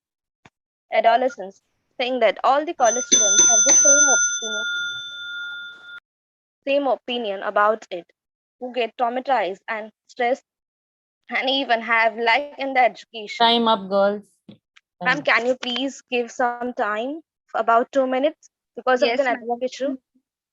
Girls, we will not be able to keep on giving time like that because of the error Ma'am, in your technology. We have already given you extra time. ma'am, yes, I'll do the discussion, then it's over. Only one slide is remaining about the discussion. Ma'am, even 30 seconds will make up because Yes, of the ma'am. technical issue it took place. Okay, we will not give you time to talk. We will give you, we will just share the slide with the judges. We will not be able to Okay. give you time.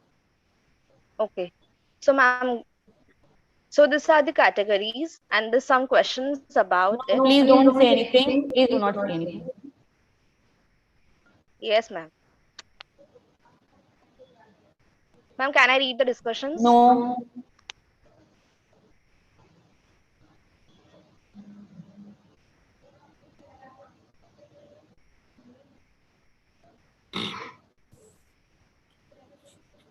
Over to the judges.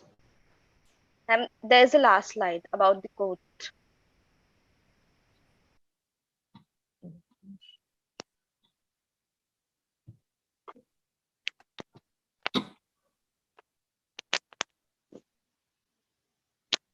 Okay, so I will go with the quick question. First of all, whenever you're presenting, not question, actually recommendation that whenever you are presenting for any competition, please see to it that there are no animation which are been used in your slide because that takes a lot of time, even in the switching between the content. And secondly, topic was good, but there were a lot of many technical glitches which were there. So can you just give me one strong recommendation from your study?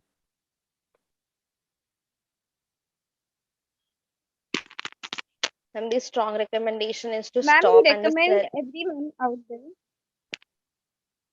And this You strong say. recommendation is that to spread awareness among the teens and the young adults. How you are going to do it? Because the moment because the age group you have chosen, it is a school, right? School and college, yeah. So I guess we cannot say that is a biological in nature at the same time because their prefrontal cortex has not developed and they are still not rationalizing what they are doing. Secondly, they want to look cool because for them, like doing this is a cool thing, right? So even though explaining them, will it make any difference? No, but only explaining them will not help. By doing some displays, posters, we can explain them. Okay, I'm done with my question part. Okay, ma'am.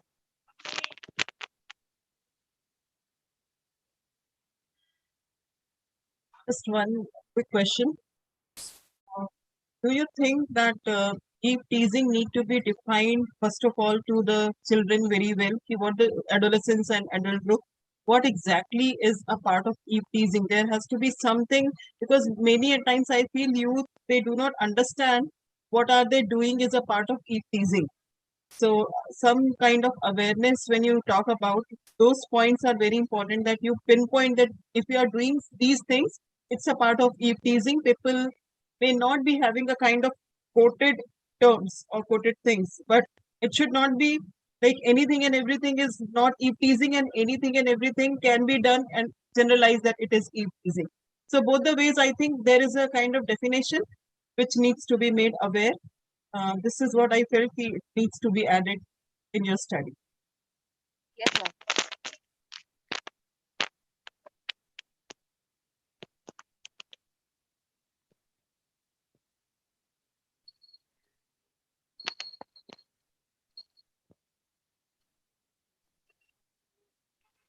Okay, I guess there are no more questions from our side. May I request Madam Rodriguez that can we have a break for half an hour Yes, at least? yes, we were Yes, going to, ma'am. Yes, yes. we were going to say that only before we could go in for this one. But as you all wanted the last one, so can we meet after 20 minutes, ma'am? Will that be okay? Yeah, 2:30 will be enough time for us Okay, to have. 2:30 you want? Yeah. So half an hour break we Yes, take. yes, yes, yes. Participants who are left, please be there by 2:25. We will log in immediately at 2:25. We will only log in the judges at the last minute. If you are not there in the lobby, we are sorry, we will not be allowing you anymore. So please see that by 2:25, everybody who is supposed to be still participating, still going in for your presentations, be there at 2:25. Thank you, judges. We will join back at 2:25 for the students and 2:20 between 2:25 and 2:30 for you all. Thank you very much. Thank you. Thank you. Yeah.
Okay, good afternoon, everyone.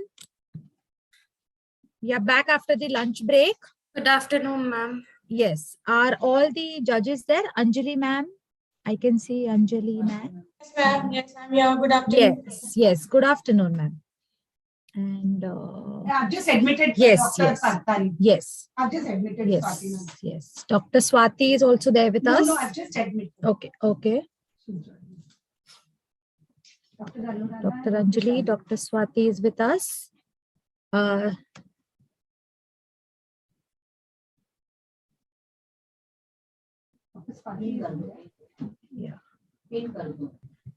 Group number 14, are you all ready? Yes, ma'am. Shalini Rai and Yeah, even I can't see them. and Dr. Anuradha. Yeah. Ma'am, am I visible? Wait. Just Sure. wait, let all the judges come. Should I call them? Sure, Yeah, ma'am. yeah. Ms. Vibhuti, can I request one thing? Yes, ma'am. That as we have so many presentations still left for this thing for the day, so can only 2 judges be asking question for each presentation rather than we all are asking? So will that be fine with you? Yes, if it is okay with you all, we are comfortable with anything, ma'am. Yes, Anjali ma'am is raising her thumbs up, and even I guess Shalini ma'am has also said yes to this.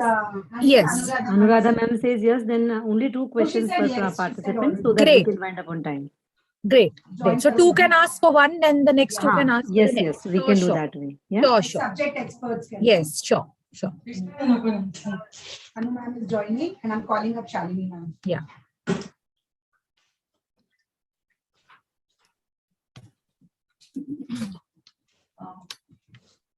Yeah, she's waiting. Also, ma'am, now that you're talking about it, if by by the 20th presentation, if you could just mail us the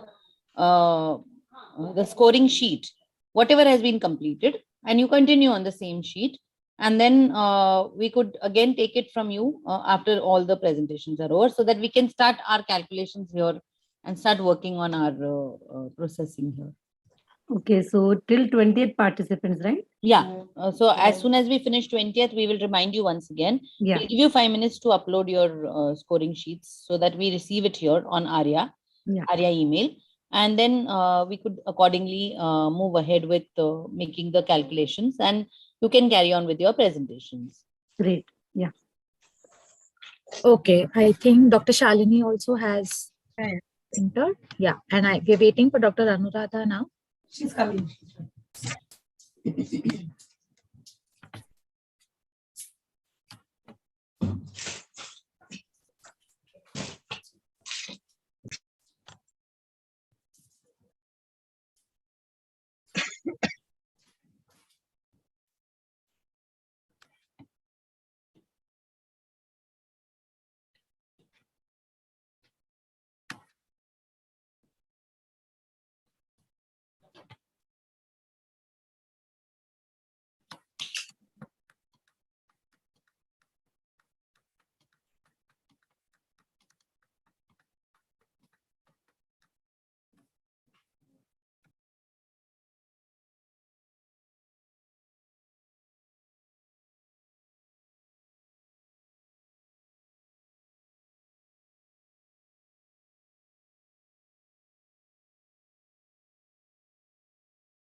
Yes.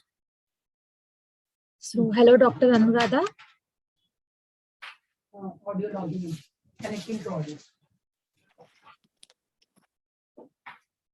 Okay. Yes. So, judges, can we begin? And as decided that alternately we will have only 2 judges asking questions per project to save time. Yes. Okay. So, is group number 1 second? Huh?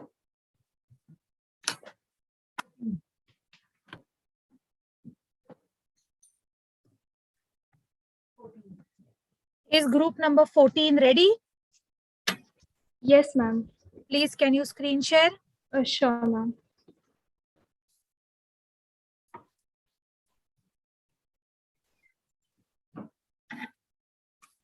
Ma'am, is the screen visible? 1 second. Yeah. Yes, yes. It is visible. Okay. And your time starts now. Good afternoon, everyone present here. Our today's topic is awareness and perception of the term cybercrime, cyber safety among adolescents 17 to 25 years during COVID-19 pandemic. Our project code is A22S0014. Review of literature.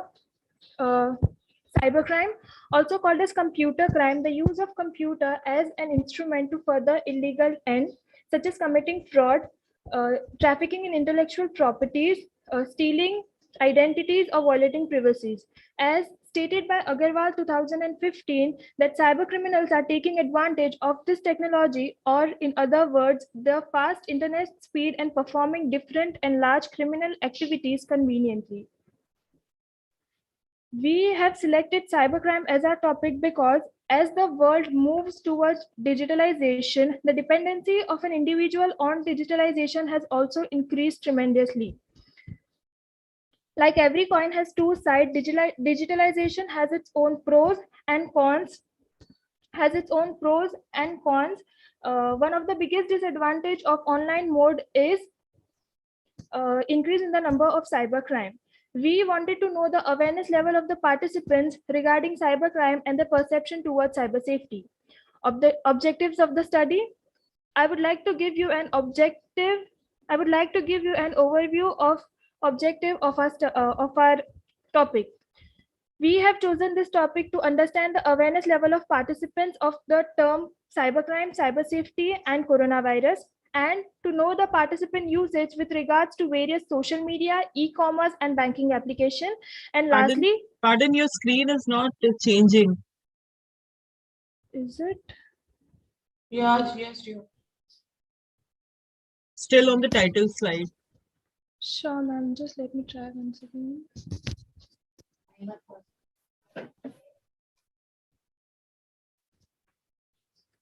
Is the screen visible now? Yes. Can you make it PowerPoint? Slideshow. Slideshow. Sure, ma'am.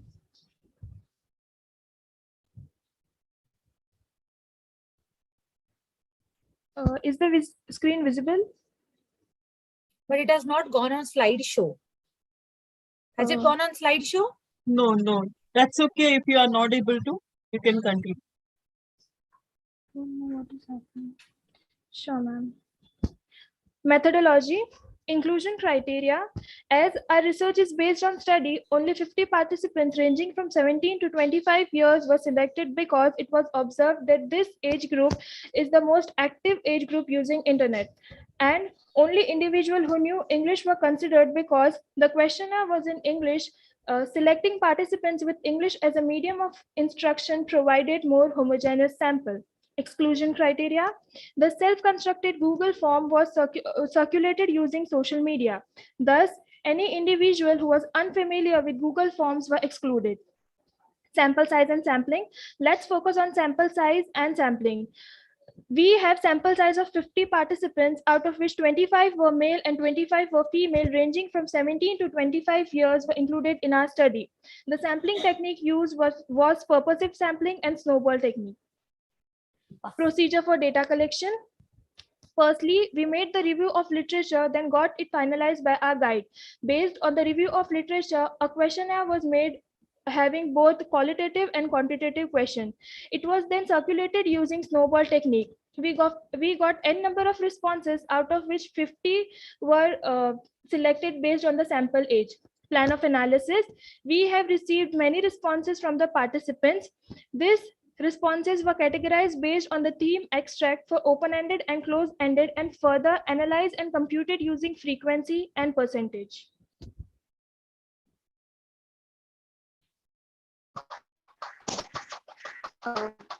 The slide has not changed for me. 14C. Yes, now it is. Let's focus on sample characteristics. We have questioned 50 participants, out of which 25 participants are female and 25 participants are male. The age of the participants are displayed on the slide. Maximum participants are of age group 18 to 20 years. We also observed that almost all the participants follow Islam community and very few were from Hindu community. Next.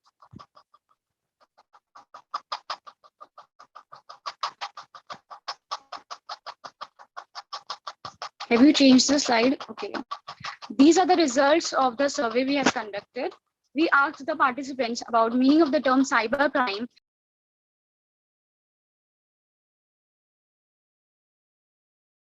Okay, you have gone on mute.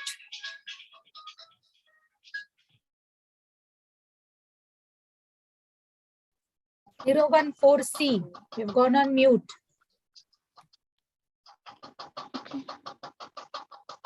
Hello, am I audible? 40A. Yeah, you are audible. I can't see the screen.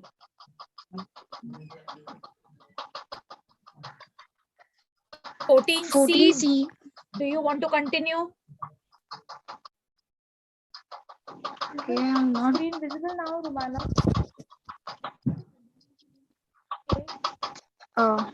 Actually, I'm okay. Wait, I'll just change my location. I think I'm facing some network issue. Wait.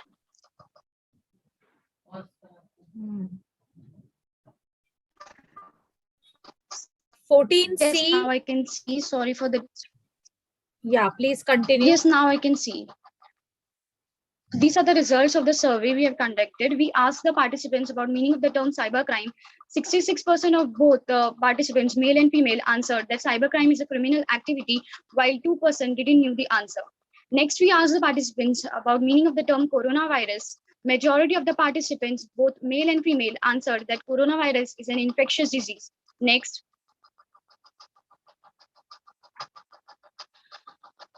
We asked the participants about the application used by them.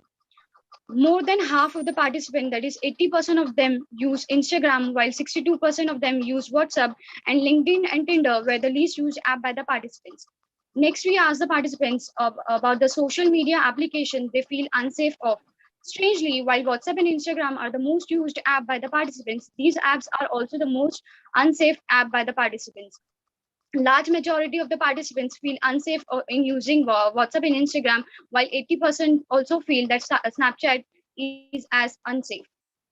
Next slide. We also asked the participants about the money transfer application used by them. Google Pay and Paytm are the most used app by the participants with 64% and 44% respectively.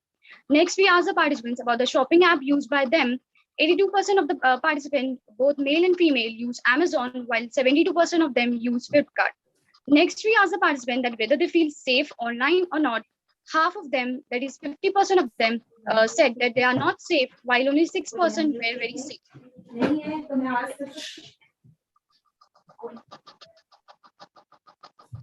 Next slide. Discussion and conclusion. Lastly, we asked the participants that whether they are interested in learning about cybercrime and cyber safety. We got a very positive response. Substantially majority of the participants said that they would like to know more about cybercrime and cyber safety, while only 10% of them said that they are not interested or they think they know enough about the topic. Our research on awareness of cybercrime and cyber safety during this pandemic helped us a lot in understanding the viewpoints of the participants. Majority of the participants are used more than one social media application, e-commerce websites for shopping, money transfer, etc. Majority of the individual have been expected to switch to online mode for various reasons, be it working, learning, shopping, money transfer, etc. Thus, there is a chances of being victim of cybercrime. Our research also assists, thus our research also assists the policymakers in the organization to aware the people, since our research have also proven that many participants want to know more about the cybercrime and wanted to learn more about cybercrime. Thus, the policymakers should create ways and methods to Girls, spread. please stop. There is a bell that we have already made the bell ring almost 3 times. Yes, ma'am. Yes, so we are please in. stop. Please stop. Please stop screen share. Over to you, judges.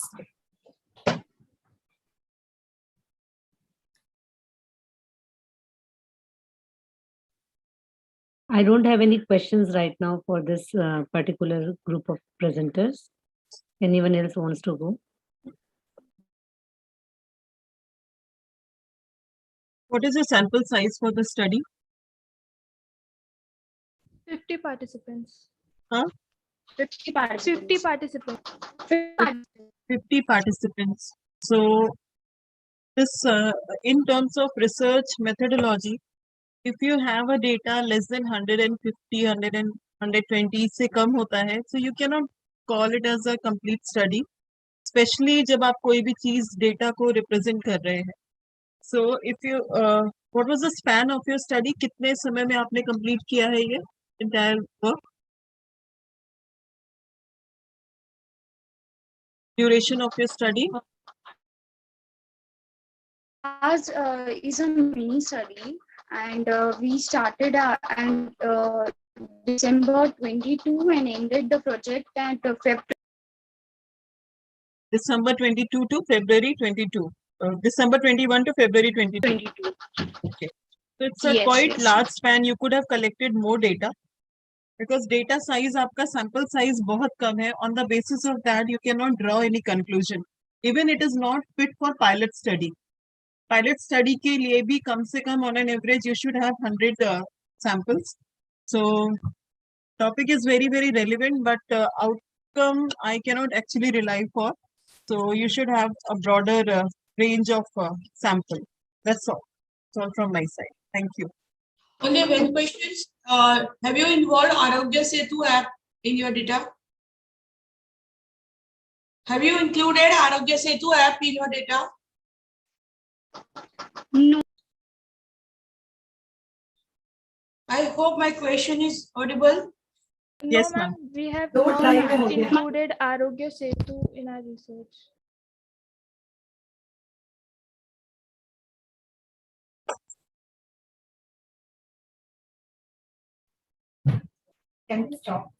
Please, can you stop screen share, please?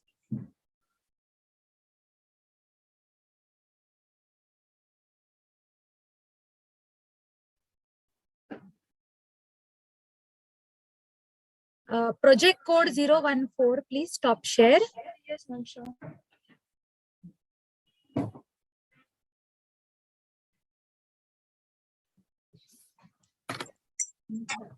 Participants, kindly note, immediately after you finish the presentation, please stop share.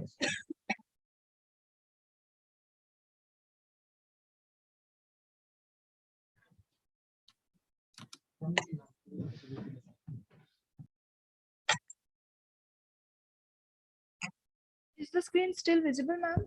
Yes, it is still visible.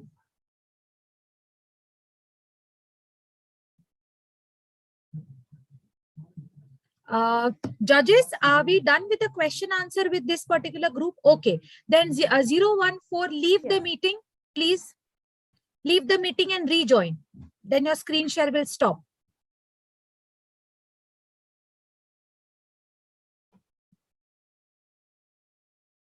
Yes. Okay, 015, are you all ready? Yes, ma'am. Please screen share. Yes. Are you all ready? Okay, your time starts now. Tell me, is it right that we sleep well at night, replenishing ourselves for tomorrow's greedy night? Our world is an institution of environmental pollution. We choose not to care for our future generations. And I, for one, am guilty for buying hundreds of electronic gadgets that attracts industries to produce like maggots. Environmental pollution is at the heart of our planet. Tell me, is it right that we sleep well at night, replenishing ourselves for tomorrow's greedy fight? Good afternoon, everyone. From the above passage, we introduce our topic of our group, Impact of COVID-19 Pandemic on E-Waste Generation and its Mitigation. What is e-waste? E-waste is described as discarded electronic devices. The pandemic due to COVID-19 has forced us to adopt online mode of functioning, causing more dependency on electronic devices. The rising question among each individual is how to dispose e-waste properly. In this study, we will try to understand the correct way of e-waste disposal and how to reuse it. India is the world's third largest producer of e-waste and has generated over 10 lakh tons of e-waste during 2019 and 2020. The objectives for this study are to identify the seriousness of increasing e-waste generation, to increase awareness about correct way of disposing e-waste, and to convert e-waste into some usable item. The statistics on the top image shows the breakup of e-waste in India. The statistics on the second chart show that Maharashtra generates maximum e-waste and Madhya Pradesh produces the least. The major problem in India is the dismantling of e-waste. Selampur in Delhi is the largest e-waste dismantling center of India, as we see in the picture. Dismantling components and incineration are used to dispose the waste. Gloves and face masks are not used, which causes diseases like kidney and liver damage. The emission of dioxins and carcinogens released by burning pollutes the air. Economical potential of e-waste is that it is a rich source of gold, silver, and copper which can be recovered and brought back into the production cycle. One of the relevant study was reviewed, wherein the study was done by Viraja Bhatt and Yogesh Patil in 2013, which aimed at raising awareness about correct disposal practices among residents of Pune city. For methodology, secondary literature sources were reviewed to find out the increasing seriousness of e-waste all over the world. Information with respect to appropriate e-waste disposal method was reviewed through online literary sources. An online survey was conducted to know the awareness levels of citizens and information related to its disposal. Interview of scrap dealer was conducted to know the fate of e-waste and current e-waste disposal. Interview of an environmental consultant was taken to know the current methods of e-waste management. Product development of e-waste through exploration method. Results of research on generation of e-waste and recycling it. People aged from 18 to 50 years have responded through the Google Form survey. In total, we have received 79 responses. Responses collected comprise of different professions such as healthcare sector, IT sector, educational sector, government sector, administrative sector, homemakers, and 62% of that comprise of students. Around half of the population agrees that there has been a purchase of electronics in past few years. An average of 40.5% of respondents sell their e-waste to scrap dealers and 21% have exchanged their e-waste. And most of them don't know what scrap dealer does with the e-waste. Maximum of the population have never recycled or upcycled their e-waste.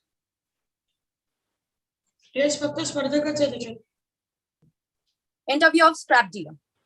All the important parts are sold to a company, but during the pandemic, the collection of e-waste was very less, which resulted in less profit. Most of the e-waste is collected when the house is cleaned. Overall, the scrap dealers don't gain much profit from the e-waste. Interview of environmental consultant. According to environment consultant, recycling is essential, and after launching of Swachh Bharat India in 2014, citizens have become aware of environmental hazards. She has conducted many seminars for many students and has teamed up with many organizations. She concluded by saying that once electronics are completely used, it should be given to recycling units, not to scrap dealers. How can governments, city administration, and citizens help? The citizens have a very important role to play in e-waste management. Resident welfare associations have separate bins clearly marked for collecting e-wastes. Design for environment principle in the product design is a process to significantly reduce the environmental impact of products being put into the market. It is essential to integrate the informal sector with the formal sector. Extended producer responsibility, now known as polluter pays principle, is a strategy of all the environmental costs associated with product throughout the product life cycle. The government should establish a startups which are there with e-waste and recycling and disposal, and should be encouraged by giving special concessions and necessary financial supports and technological guidance by the entrepreneurs. Alternatively, the government may also look into the actions adopted by the other countries, such as South Korea, which is the largest producer of the electronics. So here are some examples that e-waste was converted into some creative items. Acrylic painting on DVDs and bulbs and butterfly sun catchers, as you can see in the images.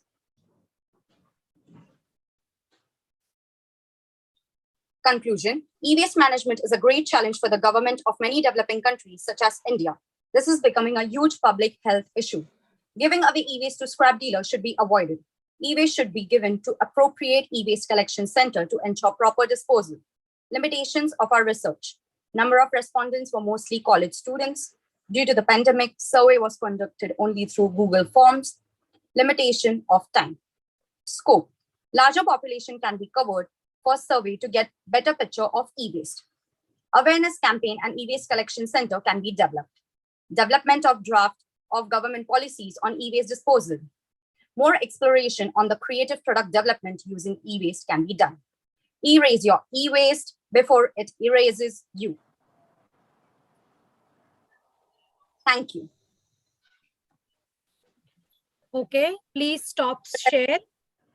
Yeah, you've finished showing everything? Yes, ma'am. Okay, please stop share. Over to you, judges.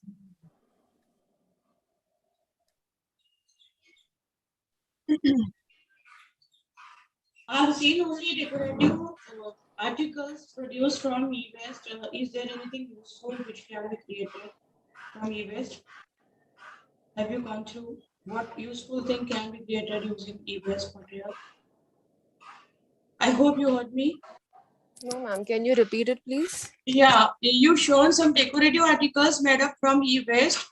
Are there any useful things made by the same? Yes, ma'am. So there are many things that we have seen on while we were reviewing our literature. We have come across articles where earrings have been created from the chips of computers.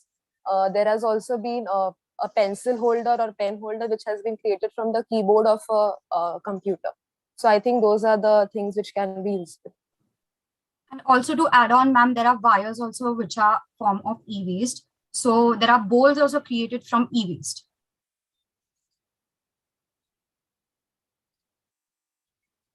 Only my question to all the participants is that wide age range.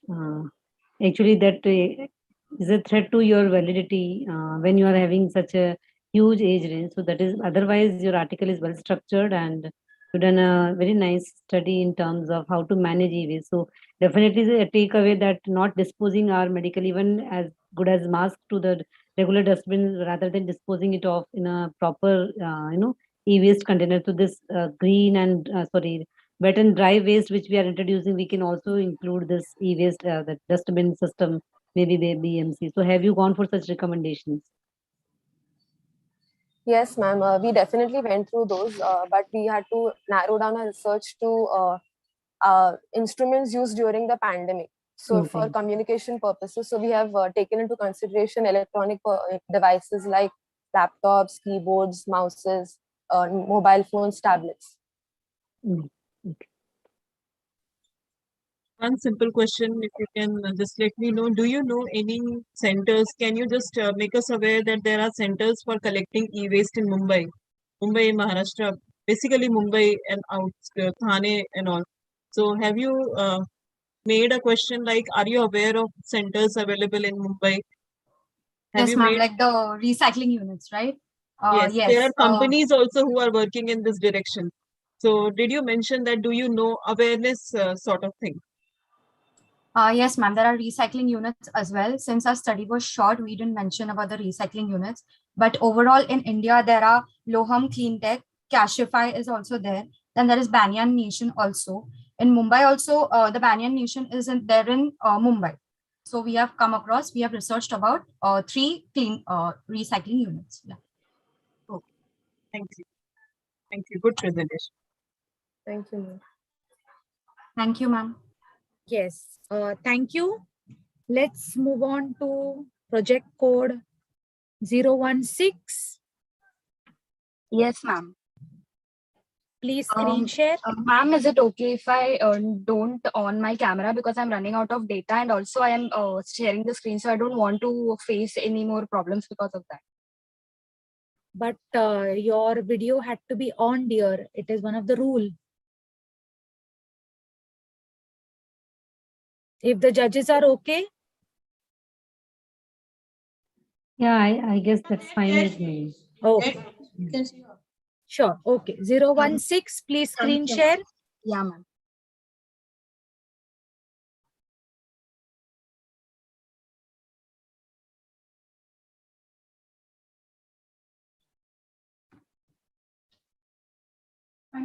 You're timing it, no?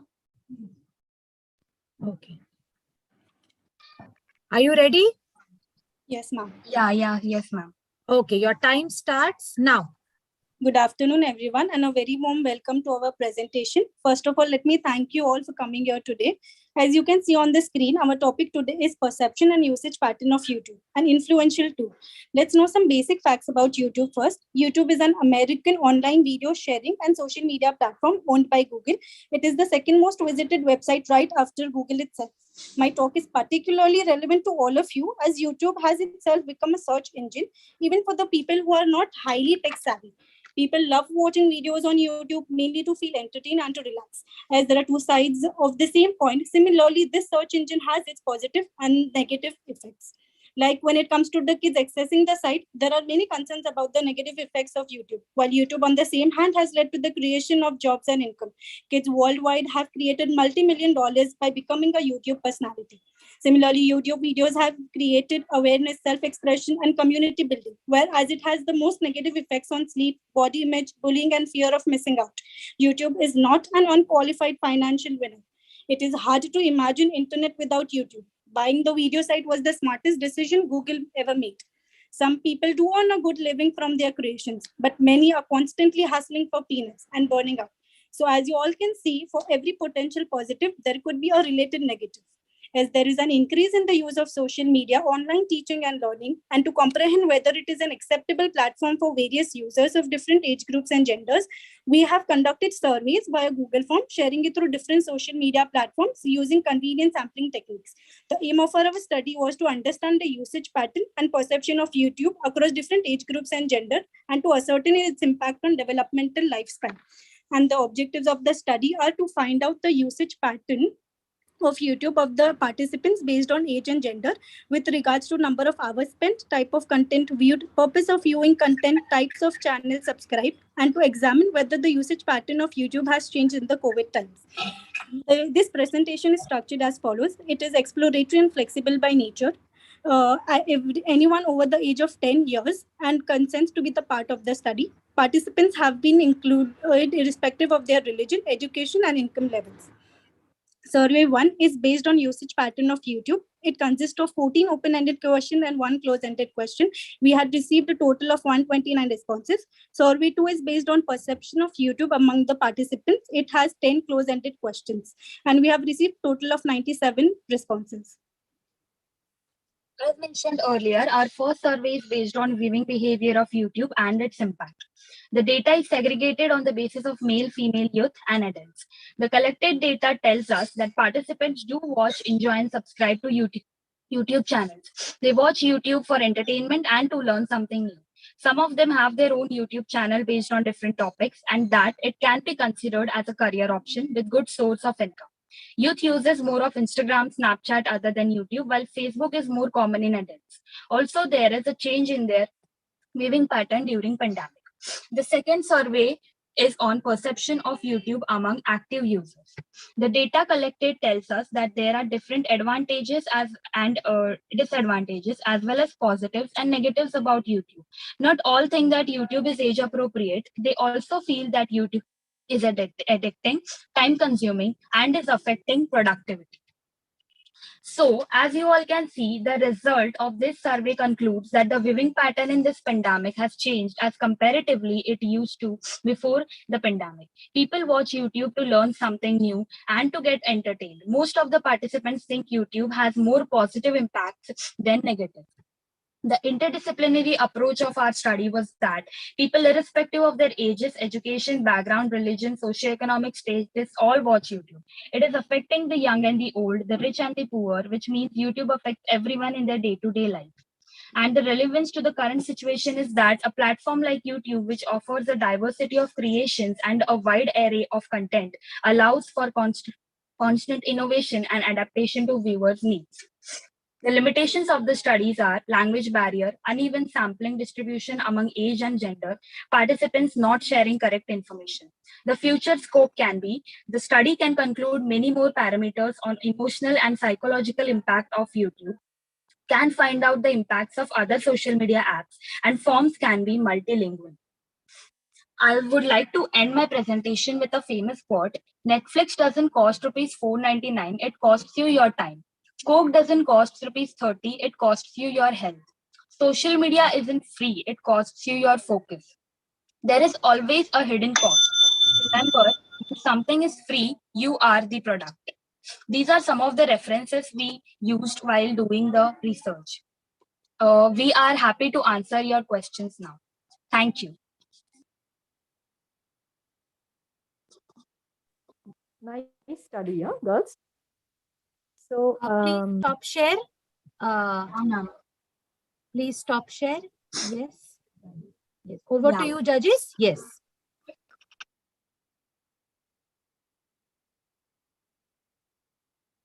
Yes, ma'am. You can ask your question. Okay. Okay. So, how well do you think YouTube is very influential? As per from your how many times do you access YouTube? Yes, ma'am. Can you please repeat the question? How many times do you access YouTube? I access YouTube like on a daily basis every day, ma'am. Yes, ma'am. Personally, like we refer to also related to our subjects. Okay. Which is study or watching videos or just for some entertainment, we do watch YouTube every day. Okay, so how many guests have scored on these subheadings that you have given? The influence of the YouTube, the pattern.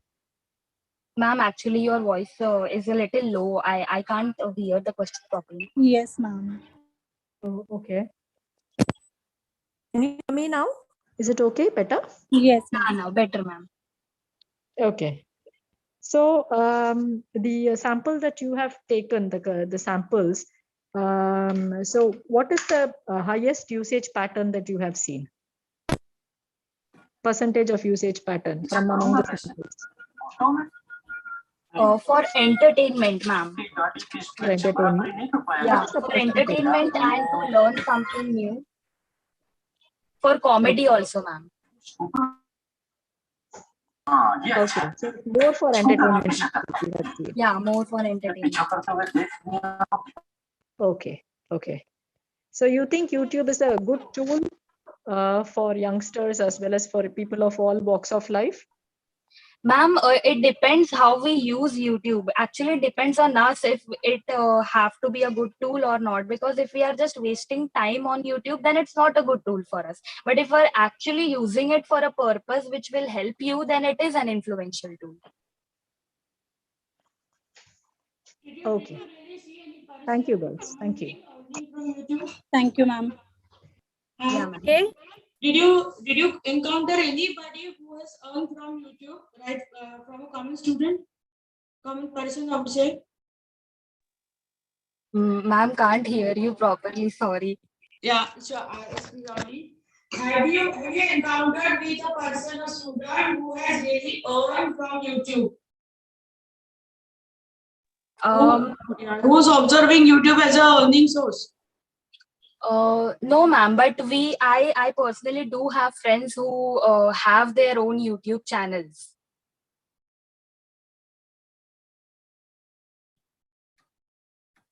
Okay. Any other question? Can we move on to the next project? Okay. Thank you, girls. Code 017. Are you ready? Yes, ma'am. Yes, ma'am. Just setting up the screen. Yes. Please screen share.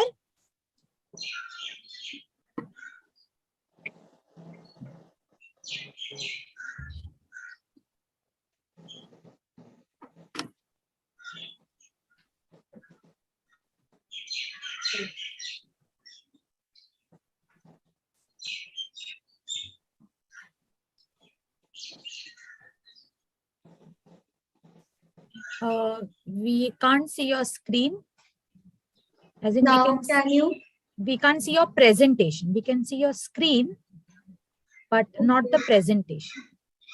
Now, can you? Wait 1 minute. 1 second. Huh? Huh?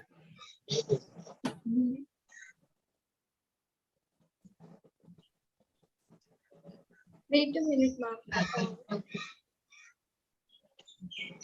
Again, reshare. Yes. Yes, ma'am.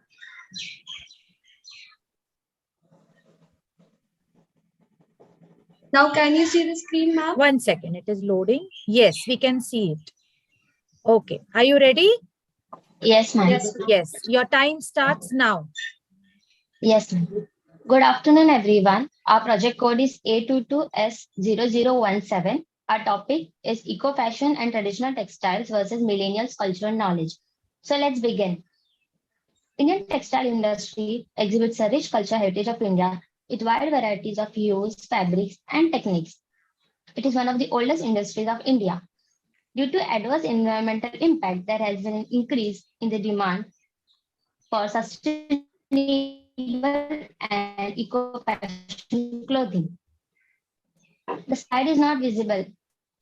It is designed and manufactured to maximize benefits to the people and society and minimizing environmental impact. The main objective of this project is to understand millennials' knowledge and shopping behavior about traditional textiles and eco-fashion. The study primarily investigates whether millennials impact the purchase design and consumption behavior. An online survey was conducted where we received a total of 95 responses. The technique used for the survey was non-probabilistic by convenience. We targeted the young adult of age group 15 to 25. Majority of them were the age group of 18 to 20, and most of them were females. Most of the respondents' native language was Hindi. Results. Percentage usage of traditional textiles among young adults. Young adults sometimes use traditional textiles and sometimes they do not. Young adults majorly use it when there is any cultural function or auspicious occasion. We also got to know the popularity of traditional textiles among young adults. As we can see in the graph, more popularity was received for Banarasi silk, followed by Paithani, Bandhani, Kanchipuram, and Chikankari. Whereas least known traditional textiles were Kanta fabric, Sambalpuri, Ajrak print, etc. Moving further, according to millennials, traditional textiles can be contemporized into.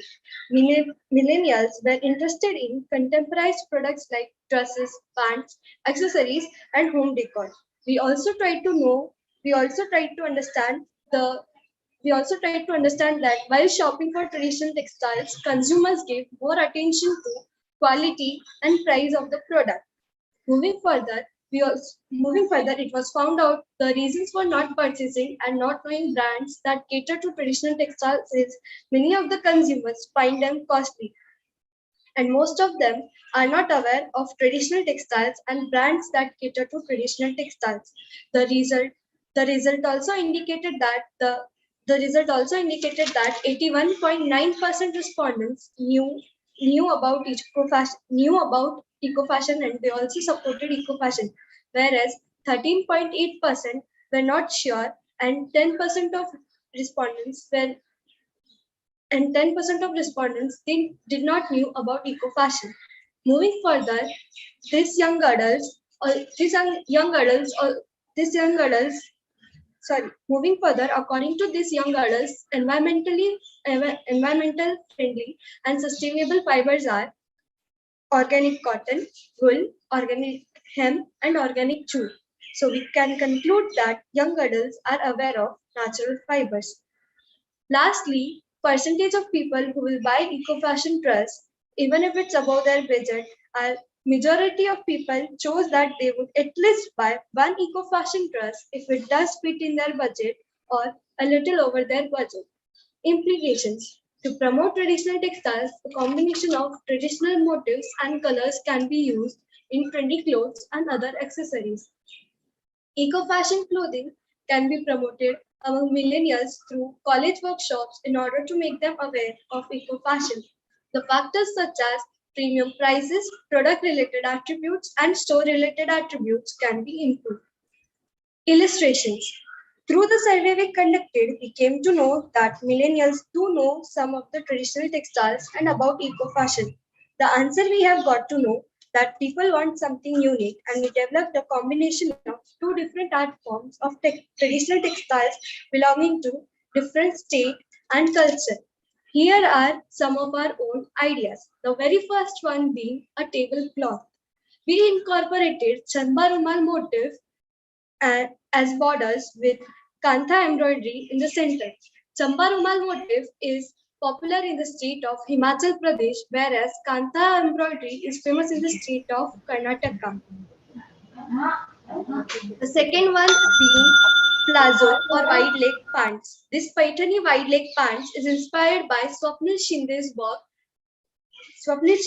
Paithani tops are already in the market. As we can see here in the picture, this is a typical Maharashtrian Paithani sari that we have tried to contemporize into Paithani wide leg pants or plazo pants. The third one being a one-piece dress. Sujini embroidered dresses are common in the market. So we tried to incorporate ikat print on waistband to give one-piece dress a more aesthetic look. Sujini embroidery is famous in the state of Bihar. The last one and the fourth one is curtains. Kasuti embroidered curtains are already in the market but are not so famous. So we added chikankari embroidery border to it. Kasuti embroidery is famous in the state of Karnataka, whereas chikankari embroidery is famous in the state of Uttar Pradesh. Lastly, we conclude that most of the respondents are aware of some of the traditional textiles of India. As per our study and other previous studies, the main factors for not purchasing traditional textiles and eco-fashion clothing was product-related attributes, store-related attributes, and premium price. People have an interest in purchasing contemporary clothes, accessories, upholstery, etc. Thank you.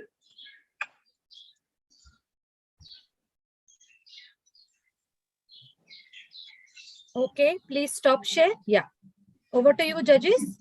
I would like to begin. A big congratulations. It was very interesting presentation. I enjoyed it thoroughly, and definitely, if you are going to become an entrepreneur, I would be the one to buy your purchase products first. Okay, so just connect with me. And yes, ma'am. Thank you, ma'am. My only question, I'm not asking any questions on research methodology, but on your product part where you have designed it, right? So those are your original designs, or you have taken some inspiration from somewhere else, like the thought of giving the tablecloth or giving that plazo set. So was your original idea, or it was taken up from somewhere else?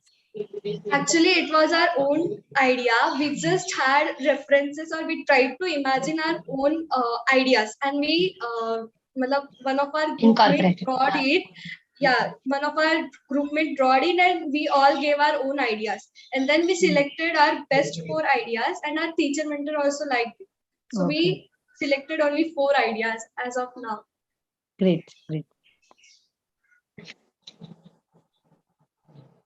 Thank you, ma'am. Any other question, judges?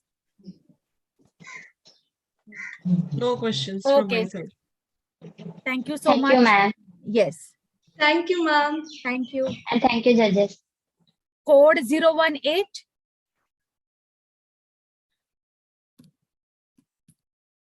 Code 018. Are you ready?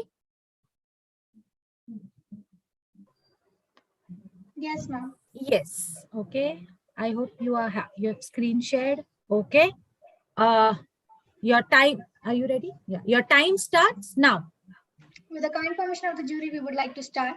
Good afternoon, respected jury, our teachers and fellow participants. Our topic is impact of COVID-19 on tourism industry, perception of Mumbai's. Our code is A22S0018. According to the World Travel and Tourism Council, India ranks 10th among 185 countries in terms of travel and tourism's total contribution to GDP in 2019, which was 6.9% of the GDP. In 2020, it fell by almost 36.3% because of the global lockdown. The tourism predicted that by April June 2020. As per the literature review, it was found that 14.5 million jobs were lost in first quarter of 2020 alone. There was a 66.4% decrease in zero overseas tourism.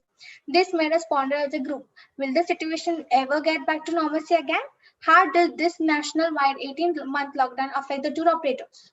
The justification for the study is that the Indian tourism sector is moving towards adopting a very sustainable, hygienic, and responsible form of tourism, with the mantra for revival being hygiene, safety, health, quality, value for money. It is also a known fact that there are many, many unorganized, skilled, unskilled professionals who contribute in their own unique way to this travel industry.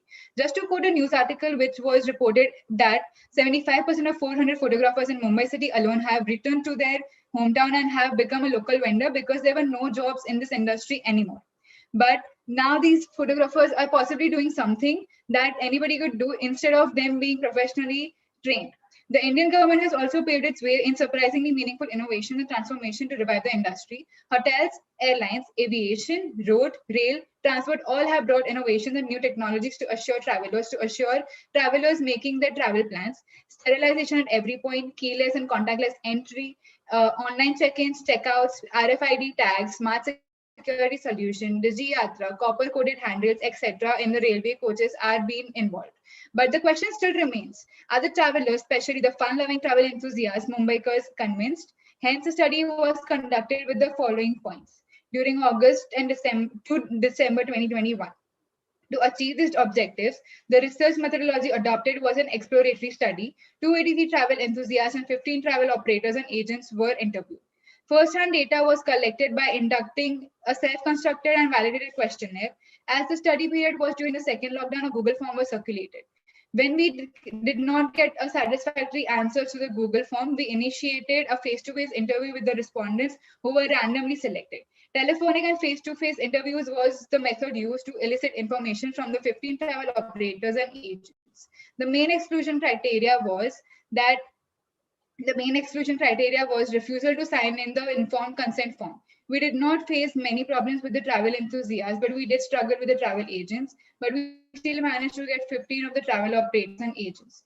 To collect the data, the collected data was coded and entered into MS Excel sheet and analyzed using simple statistics. To understand the socio-demographic profile of the travelers, equal number of male and female respondents were included. 96% of the Mumbaikars responded that they loved to travel, and maximum number of respondents had annual income of more than 1 lakh. Next is to understand the purpose of travel before and during the pandemic. Results showed that the main purpose of the travel before the pandemic was leisure and pleasure, and the frequency of the travel almost every month for males and once every 6 to 12 months for females. Travel during the pandemic required certain protocol to be followed, and we probed to check whether they were aware of the regulations. Fully vaccinated status is mandatory for making travel plans. 70% of the respondents were fully vaccinated, 16% were partially vaccinated when the last data was collected. We trust these numbers had gone up steeply. Many who traveled during the pandemic responded that they did, though basically approved the COVID-19, not actually locked down their spirits.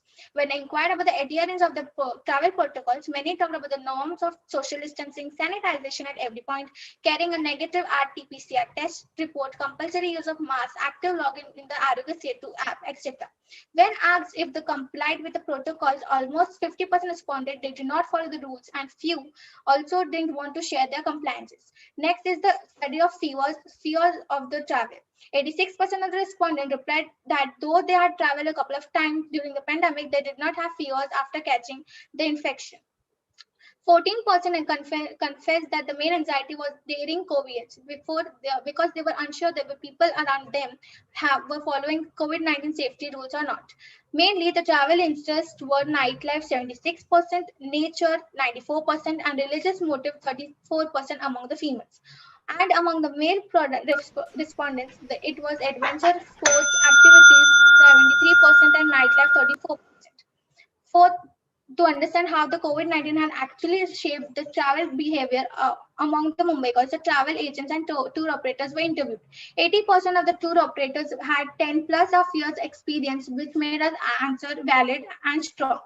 The closure and the lockdown of the travel permissions affected the businesses financially. Many development and growth plans were snapped, leading to loss of investments. 33% sadly stated that the businesses were on the watch. The structured interview included many open-ended and closed questions. One of the open-ended questions asked were what were the challenges faced by providing travel services during the pandemic. There were many heart-touching stories of cancellations being made, refunds being asked, worry about the client safety, anxiety of the further travel restrictions being imposed, and about customer satisfaction with the adherence to COVID protocols. While one-third of the tour operators had luckily not to do any layoffs, but whereas 33.3% said the layoff was necessary as they had to retrieve the business, the remaining one-third said that the tour operators had to lay off the employees almost by 75 to 90%. The effect of the pandemic have varied from inflation to drop in travel from leisure to preference of safety destinations, etc. We would like to state on a positive note that the side of Mumbaikars waiting are the Mumbaikars are waiting to travel far and wide if only they are assured about the safety measures adopted by the tour operators against COVID-19 infections. On the other hand, travel operators are opening doors to new travel plans and attractive itineraries. The tourism sector has been severely affected by the lockdowns and restrictions improved by the COVID-19 and remained for so long a period of time. The industries have to take more efforts to still the trust and confidence of the people to be able to save number of more come back to the travel industry. Ministry of Tourism and the other authorities have to take policy decisions and effective measures to revive the industry. Few challenges that were faced by conducting the study was lack of updated information on policies and new regulations under the pandemic. Restrictions were relaxed until December 2021. Thank you, ma'am. Okay, please stop share. Yes. Over to you, judges. No questions from my side. I have one question here. A very nice presentation and very crisp it was. You were very kind of seasoned kind of presenter, and I really like the way you presented. One thing which I felt was, how will you authenticate the interviews of the tour operators if you have to publish it somewhere or you have to? Is there any way you can authenticate those resources? Have you taken And any so, kind of? like basically we had performed a Google form we had created for the tour operators and travelers individually. And due to COVID, like there was a lockdown, so we couldn't individually go to all the 15 operators. So 50% was like online and 50% was basically face to face. But we had said that if you aren't comfortable like sharing your information, it's fine. But those who have they have shared their information, they have even given their signatures like initials that we are comfortable sharing our information, so it becomes an authenticated one. So if you want to publish it, it's with their we Consent. have their consent. Yeah, so we have their signatures, and we are able to show to other people's also. Okay, because you also mentioned that you had telephonic interviews and all. Yes, so that was basically we called them up before, and then if they wanted, we wanted also face to face. Certain answers were unsatisfactory to us, so we were like, could we have a face to face interview with them? So they were ready to have a face to face interview. So I just have a suggestion here. When you are going to interview with their consent, you can have some geotag photographs because it will validate that you have visited those people. So as a part of validation of your data, with their permission, of course, with their consent and permission, take geotag photographs because it authenticates your resources. Yes. It is very important because nowadays we are doing a lot of research and authentication and validation has become one of the prime concern. Okay, good presentation. Thank you. Thank you, ma'am. Yeah, very well presented. Nicely, the data has been analyzed very well and presented in terms of the graphs and the questions responses. The travels who were like both inbound and outbound, both are have been taken in care of, right? Questions relating to. For the travelers, there was this one specific question like, where have they been lately traveled? So in that, inbound and outbound travel are considered, but we have majorly taken the people who have traveled from Mumbai to the domestic and international level. So Okay. our travel list is like categorized from the age 18 to 75 years of age, and basically all are Mumbaikars. Okay. Okay. And you were able to get what plans have the travel agents made for the respective target markets for increase of their business, to increase their Yes, revenue? but basically they haven't relieved everything. Like they were like half of them weren't able to do that, as they had given us the normal information, as because they had a fear that we might be from the other Okay. Travel agents. Sharing the sharing the information with other companies and revealing the strategies. But the Okay. general ones were like based on COVID protocols, like the government giving a lease. So Mm. once the domestic travel is included or given a lease, so they could start the ticketing bookings and everything.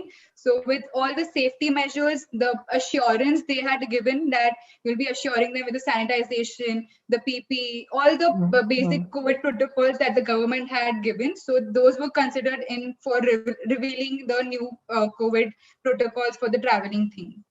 Okay. Okay. Thank you, girls. Thank you. Thank you, ma'am. Thank you. Okay, moving on to the next presentation, code 019. Yes, ma'am. Are you ready? Yeah. Okay, can you please screen share? Yes, ma'am.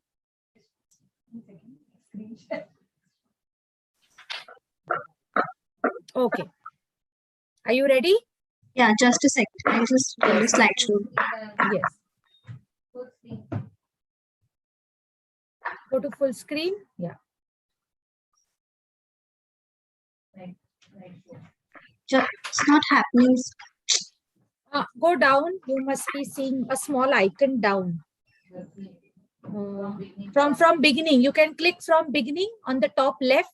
Yeah, now I'm able. Yeah, I'm able to do now. Done? Thank you. Okay. Your time starts now. Good afternoon, judges and overall my fellow participants. So today we're going to present on myths and facts about polycystic ovarian syndrome. So what is polycystic ovarian syndrome? Polycystic ovarian syndrome is a hormonal disorder which mostly happens to the women at their reproductive age. Women with PCOS have a prolonged menstrual periods and excess male hormone levels. Women with PCOS usually have small cysts in their ovaries, which leads to difficulty in releasing their egg at their menses, and most of them, they actually miss their menses. We have not recently figured out what is the exact cause of PCOS. It is unknown to us, but it may involve a combination of genetic and environmental factors. The symptoms of PCOS can be acne, elevated levels of male hormone, insulin resistance, prolonged menstrual cycle, weight gain, infertility, mood swings, and even one of the most important symptoms of PCOS is increase in the facial hair growth. The challenges that women experience with PCOS is most of all societal blames, and that they have a very immense effect on people's self-esteem issues, self-worth, self-image, body positivity, struggle with conceiving, struggle for pregnant women, as well as losing weight is another huge problem for people who are facing PCOS. The myths about PCOS, a lot of people are very less aware about PCOS, and that leads to becoming ignorant about it and creates a lot of misconceptions about PCOS. People believe that people actually recommend each other to go on birth control pills, thinking that PCOS can be cured by taking these pills, which is not true. It has different impact onto our body. And some people also assume that having irregular periods means PCOS, which is again not true. The rationale and the objective of today's study is that, first of all, people are very less aware about PCOS, so which is one of the most important things we need to do is increase awareness about what is PCOS, spread awareness through, we need to spread accurate information among the mass, which will help them to bring the stigma down, and right treatment lines and more acceptance towards what is PCOS will help them. It will also help them to become more aware about its effect on our body. The objective of the study is to explore the myths and facts about PCOS and spread awareness about PCOS. The methodology that we used in our study is exploratory design, The sampling that we used was Google Forms with 86 participants, from which 68 participants were college students, 25% were working professionals, 6% were homemakers, and overall 90% were females and 10% were male. The tool that we used in our study is a self-constructed questionnaire which had 20 items in which participants had to select between the option true or false. The tool also was very educative in nature, as towards the end of the quiz, it gave the correct answers to the participants with their score, and it helped them to understand their knowledge about PCOS. The plan of analysis was quantitative analysis and percentage method. Inclusion criteria: college-going students, homemakers, and working professionals. The results: 77% of the people do not believe that PCOS and PCOD are the same. 71% of the people do not believe that PCOS is not curable, and 59% of the people still don't feel that there is any correlation between PCOS and heart diseases. Then 86% of the people have myth that there is no particular test or there is no single test to diagnose PCOS. We can diagnose PCOS through sonography. We can diagnose it by physical symptoms or by blood test. 47% of participants still believe in the stigma that irregular menstrual cycle directly means PCOS, which is not true. There are other factors that we need to take into consideration as well.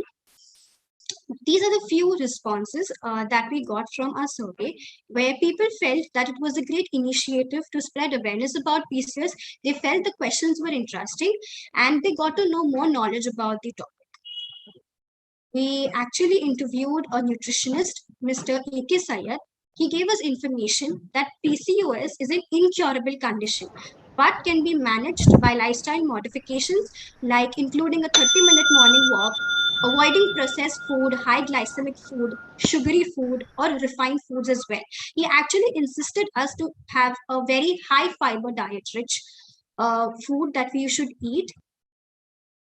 In discussion, Alcin in 2017 explained and stated that effective methods for increasing awareness using internet and communication technologies should be developed and promoted among the people. So by utilizing this method, actually, we understood that there is a lack of awareness about PCOS and its symptoms, complications, and self-management approach of PCOS. We also understood that women who are having PCOS, they have a lot of emotional stressors around them. So we need to diagnose that and treat them well in order to have a balanced lifestyle. Conclusion. To conclude today's research, we actually understood that there's a need to increase awareness about polycystic ovarian syndrome, PCOS, and it can be managed with lifestyle changes and diet modification. And we actually tried to gain information from other counselor and a gynecologist, but due to time constraints, we couldn't get their responses. Thank you so much.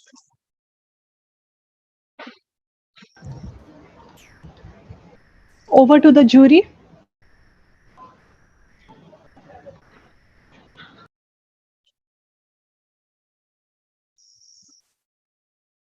Anyone would like to begin? So you can, then I will go ahead. Please. Yeah. Okay, thank you. So my question is, your topic was to make them aware with the PCOS myth and reality, or did you conduct, I didn't get you, what is the essence of your topic? You were talking about myth versus reality, something like that, but what is your input into this? First, understand. Can I say? Yeah. Yeah. First, understanding that what are the myths and facts, what people actually understand, what they understand, their true knowledge about PCOS. So we understand their myths and facts, and secondly, the true knowledge of what is PCOS. So removing the confusion about PCOS, because a lot of myths and misconceptions are there in the people. Okay, so what is the target audience whom you are going to make aware? Mostly college-going students from 18 to 25. Okay. People who are at their reproductive age right now, because they are usually facing PCOS, right? Okay, thank you.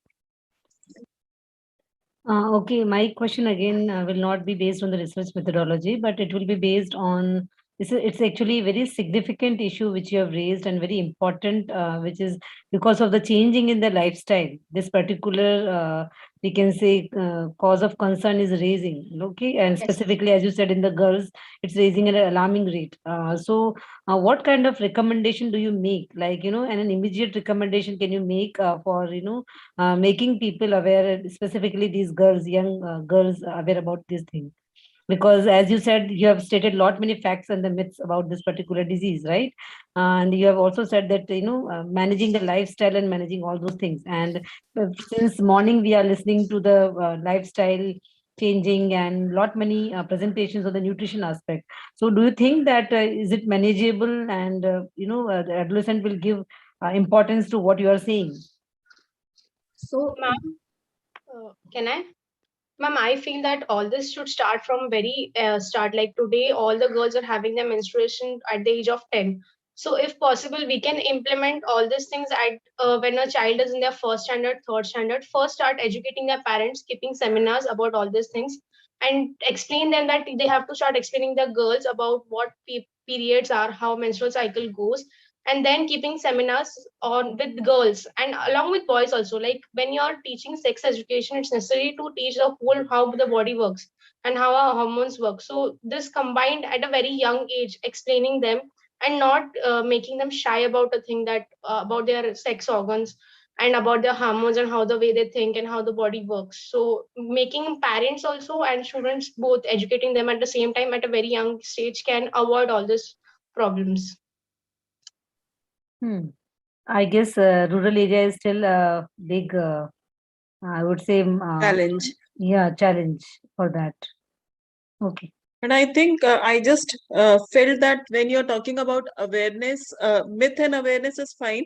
You can conduct some kind of sessions or posters in different languages. Those will also be enough at your end to create awareness, because uh, talking about certain things will not be very easy with the rural people, and also those posters, those common talks in the comfortable language will help females to get educated. It is not about PCODs or not about knowing about the sex organs and knowing about the body. It is basically, if you're talking about to make some changes in the lifestyle, first standard, say parents need to be educated to guide them with the right food, I think.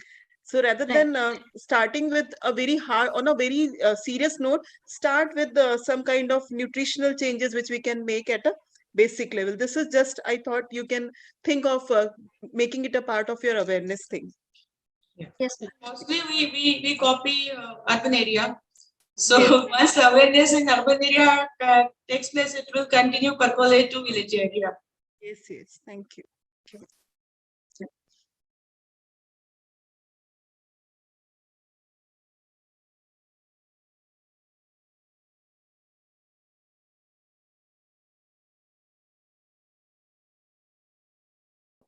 Can we move to the next presentation? Yes, ma'am. We can move on to the next presentation. Group number 20. Can we have you, please?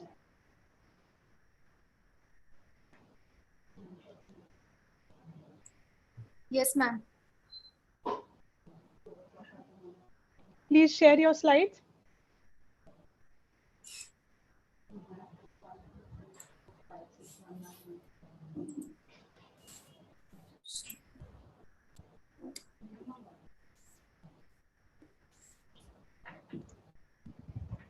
Yeah, put your presentation on slideshow mode.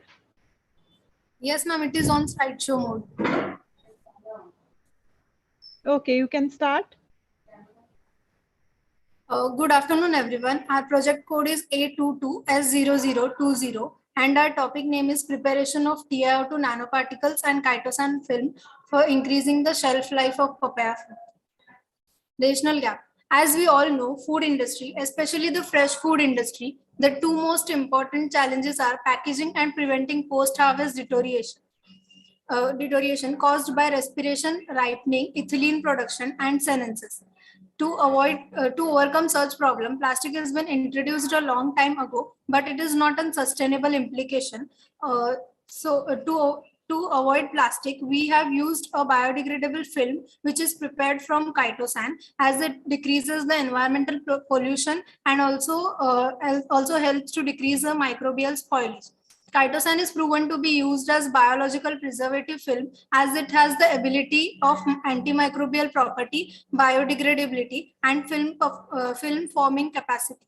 TiO2 nanoparticles can be used in biofilms because of its antimicrobial property and chemical stability.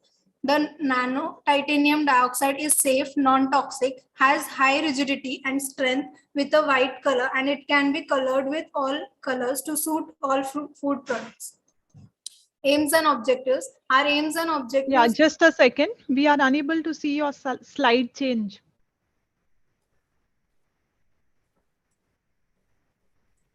Now, is it visible?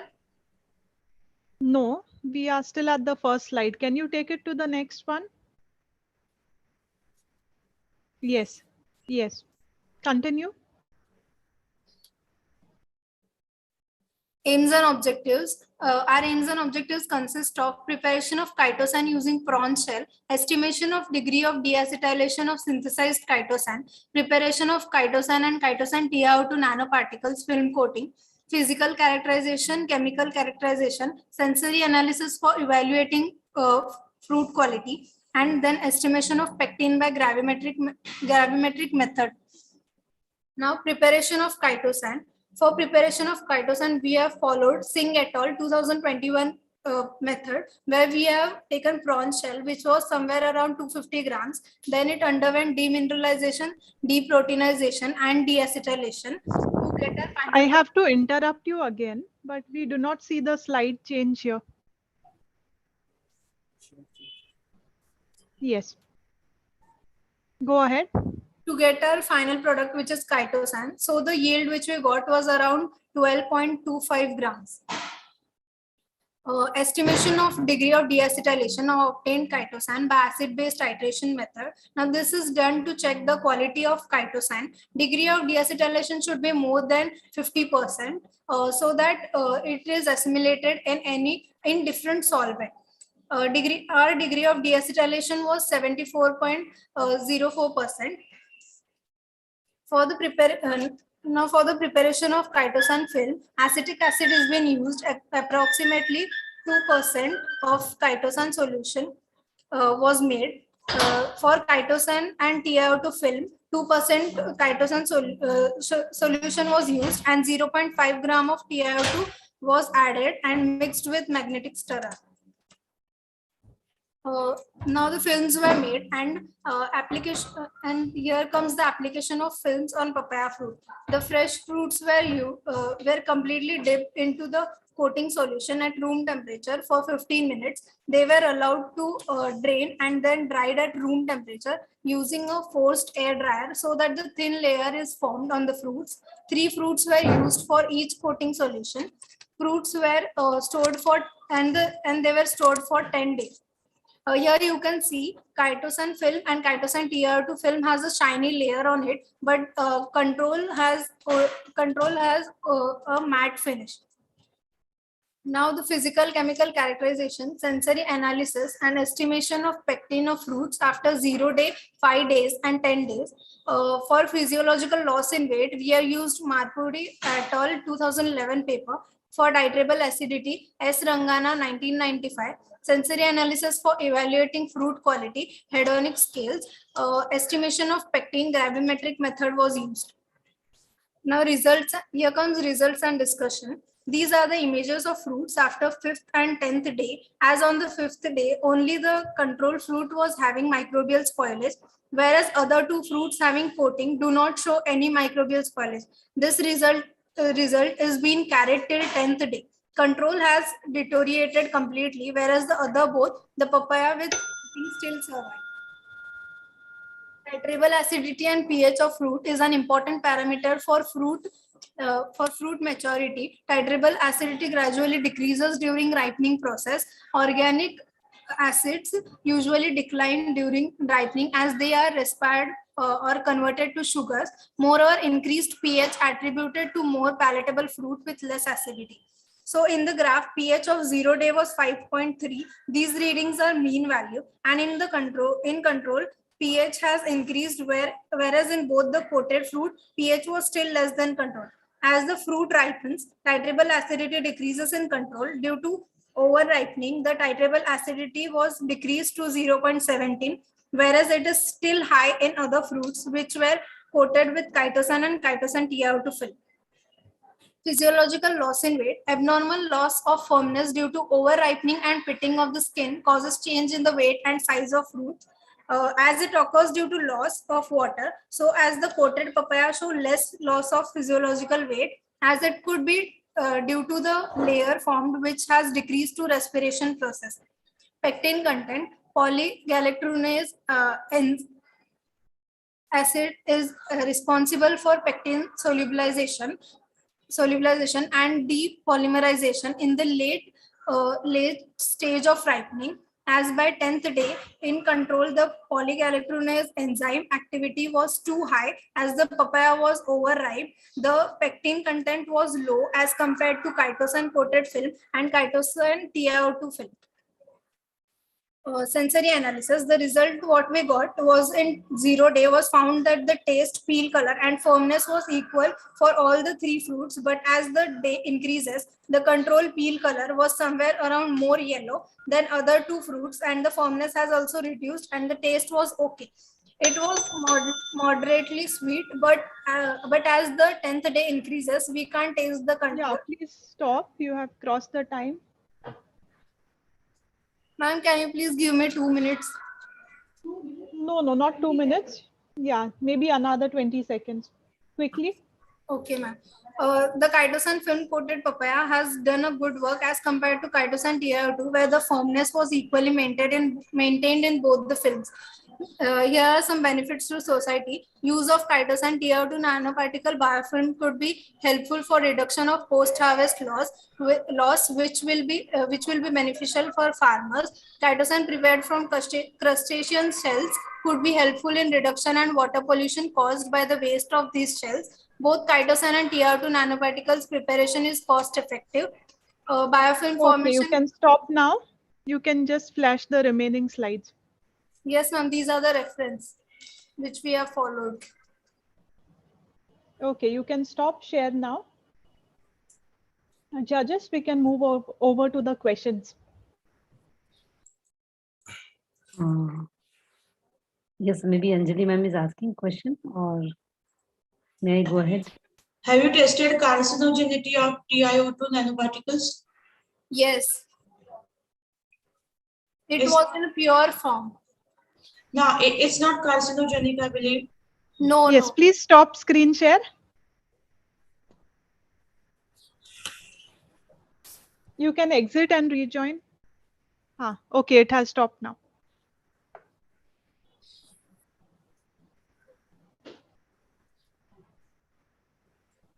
Yes, ma'am, you can ask the question. Okay, so a quick question for this presentation. So when you think that, it can prevent ripening of the fruits or maybe the vegetables, whatever you are taking, food items you are taking. So why then it has not been practiced at a scale, at a market level by the farmers or maybe by the vendors? What is the reason? It is new. So is it discovered? It's discovered by you, or it is already in place, and you are researching on it on more? Already by 10 years. Sorry. It has already been 10 years. So from since 10 years, this particular innovation is in the market. So why it has not been practiced so well then?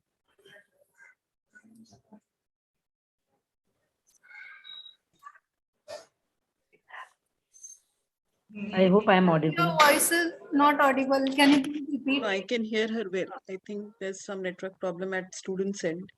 Okay. Yeah, it is optical brightener. TiO2 is optical brightener. नील के साथ आता है ना, सफेद and all it added with. जब टीनोपाल आया करता था. Yes. Tinopal. Okay. Yes. So it's costly. You can say that it's affordable. It's costly. Okay, that is why it's not that much being used in the market. Yeah. Okay, that answer. Yeah. Another thing I felt, there must be some ethical issues also, because you are using prawn shell to get chitosan. So वो मुझे ऐसा लग रहा है कि acceptance in the society will also not be, because people who are vegetarian will be objecting. And how do you remove that coating? By degree of deacetylation. But at home, people are not going to do the degree of deacetylation. Consumers end पे कैसे हटाएंगे ये coating? जैसे अभी wax coating आती है, apple, pear, all those things. So I just wanted to know, to make it edible.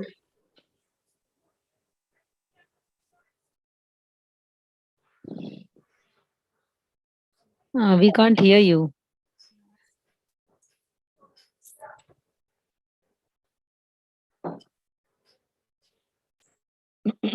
Students are there? Yeah, they're there. We can do it as any normal person can't do it.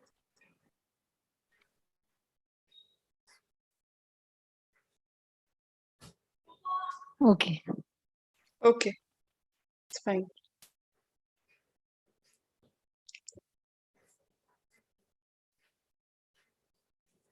Vibhuti ma'am, we can move to next presentation.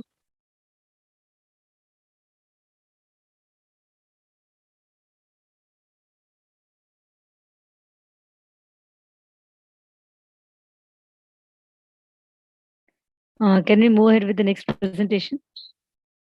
Yes, ma'am. Presenters from group number 21. Ma'am, should I start? Yes, yes. Please put on the screen first. Share Yes, your ma'am. slides.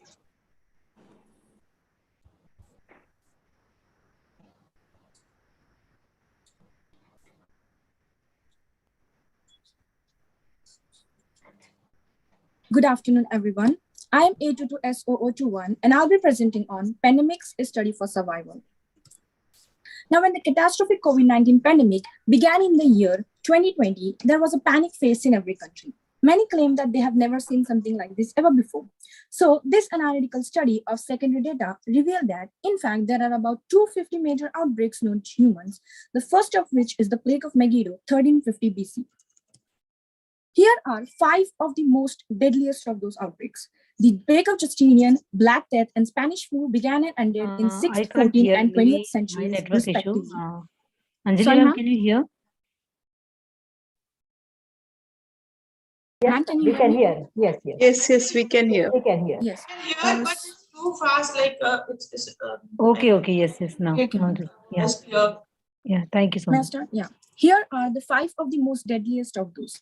The Plague of Justinian, Black Death, and Spanish flu began and ended in 6th, 14th, and 20th centuries, respectively.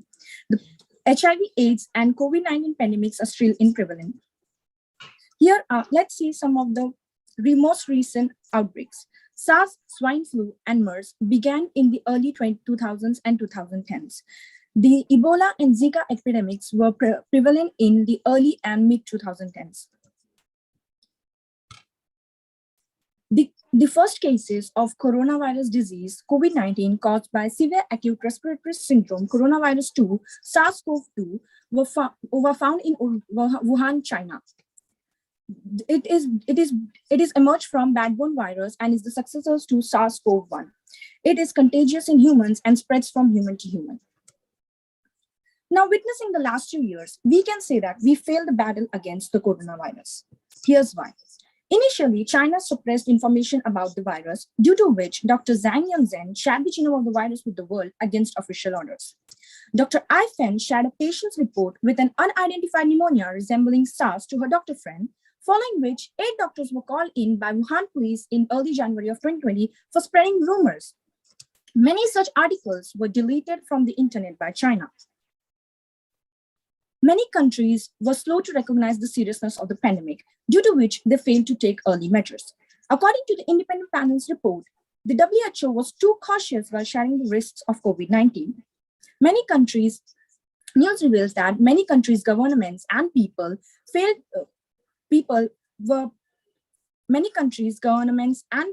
were tired of implementing effective strategies. News revealed that many times guidelines were totally neglected.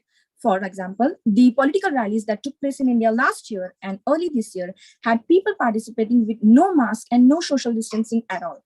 It is also said that India failed to come together and work collaboratively to cushion the devastating effects of COVID-19. Now let's take a look at some similarities found in centuries of different pandemics. Most of these major outbreaks were caused by some kind of an animal pathogen that was transmitted to humans and then rapidly spread from human to human. These viruses and bacteria mostly affected the lungs and the respiratory system. Same guidelines like wearing masks, maintaining social distancing, taking good care of personal hygiene, isolation, and quarantine were implemented. Due to panic, many people left the affected areas and thus increased the transmission. People's desperate attempts to bring back their normal life always led to a second, more deadly wave. Now, our aim is to learn from history instead of repeating it. Here's how we can prepare ourselves. The governments have to be transparent and honest.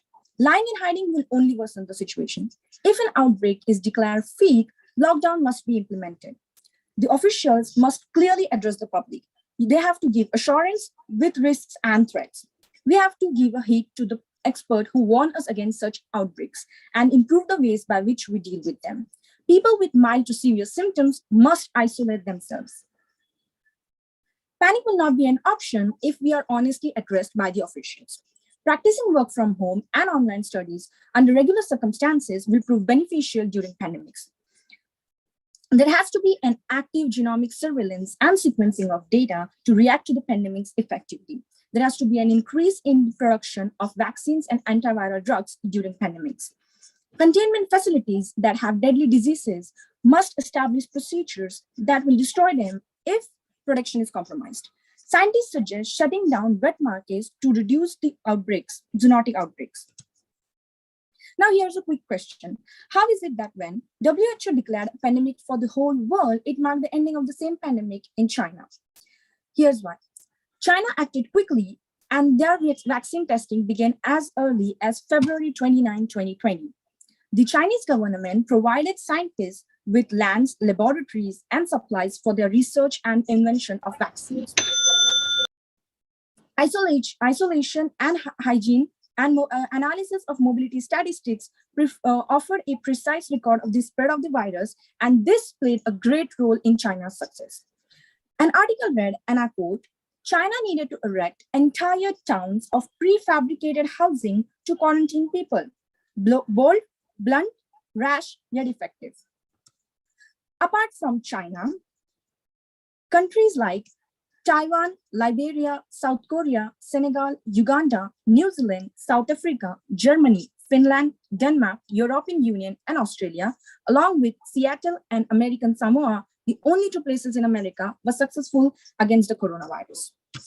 Even during the Spanish flu, American Samoa, the French colony of New Caledonia, and Australia were successful in preventing even a single death through effective quarantines.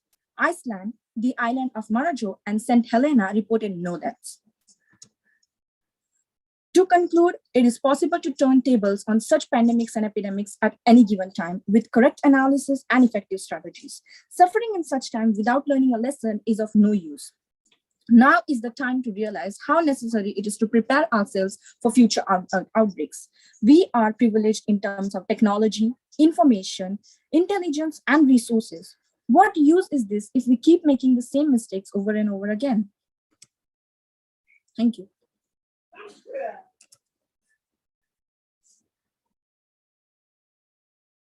No questions from my side.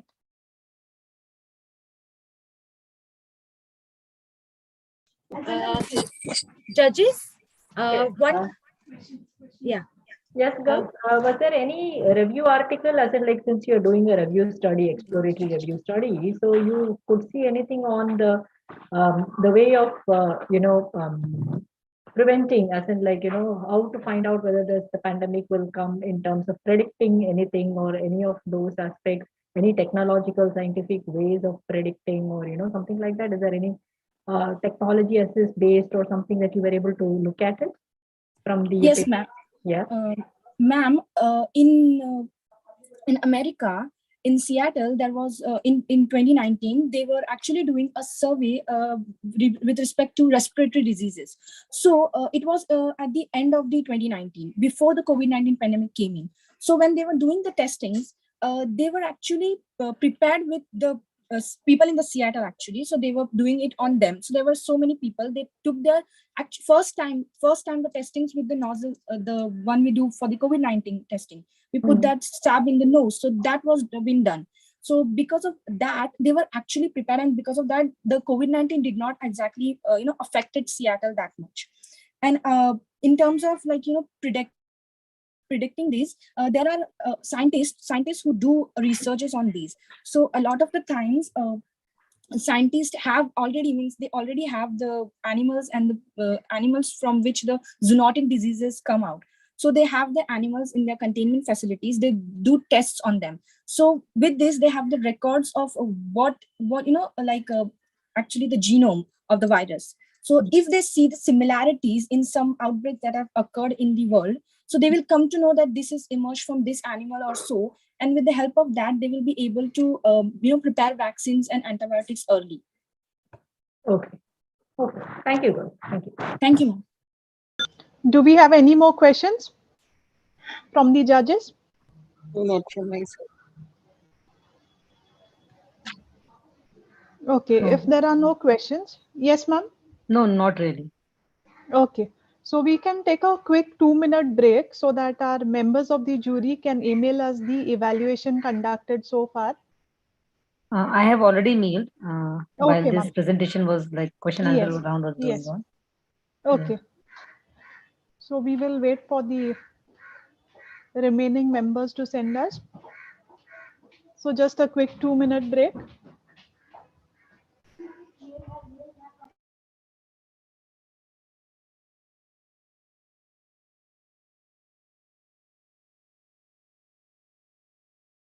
Meanwhile, group 22, you all can put up your PPT on the screen and be ready to present.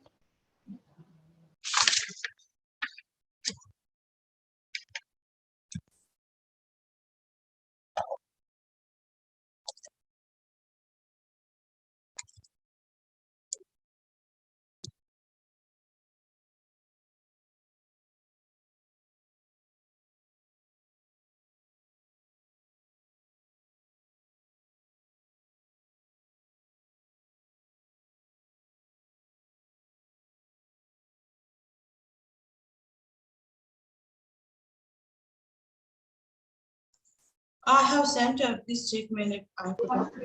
Yes, ma'am. Anjali put it.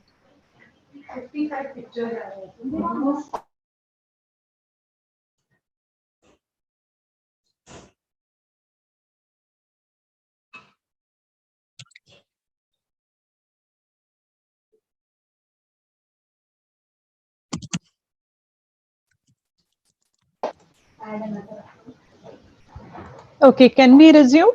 Yes, yes. Okay, so group 22, you all can start with your presentation. Yes, ma'am. A very good afternoon to one and all present here. I am looking forward to talking with you today on our research topic. And as you can see on the screen, our group's research topic is understanding the perception of Indian population about nutritional properties of lotus seeds. Next slide. In this presentation, we will discuss and evaluate 7 main points, which are rationale and purpose, review of literature, objectives, hypothesis, methodology, results, and discussions. Next slide. So let's start with rationale and purpose. Lotus seeds are rich in nutrients, phytochemicals, and have incredible and wondrous pharmacological properties. It supplies with colossal energy, protein, and vitamins, and hence have a potential to become a food product with high nutritive value. The purpose of the research was to understand if people are aware of health benefits of lotus seeds and how they use them traditionally. The information collected from this research can be used to develop energy-rich products. Next slide. Review of literature. In the literature, we found out the following points. Number 1, lotus seeds are source of major nutrients and phytochemicals. They provide with ample amount of nutrients like sodium, potassium, calcium, magnesium, protein, carbohydrates, and phytochemicals like flavonoids, alkaloids, and antioxidants. Number 2, the use of lotus seeds in India and China traditionally. The seed pods were seen effective in hemostatic function, and seed powder, when used in combination with honey, is useful in treating cough. In Chinese medicine, the embryos of lotus seeds were given to people suffering from nervous disorder, insomnia, high fever, and cardiovascular disease. Number 3, pharmacological properties of lotus seeds. It includes anti-ischemic, anti-inflammatory, anti-fibrosis, anti-obesity kind of properties. Number 4, lotus seed polysaccharides. Lotus seed polysaccharides have a significant effect on tumor growth. A significant reduction is observed, and that too without any change in body weight. Next slide. Objectives of the research were: number 1, to determine the extent of awareness about the nutritive advantage of lotus seeds. Number 2, to understand the varied and preferred uses of lotus seeds in Indian families. And last but not least, to measure the scope for development of a low-price nutritious product using lotus seeds. Next slide. Hypothesis. Our null hypothesis is that the level of consumer awareness about nutritive benefits of lotus seeds is negligible, and there is lack of interest among people to consume them as a snack. Our aim was to disprove the null hypothesis, which leads to our alternate hypothesis, which is as follows. There is considerable level of consumer awareness about nutritive benefits of lotus seeds, with high interest among consumers in choosing lotus seeds as a snack. Next slide. Methodology. Just to give you an overview like how we carried out our research, after the topic selection, all the information were collected from different articles, and after that we have a review of literature, and for survey, we have conducted an online survey via Google form, and we have generated a questionnaire. Most of the questions were close-ended and some of them were open-ended questions. The total 18 questions were framed, and those were basic questions to know the people or consumers' knowledge or awareness about lotus seeds, and in which form people would like to prefer makhana in a market, as in snacks or as a recipe or as in dessert form. Survey conducted via Google form and was circulated to everyone using different social media platforms. The target for data collection was to obtain 150 responses with equal representation from different genders. The responses collected were analyzed and studied using Microsoft Excel, and conclusion was drawn. Next slide. Results. Our expected target was 150 respondent, but in our actual data, we have got 156 responses, and in that the number of female is more than the males. The age group of respondents were in the range of 14 to 50 years, and people mostly from Maharashtra and few from other states as mentioned here. Next slide. After conducting a survey based on the responses we received, maximum of the people were aware of the term healthy snacking, and here majority of the respondents were aware about the benefits of makhana and have consumed as roasted or in panjedi form. Next slide. The survey revealed that the makhana is commonly used in many households, and many respondents were and most preferred one is roasted in the flavor of basic salt and pepper. Next slide.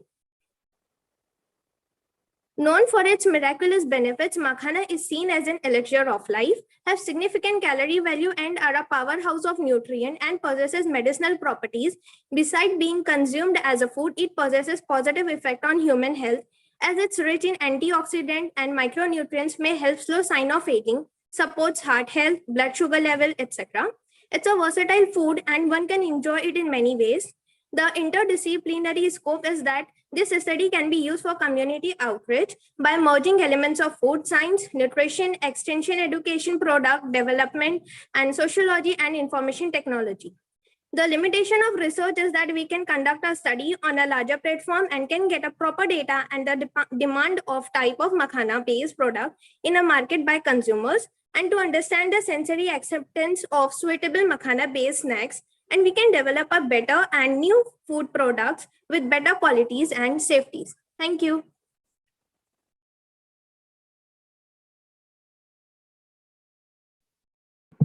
Yes, please stop share. And yes, over to you, judges. Yes, Dr. Shalini. Yeah. Yeah. Why you restricted to makhana? Because makhana is definitely known since a longer period of time as a healthy snack or as a nutritional supplement. So, what was the reason of choosing it for a kind of Google form analysis, knowing and not knowing? I didn't understand why this was so necessary. What was the main objective? Why you chose this topic?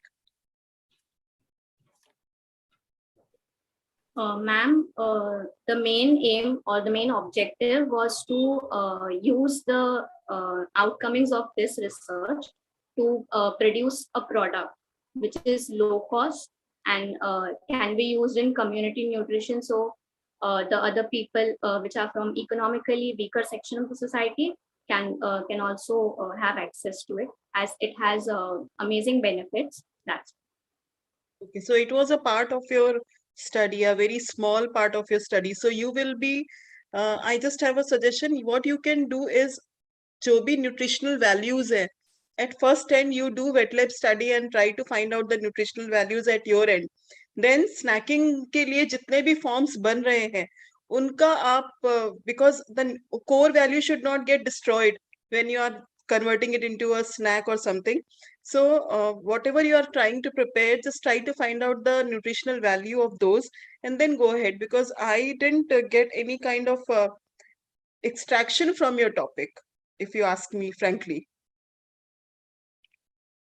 So that's what I wanted to say. Okay, ma'am.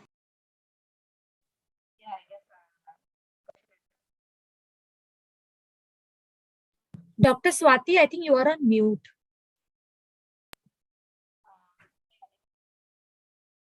Now we still can't hear you properly. Audible now? Yes, yes. Yeah, so my query has been answered by Shalini ma'am's question. So I guess I have no queries. Okay. Any other question?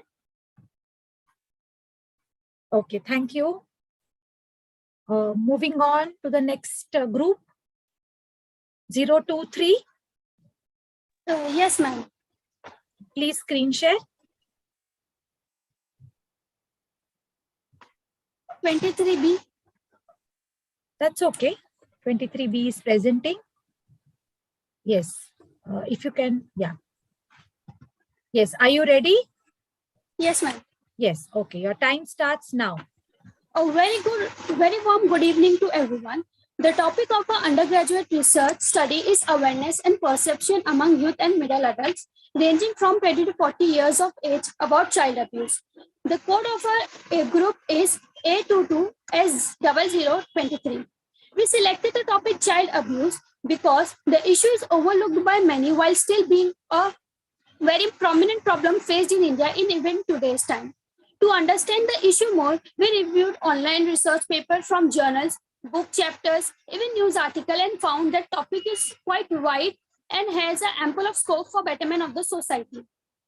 Few of the review are in front of you in the slide, and we believe and agree with Roy and Mediki, who state that India being a diverse country, it is essential to build culture-sensitive program is in order to decrease the instance of child abuse. Thus, framing policy and implementing them at the every stakeholder level is the need of an act.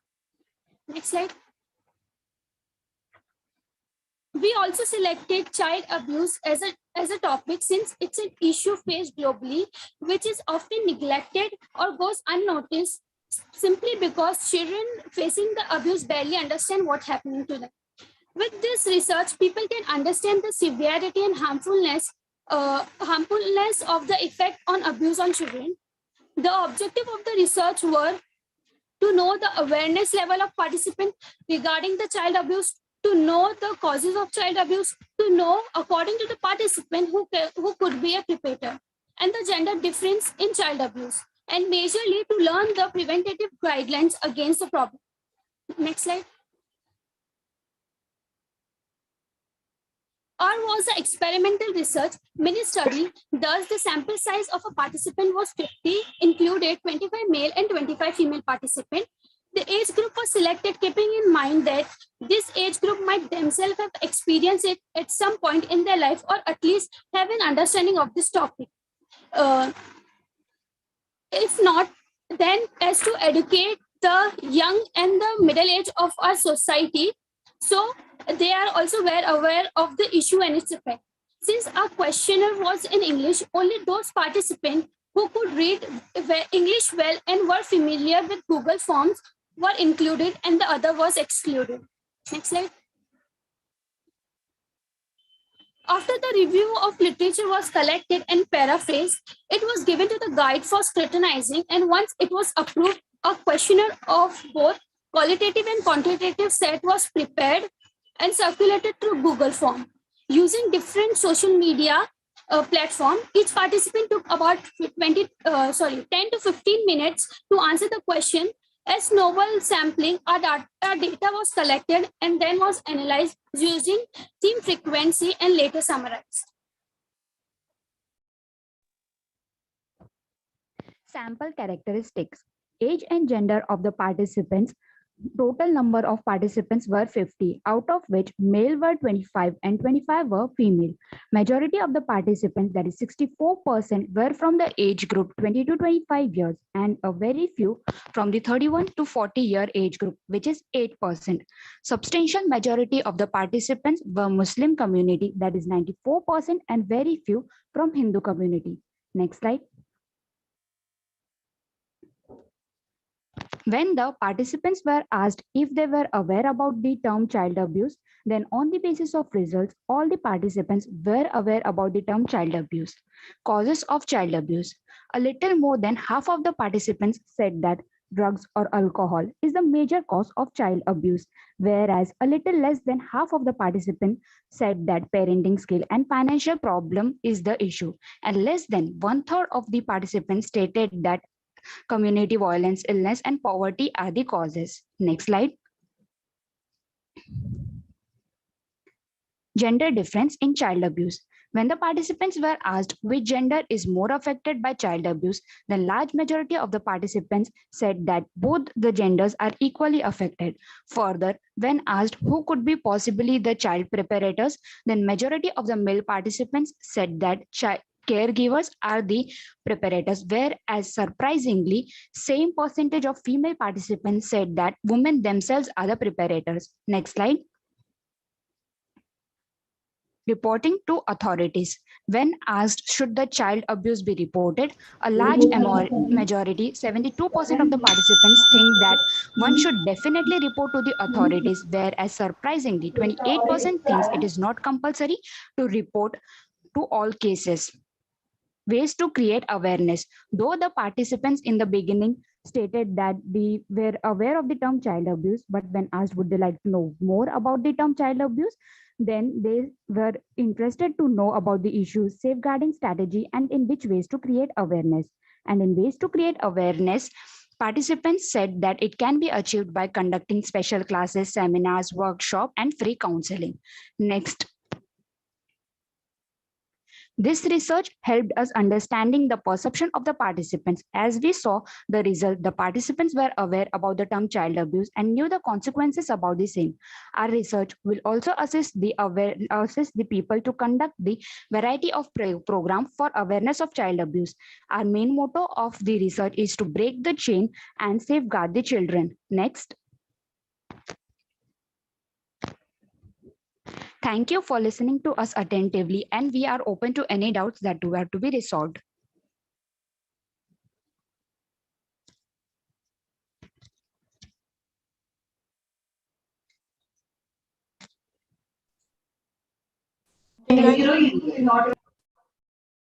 Yeah, questions?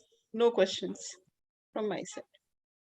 I have a single question that I have doubt about. We are talking about child abuse, so those children who are suffering are very poor.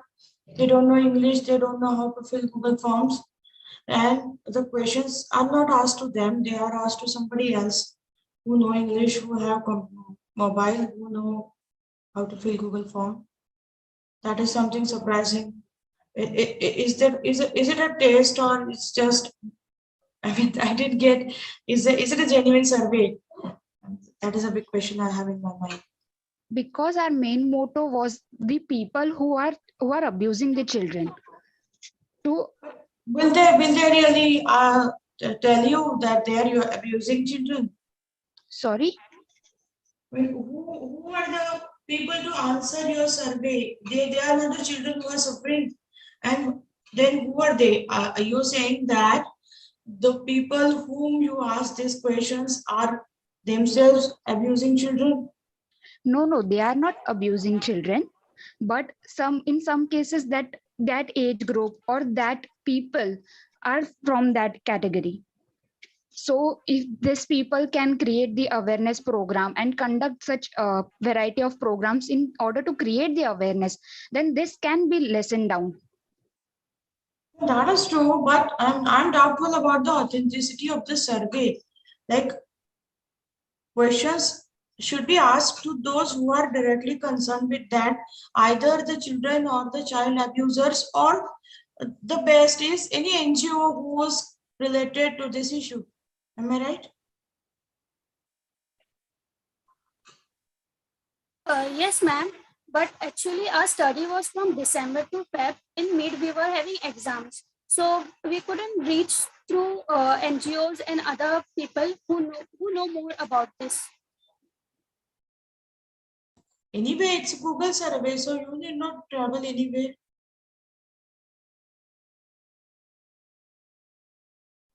It's okay.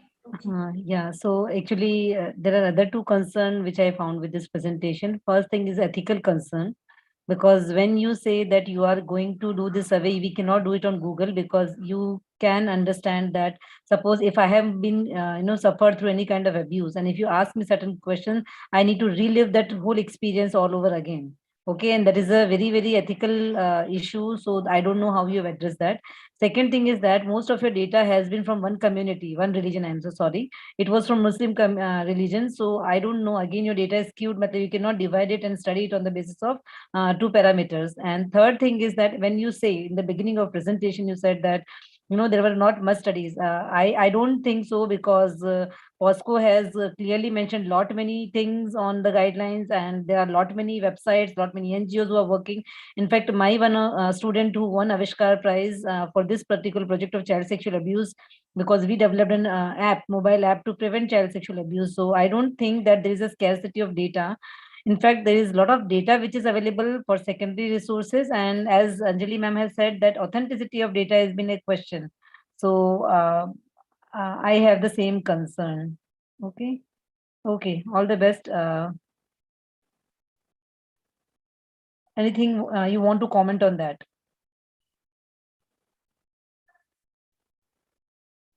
Okay.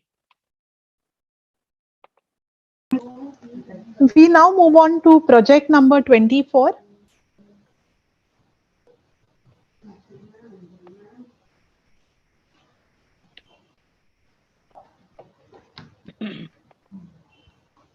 Yes, you can start now.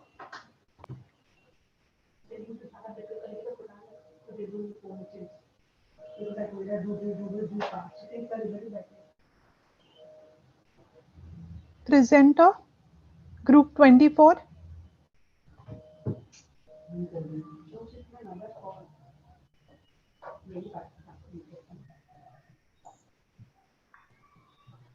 Yes, you can begin.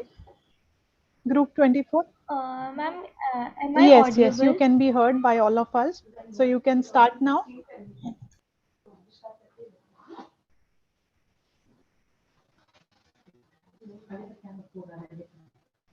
Yeah, are you there? Group 24.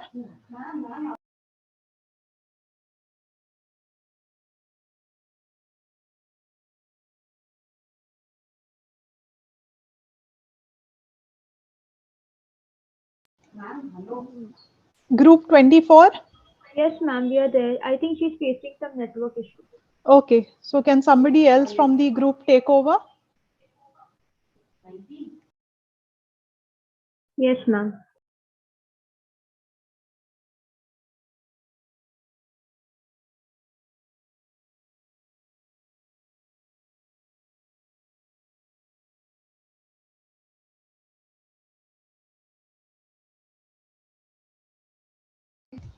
Yeah, group 24, y'all are 3 of y'all. So can one of you present?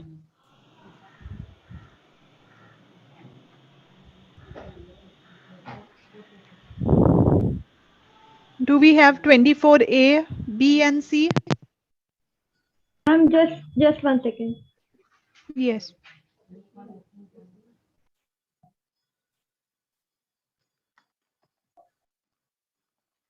Hello, ma'am.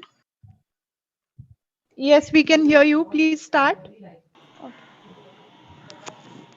Um, I am facing some difficulties. Can I be given 2 minutes to switch on to my mobile? Yes. Meanwhile, can somebody else from your group start with the presentation? Ma'am, can you take for 25? We will continue after that. Okay, judges, please note, we will have group number 25 presenting. So group 25.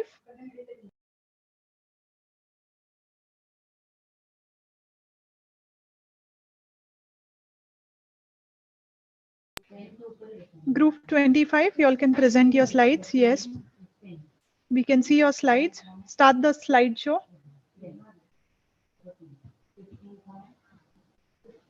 You all can begin now.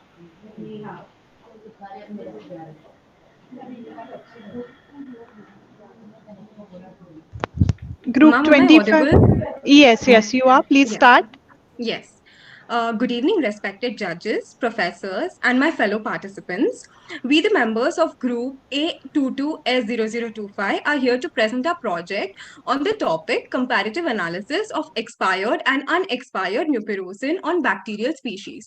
Next slide.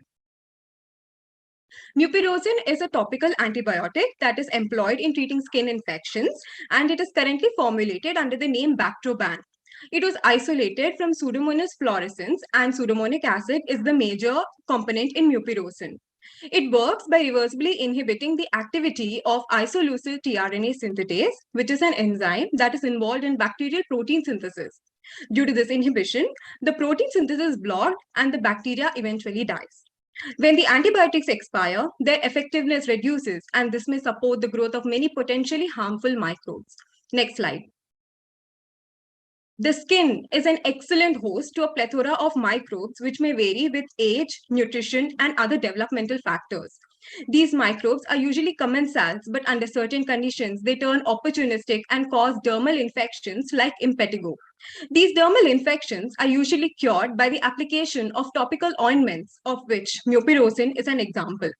Under active conditions, mupirocin works effectively against impetigo microflora, but when it is expired, does it contain the same efficacy? Hence, this study was designed to compare the effects of both active and expired mupirocin on normal and impetigo skin microflora, and also explore if there are any harmful effects. Next slide. In the proposed study, we first checked for bacterial contamination in expired mupirocin. Upon discovering contamination, we then performed further tests to study the action of expired mupirocin on S. aureus or Staphylococcus aureus and E. coli or Escherichia coli, a gram-positive and gram-negative bacteria respectively, and whether they show desirable inhibitory effects as seen in active mupirocin.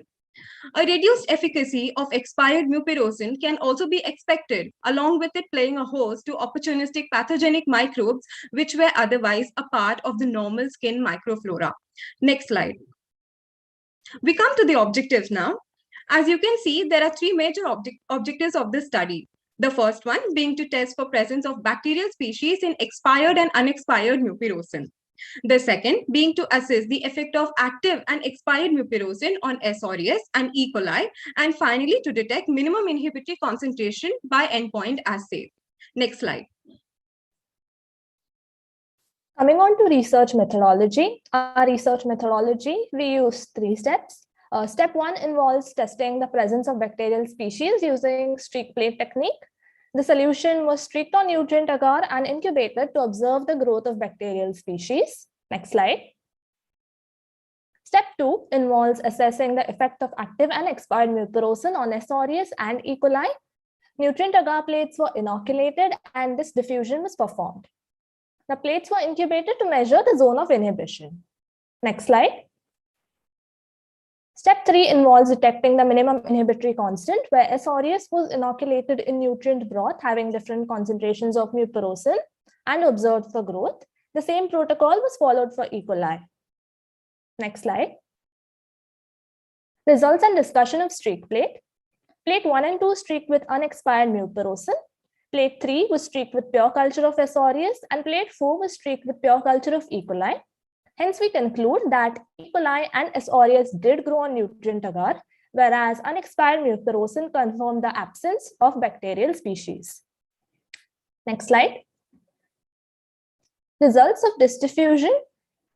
In each plate, 2 discs of saline were kept as control. For E. coli against mupirocin, the zone of inhibition observed was 0.5 centimeters. For S. aureus, the zone of inhibition observed was 3.85 centimeters. Hence, we conclude that gram-positive bacteria are more susceptible to mupirocin than gram-negative bacteria. Next slide. Results of MIC. The negative controls of E. coli and S. aureus displayed no growth of microorganisms, whereas the positive controls displayed growth. None of the concentrations of mupirocin displayed turbidity in S. aureus or E. coli, which might be due to higher concentrations of mupirocin used. Next slide. Due to time constraints, we only conducted the preliminary steps of our study, which was to check the effect of unexpired mupirocin. We intend to continue the study to analyze and compare the effects of expired mupirocin. Next slide. Coming to interdisciplinary approach, cross-contamination in clinical management can occur, thereby leading to growth of microorganisms in pharmaceutical products. Using these expired antibiotics on skin can cause allergies. Hence, we intend to test the toxicity of expired mupirocin as a future prospect. The most important point being is to bring about awareness among public regarding the harmful effects of using expired products. Some criminal organizations create drug rackets which collect the expired products, repackage, and resell them in the market. Next slide. Relevance to current situation. Expired products due to their reduced efficacy can cause potential bacterial contamination. Using these products can cause side effects, hence it's necessary for people to read the expiry dates of products before using and avoid buying antibiotics from unauthorized pharmacies, since most drug rackets target these pharmacies to resell expired products. Next slide. These are the list of references we used. Thank you.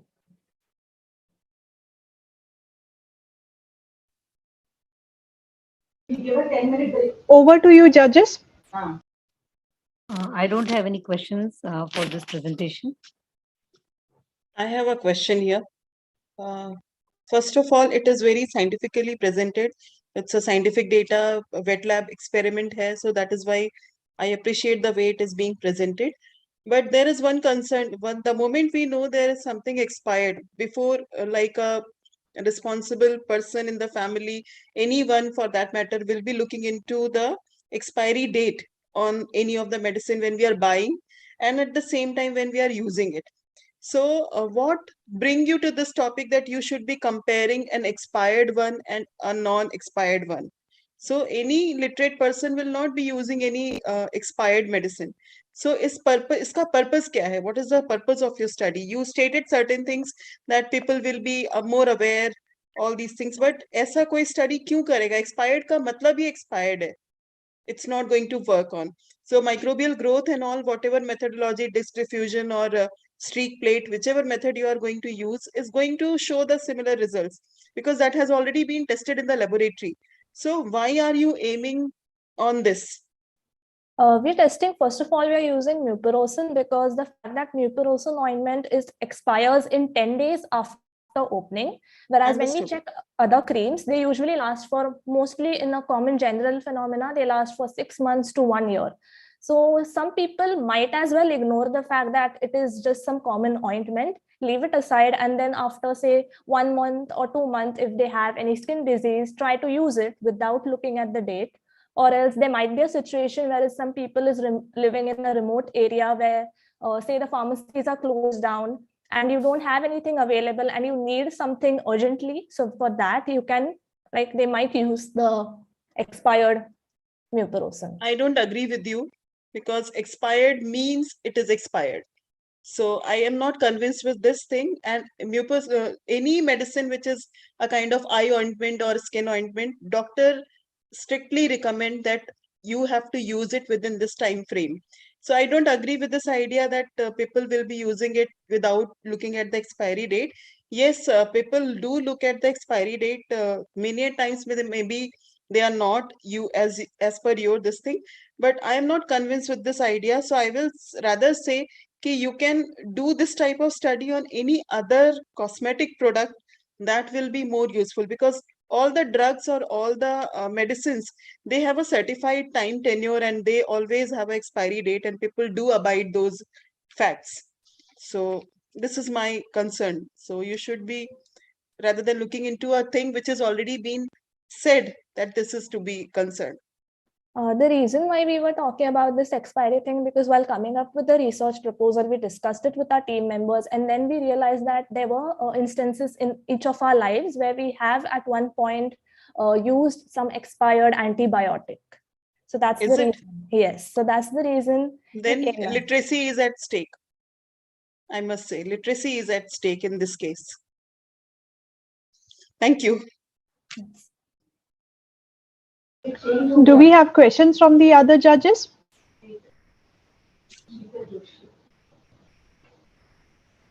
If not, then we can move on to the last presentation of the day. Judges, please note that this is project number 24. Thank you, ma'am, for considering us. Yeah, please share your screen. You can begin now. Good evening, everyone. We are here to present a paper on the impact of online education on teachers, and our project code is A22S0024. To begin with, let me introduce you all to the topic. We are facing a global health crisis, one that is killing people, spreading human suffering, and impending people's life. But this is much more than a health crisis. It is a human, economic, and a social crisis.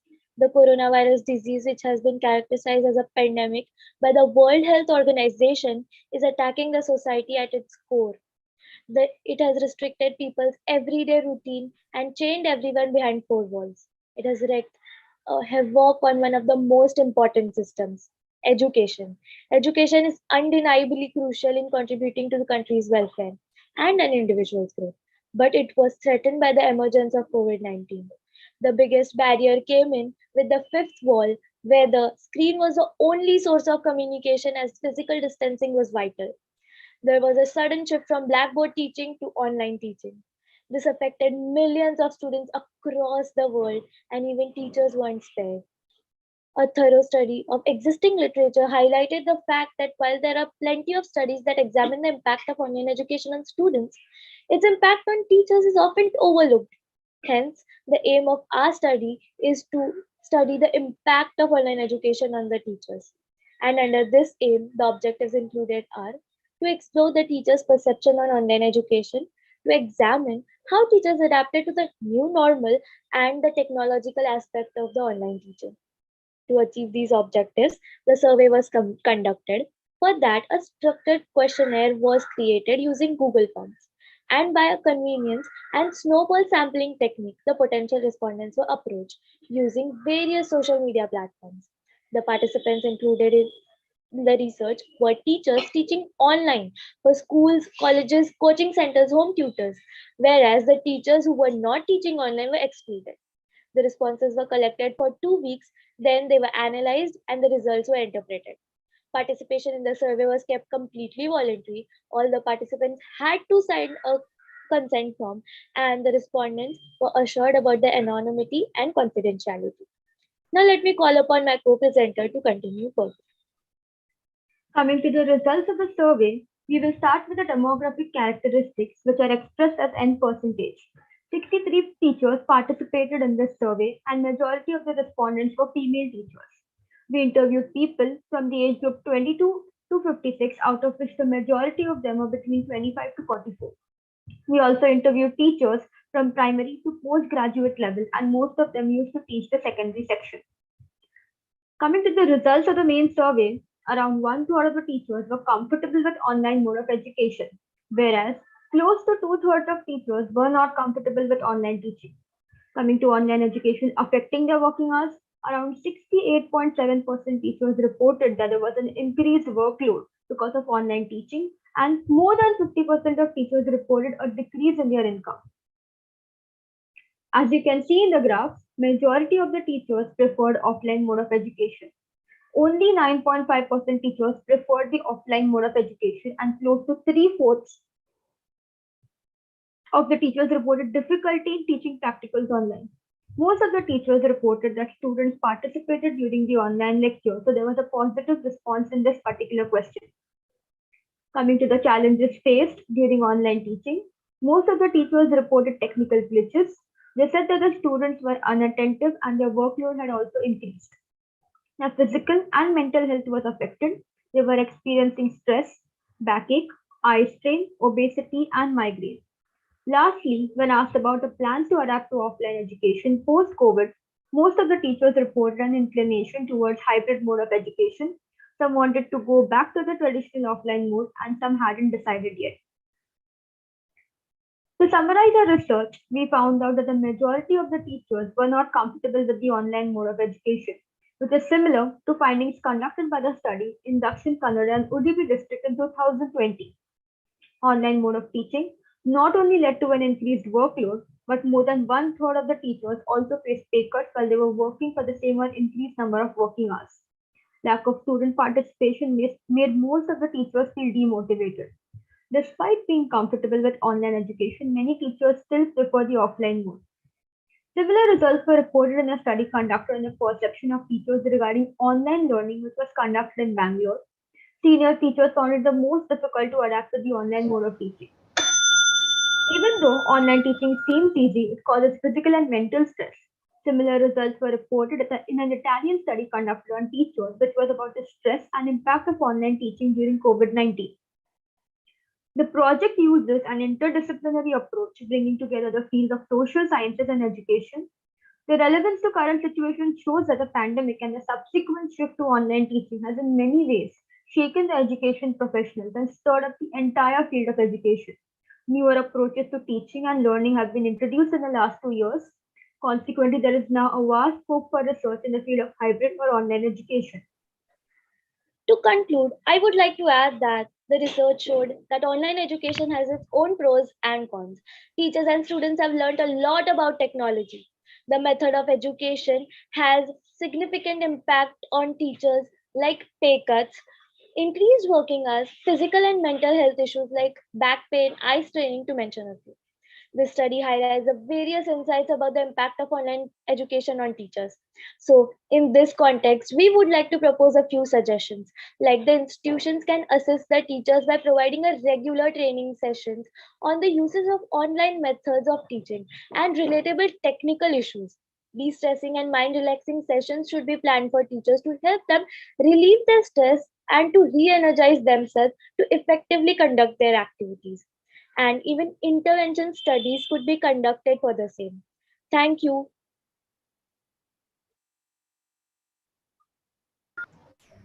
You all can stop your screen share.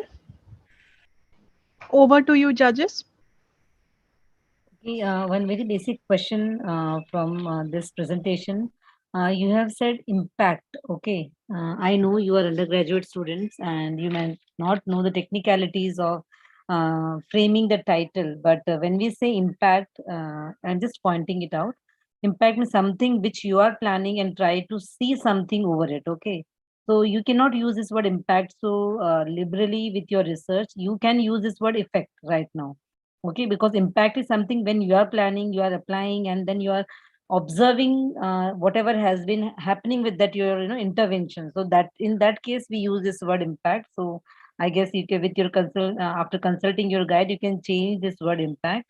And secondly, you are saying no researches have been done on teachers. If you go to UNICEF and maybe many other organizations, international and the national bodies, there are dearth of researches available which are talking about, and they're very loud and vocal about teachers' mental health and their health, all over health about COVID pandemic and how they are struggling in this. So how you are adding a new dimension with your research to this whole presentation? Ma'am, this presentation was conducted last year when the pandemic was like at the mid of its rise.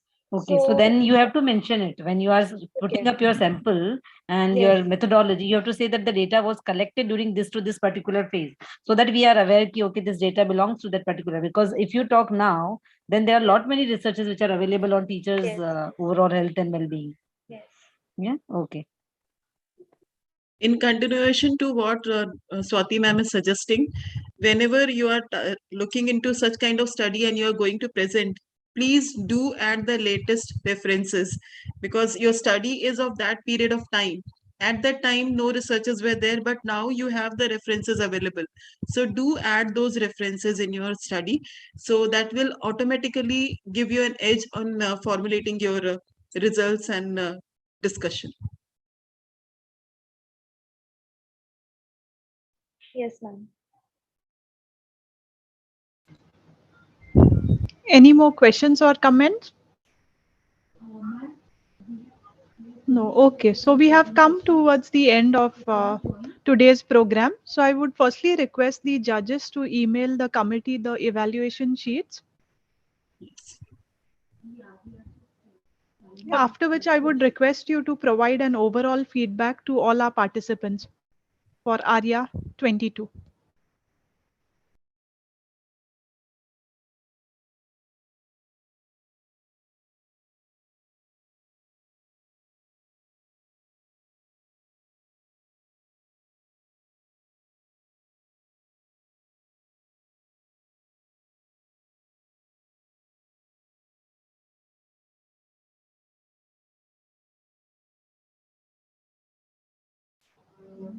Can I request Shalini ma'am and Anuradha ma'am to turn on your cameras?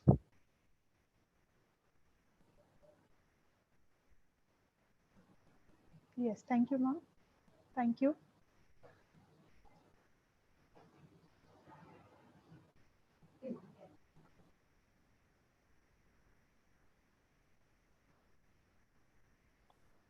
Okay, so I have mailed the final sheet, coding sheet.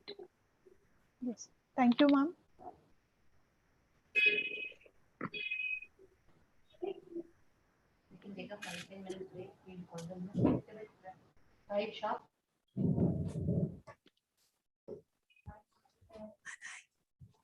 You want Yes. digital signatures to be added to the sheet? No, ma'am, Is not it needed? necessary. Not, no? Not necessary.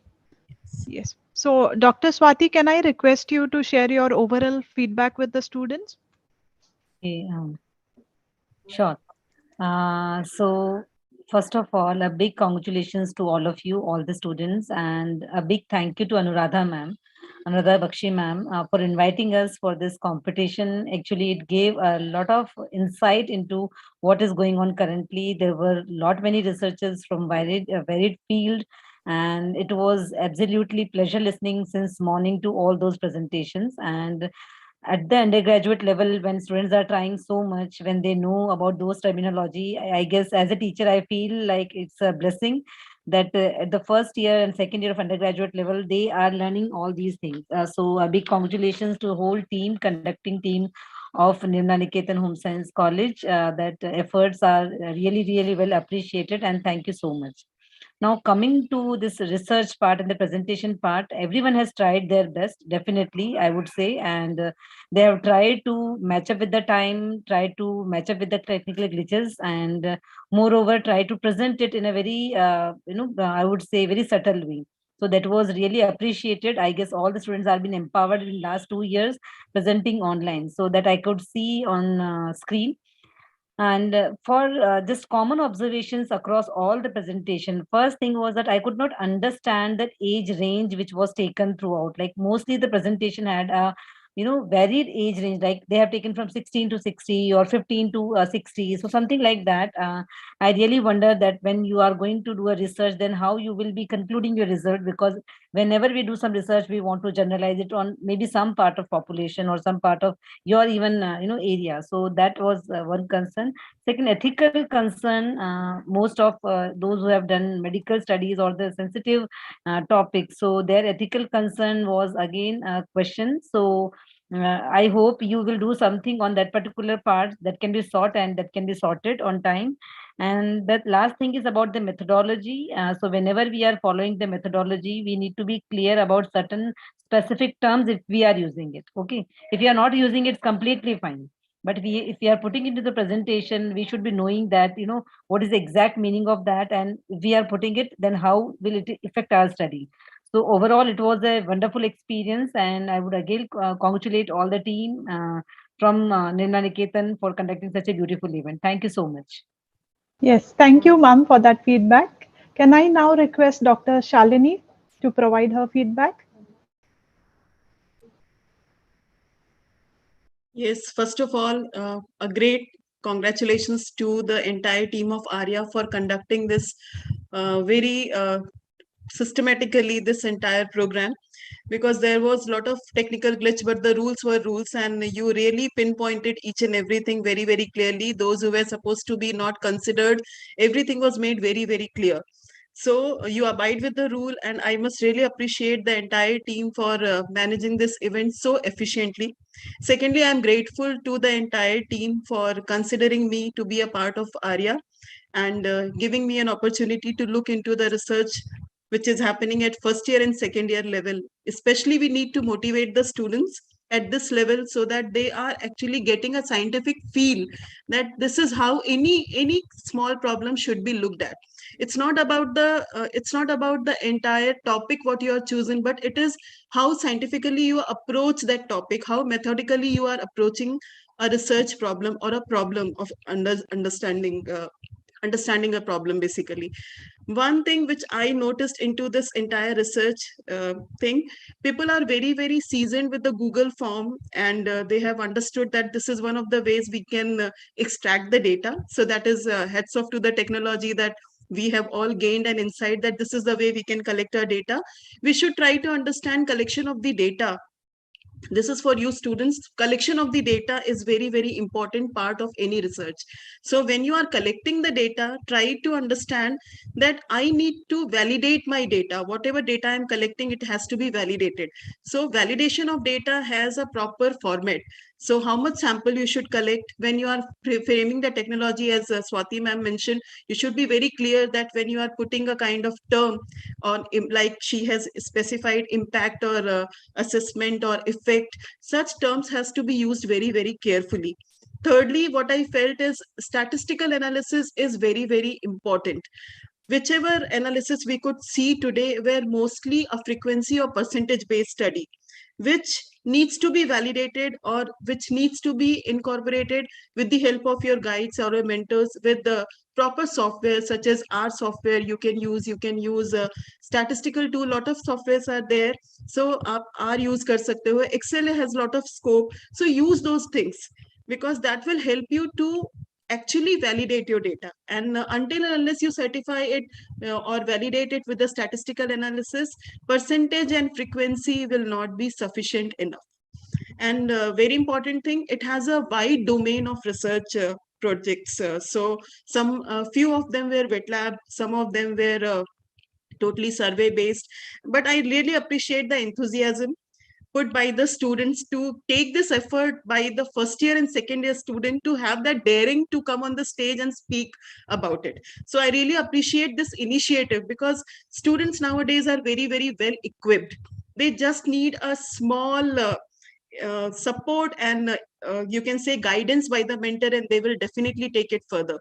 So all the best to the team Aarya. Keep doing this work, and it was a wonderful opportunity. I am really thankful to Anuradha ma'am for considering me, and a very, very big thank to Dr. Rupa for inviting me along with the entire team. Thank you. Thank you, Kamini ma'am. Thank you for your quick updates. Yes, thank you. Yeah, thank you, ma'am. Over to you, Dr. Anuradha. Thank you. Congratulations to Team Aarya.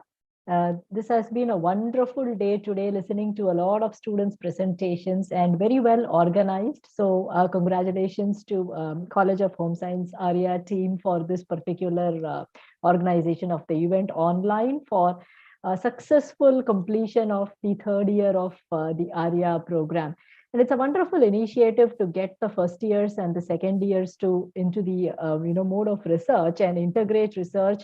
Though they may do small projects as part of their curriculum based on the courses that they are taking, but to do a research per se along with the guidance of the mentors is really a big step for them at this point of time. I guess which we look at a master's student, or which we look at further on higher education.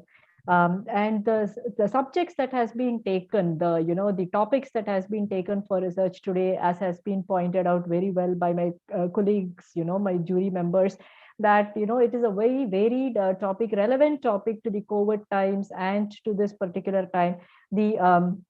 The way in which the youth and the adolescents, where they think that the young adults should also have an idea, and measuring that particular knowledge from the young adults will definitely be helpful for a lot of policies, or for a lot of progresses in those particular areas, and in those particular direction, and it will lead them into creating or innovating, or leading to making more space for that particular area to flourish in terms of the research. Thank you once again for inviting me for this particular platform, and and congratulations students for presentation today. It was very wonderful listening to all of you, and all of you have done a wonderful job in the presentations. Thank you. Thank you, ma'am. Dr. Anjali, I would like to invite you next.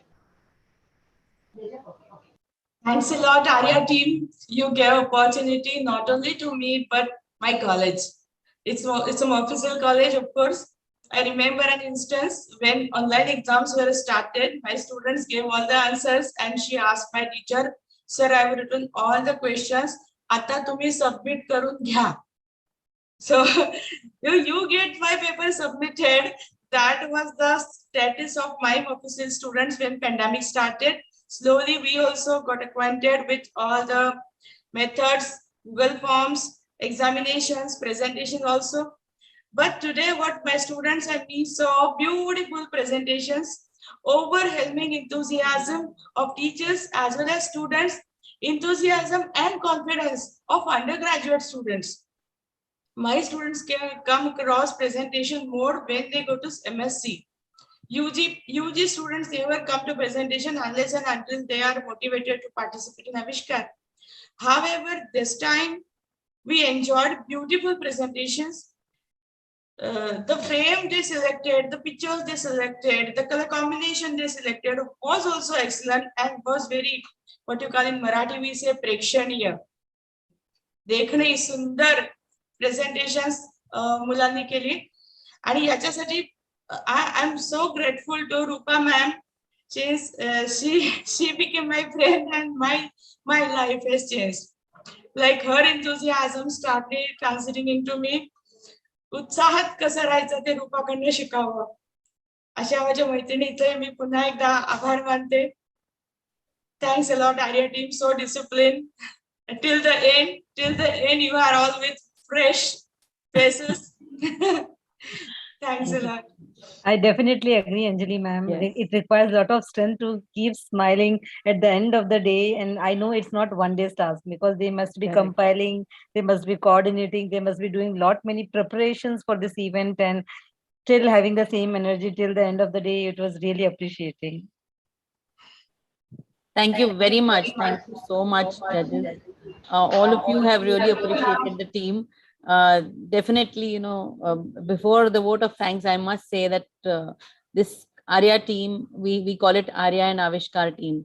Definitely, they are very, very enthusiastic. And to add to it, all the guides who have guided the students are equally enthusiastic. Probably they are behind the scene, but this event wouldn't have happened without their coordination and help that they have supported us with.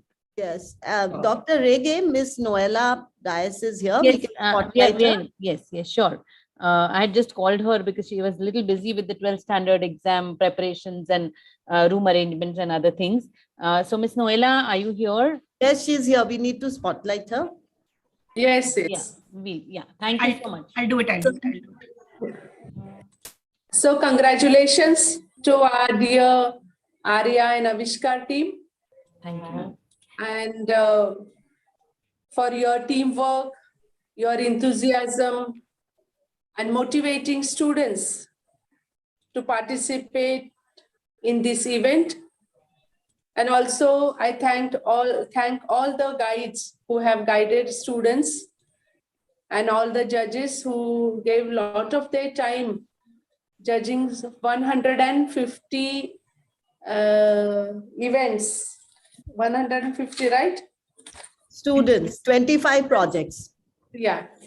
So congratulations for your efforts and all the students who have participated for your hard work. Appreciate your working beyond your hours and doing this presentation. So thank you all of you and congratulations once again. Thank you so much, Miss Noella. Yeah. Yes, for your encouragement and support mean a lot to us and to the entire team. No problem.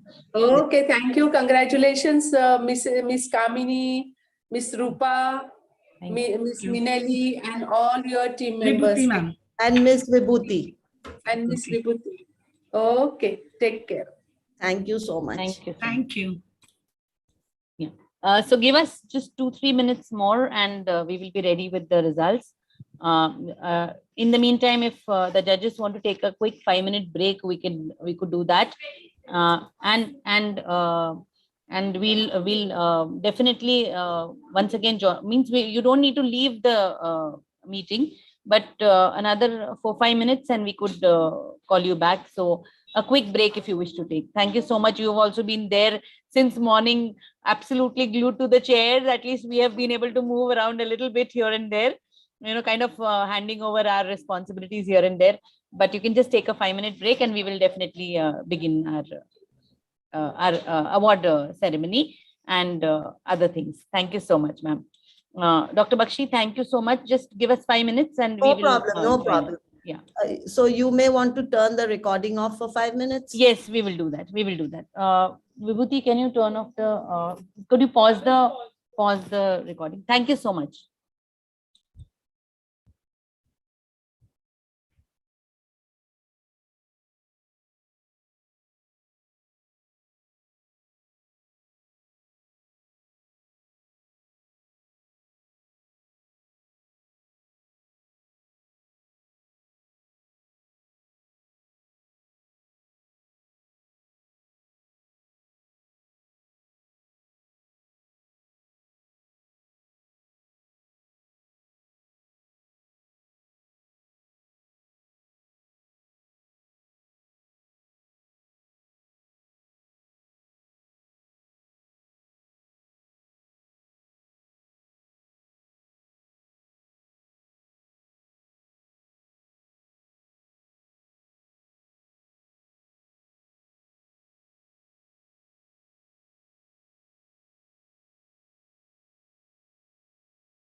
All right. So we are back. Should we unpin everybody now, or should we keep pinning so that students also could be seen? So better than students also will be seen. Yes. Thank you. Vibhuti, you are starting.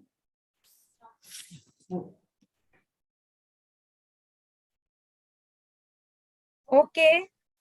So we are here with the results now, the most awaited moment of the day. Okay. And we have had a very fruitful day throughout. Vibhuti, we can ask them to open on their screen so that they can be mute, but they can switch on their cameras. Students, come on, it's your day. Guides, if you all are there, please switch on your cameras. It's your day. If it's anybody who wants to be in. If you select view gallery, then you will be able to see everyone. Yes. Yeah. So select view gallery. Yes. This is for the students, of course. Yes. Okay, very good. We can see many smiling faces. Very nice. And we Switch have on your cameras. Yeah.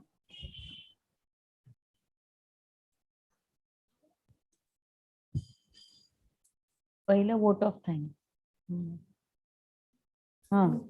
त्याच्यानंतर award नाही देते. पहिले start कर vote of thanks. Yeah. Okay, so we are all very excited. We can see smiling faces. It's throughout the day, all our students have presented amazing presentations. I'm sure the judges had a very tough time evaluating the presentations, and I hope the judges have enjoyed the day. Of course, yes, your valuable feedback we will definitely try to implement. All our students, all our guides will definitely try to implement. And I hope that the intention with which we have this initiative of Aarya, I think it's going to help us in the future and help us to inculcate this value of research amongst all our students and at a very young age in their life. So thank you so much, and all the best to everyone. And now I request Dr. Kamini Rege to please announce the winners. I'm sure after announcing the winners, everybody is going to quickly walk out and jump out and scream, and they will be full of joy. I must say one thing, that everybody has said this, but it's really tough to do a research with your course on. This is an add-on work that you have done, girls. Add-on work at the first year and second year. A great experience of research that you have experienced, and congratulations to all your guides to guide you right from the scratch, because what is a review of literature, from there they had to guide you. So the guides have taken a lot of pain for all of you to be doing what you have done today. It may have been just a 7-minute presentation, but 7 minutes means it has taken months to make this 7-minute happen today. And I'm sure you all had a lot of butterflies in your stomach when you started. You were a little apprehensive about, technology working or not working, whether I'm seen or not seen, whether my background is good or no.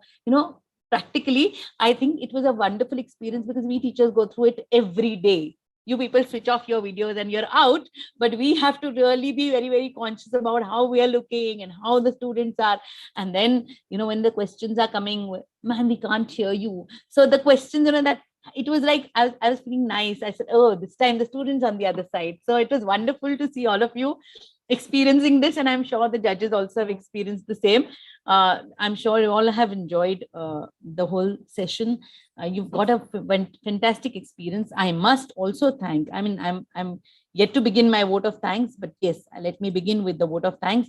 First of all, I'm really grateful to all the chief guests here who have agreed, chief guests, judges, I may call them, because we've really not made it a very formal kind of a kind of a start, but the acceptance that you have given to be there with our students. I'm saying here, Aarya students. I'm not considering College of Home Science, Rizvi College, Xavier's College. We have had many. Now I can reveal the identity because most of you didn't know as to who are participating. But definitely, we've had Anjuman Islam College. We have had NES Ratlam College. We have had Rizvi College. We've had BMN College, we have Xavier's College and College of Home Science, Niketan, pardon me, and SNDT Churchgate, who have also participated for this whole competition. And we are glad that we have had 25 projects who had opted for being there. Of course, one of the project finally could not continue or discontinued with us because probably their work was not accomplished or completed. But the fact that everybody worked, everybody thought of doing or giving in and try of research, and at the first year, second year level, I don't think as a teacher I have ever thought of doing as a student, when I was a student, I have ever thought of doing a research at that age. But credit goes to all of you with the kind of technology that you are all into. Some of you have used YouTubes, and you've used Google Forms, and you've used Instagram and all those kind of things. I'm sure given a choice, if you would have asked to reveal your things, I'm sure you would have shown many more things. But because the identity had to be not revealed, that's where the whole concern was. But I'm really glad, judges, for accepting all kinds of glitches, because I'm sure you're all so experienced and you have got so much of wide experience. You've accepted our Aarya students the way they have come. You have really gone down to their level to kind of promote them, motivate them.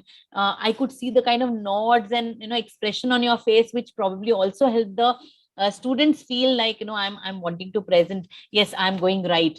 That really made a lot of difference. Thank you so very much for being a part of Aarya today. Thank you, Dr. Anuradha Bakshi, for providing a lot of trust in us as a team.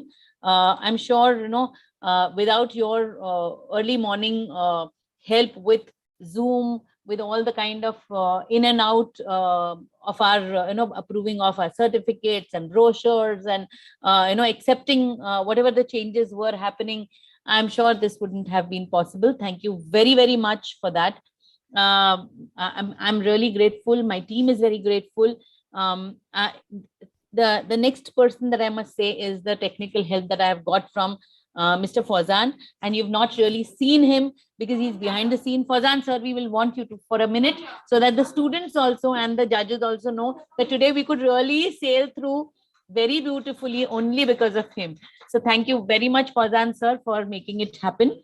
Ms. Noela, she's already left the meeting, but definitely management and Ms. Noela, thank you very much for providing us this this motivation of going on holding the Aarya competition. This is the third year we are holding Aarya competition.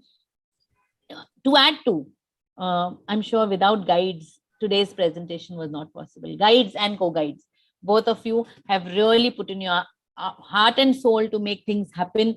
I'm sure the kind of topics that you have taken, each one of them was unique. You've gone out of the way, especially online initially and offline, because we could see that the researches have not happened just in the past 2 or 3 months when we've gone offline, but it has started since 2021. Some of them have also given the dates as December, November, October, and so on and so forth. So hats off to that, to all the guides and co-guides for working and putting a lot of hard work. Heartfelt gratitude to all of you. Student community is excellent, exceptionally good. So without you, we wouldn't have had Aarya today. And we are hoping that you're going to get into many more such kind of events. You're not going to stop here. I wish to share just a few things with all of you. Can you see the screen here? So we are beginning with our are you able to see the screen? Is it visible? No, we are seeing the gallery view. Okay, fine. 1 second. Just give me a second. I'll share the screen. Just see if you can see the screen. Yeah, now we can. Okay, fine. So we are now about to begin, but before I begin with this result declaration, if I have missed out anybody, of course, our accounts office is another group of people who I have to thank, because all your payments and all kind of receipts and all kind of calculations have done by them. So And thank you so much. Dr. General Bakshi, if I office. have missed out anybody, General office. office, accounts office, teaching staff, non-teaching staff, all students who have participated, all students who have been a part of viewing the whole competition.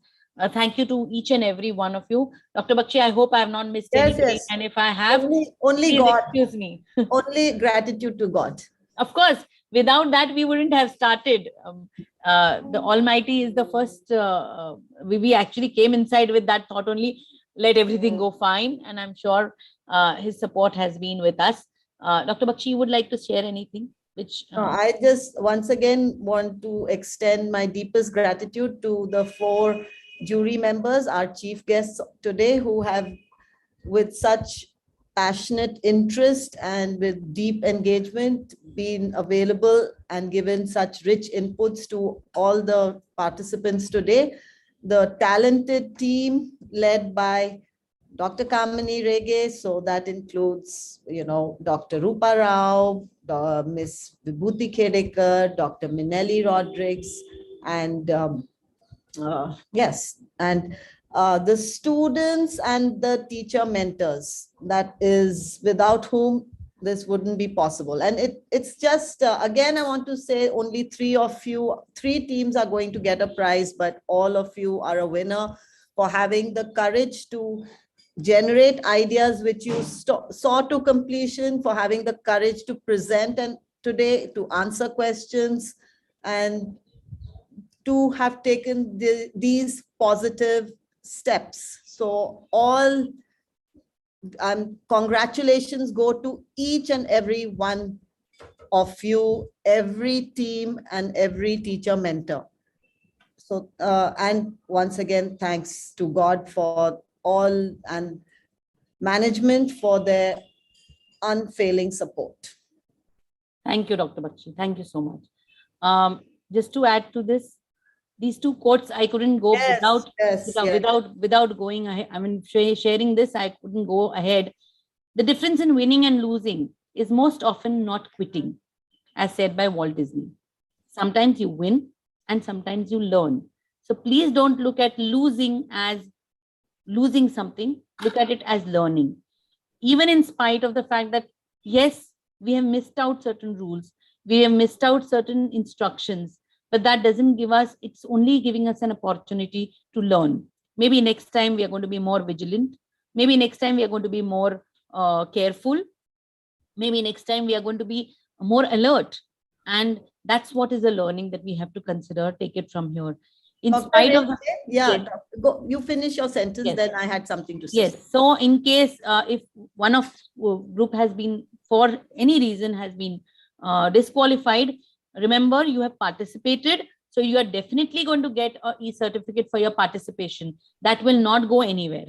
So, but definitely we have to consider what kind of rules are there, because right now you may be a student of our college and you may request that, it should be considered. But we have to be fair enough. We have to be just, because we are making an intercollegiate competition. What if it was from any other college? Would we have allowed it? No. So we can't afford to allow it to our own students also. So therefore, please understand and take it as a learning rather than taking it as a memory that I am not going to do any research, because your research was wonderful. If not here, please participate with the similar research, with similar objectives, or part of this objective in some other competition where you may be able to still win over what you have done. Dr. Bakshi, over to you. Yes, I just wanted to add one. You have such beautiful quotes, and I want to add one here. Dr. Abdul Kalam again, respected Dr. Abdul Kalam, your best teacher, he said, is your last mistake. So I thought that was very much in line with what you were sharing, Dr. Rege. Absolutely, absolutely. Thank you so much. So definitely each and every participant here, participation certificate for all students who have participated. as well as to the guides and co-guides will be given. This will be an e-certificate. We will be sharing the Google form.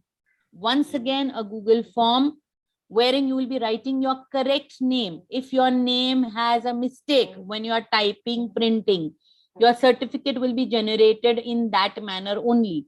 Please requesting all of you to carefully fill the Google form and carefully fill the feedback form. It will come in the form of feedback form, and some of the groups have yet to make certain payments. So we are holding on to some of the certificates because we can't go ahead until unless we get those payments. Please understand this, that we will be definitely sharing the certificates with all of you once we get the payments. So those who have got the payments will receive their certificates via email or through their guides email, definitely. And you have to fill your email correctly in the feedback form. If you incorrectly fill, it will go to somebody else. So you cannot blame that I have not received it, because they are self-generated certificates. Please remember your name and your email ID. All the details that have been asked have to be correctly filled. I'm repeating it multiple times. I hope guides, co-guides, and the students will take this very seriously to fill the link. The link will be shared with you in some time, either via email or via WhatsApp groups, which you already have. So please do not get hassled that we have not received the certificate. In case if you don't receive the certificate, which means you have not filled the email ID correctly. So please do that correctly so that you receive the email as soon as we generate the certificate. Okay. So we go ahead. As we had already shared in the morning, with your trophies, you are going to get a certificate and you are going to get some cash prize. However, because we are making it online right now, a particular date will be informed to you when you can come and collect your certificate and your trophies and merit certificate and your cash prize. That date will be informed to the winners. So please keep that in mind. Winners will be informed about it sooner or later. Now the suspense goes higher and higher, and so does the judgment. I want to ask all of you, any guesses as to which topics or which project gets third prize? We begin with third, second, and first. Any guesses? Come on, girls. You can unmute yourself and go ahead. You can share your friend's name. It's okay. Ma'am, right now we are in such a turmoil. My stomach is having butterflies. Same here, ma'am. Okay, so get that butterfly outside your stomach and tell me some names. Come on. Even your own names will be fine, girls. Come on. And the topic. Yes. And the topic. Topic is important. If you have really seen the whole session today, I'm sure you, while watching it, you could have realized, no, this one is good. This one has done well. This one goes better. We are making the judges wait too long. Huh? Come on, girls, fast. No. Okay. Can I take a quick feedback from each one of you, or maybe some of you, quickly? A quick feedback, 2-3 of you, as to how did you experience it or what did you feel? Because otherwise, once I tell you the results, I'm sure nobody's going to answer anything. So a quick response from each one of you, or maybe some few of you, as to what did you feel about today's event? Someone has raised their hand. Yeah. Yes. 15A. Yes. Ma'am, true and honest opinion. So Yes. first, while we were working for Aarya, we were actually regretting taking Aarya, that it was so much pressurizing. Like we have to grab all the contents, and also we have to, like, at every point, every day, we have to make some or the other changes because of the ROL, that is review of literature and methodology and everything. But today, like before we were presenting, we were actually so nervous. But actually, this nervousness is actually necessary, because this is officially our first competition after our school. And actually, we are independently giving this competition without any guidance. Like school was a protective environment over there. So actually, I feel really very great after Very good. participating in this competition. Very actually good. It was an opening.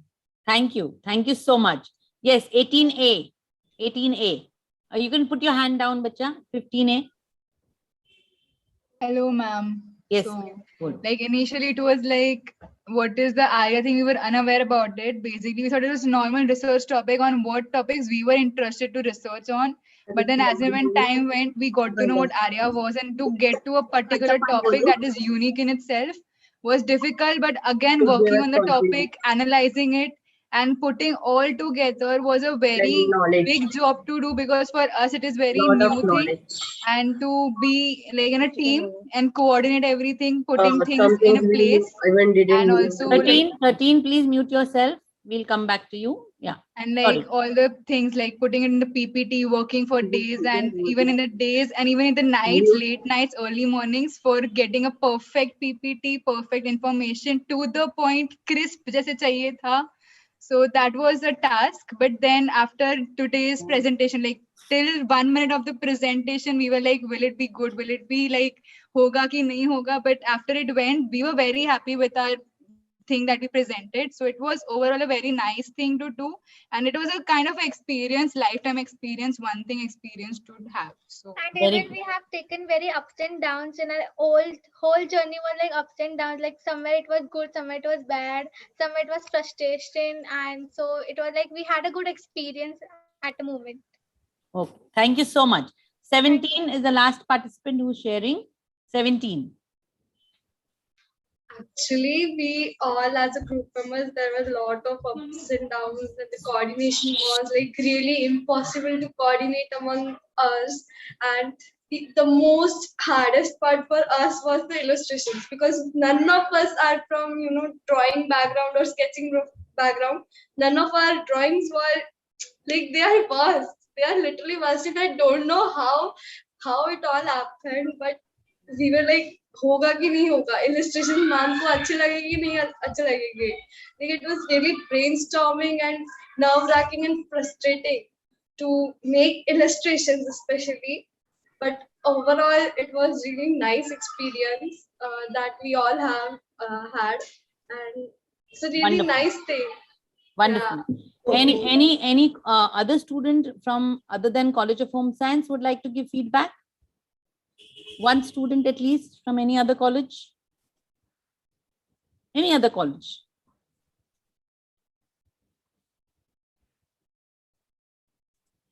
Okay, so looks like they're all waiting for the final result. And here we go. Are you ready? I can't see her. Yes, no, nothing. Are you ready? Yes. Yes, ma'am. See, that yes is so bold. Yes, ma'am. Yes. Yes, Yes, ma'am. And here goes the third prize.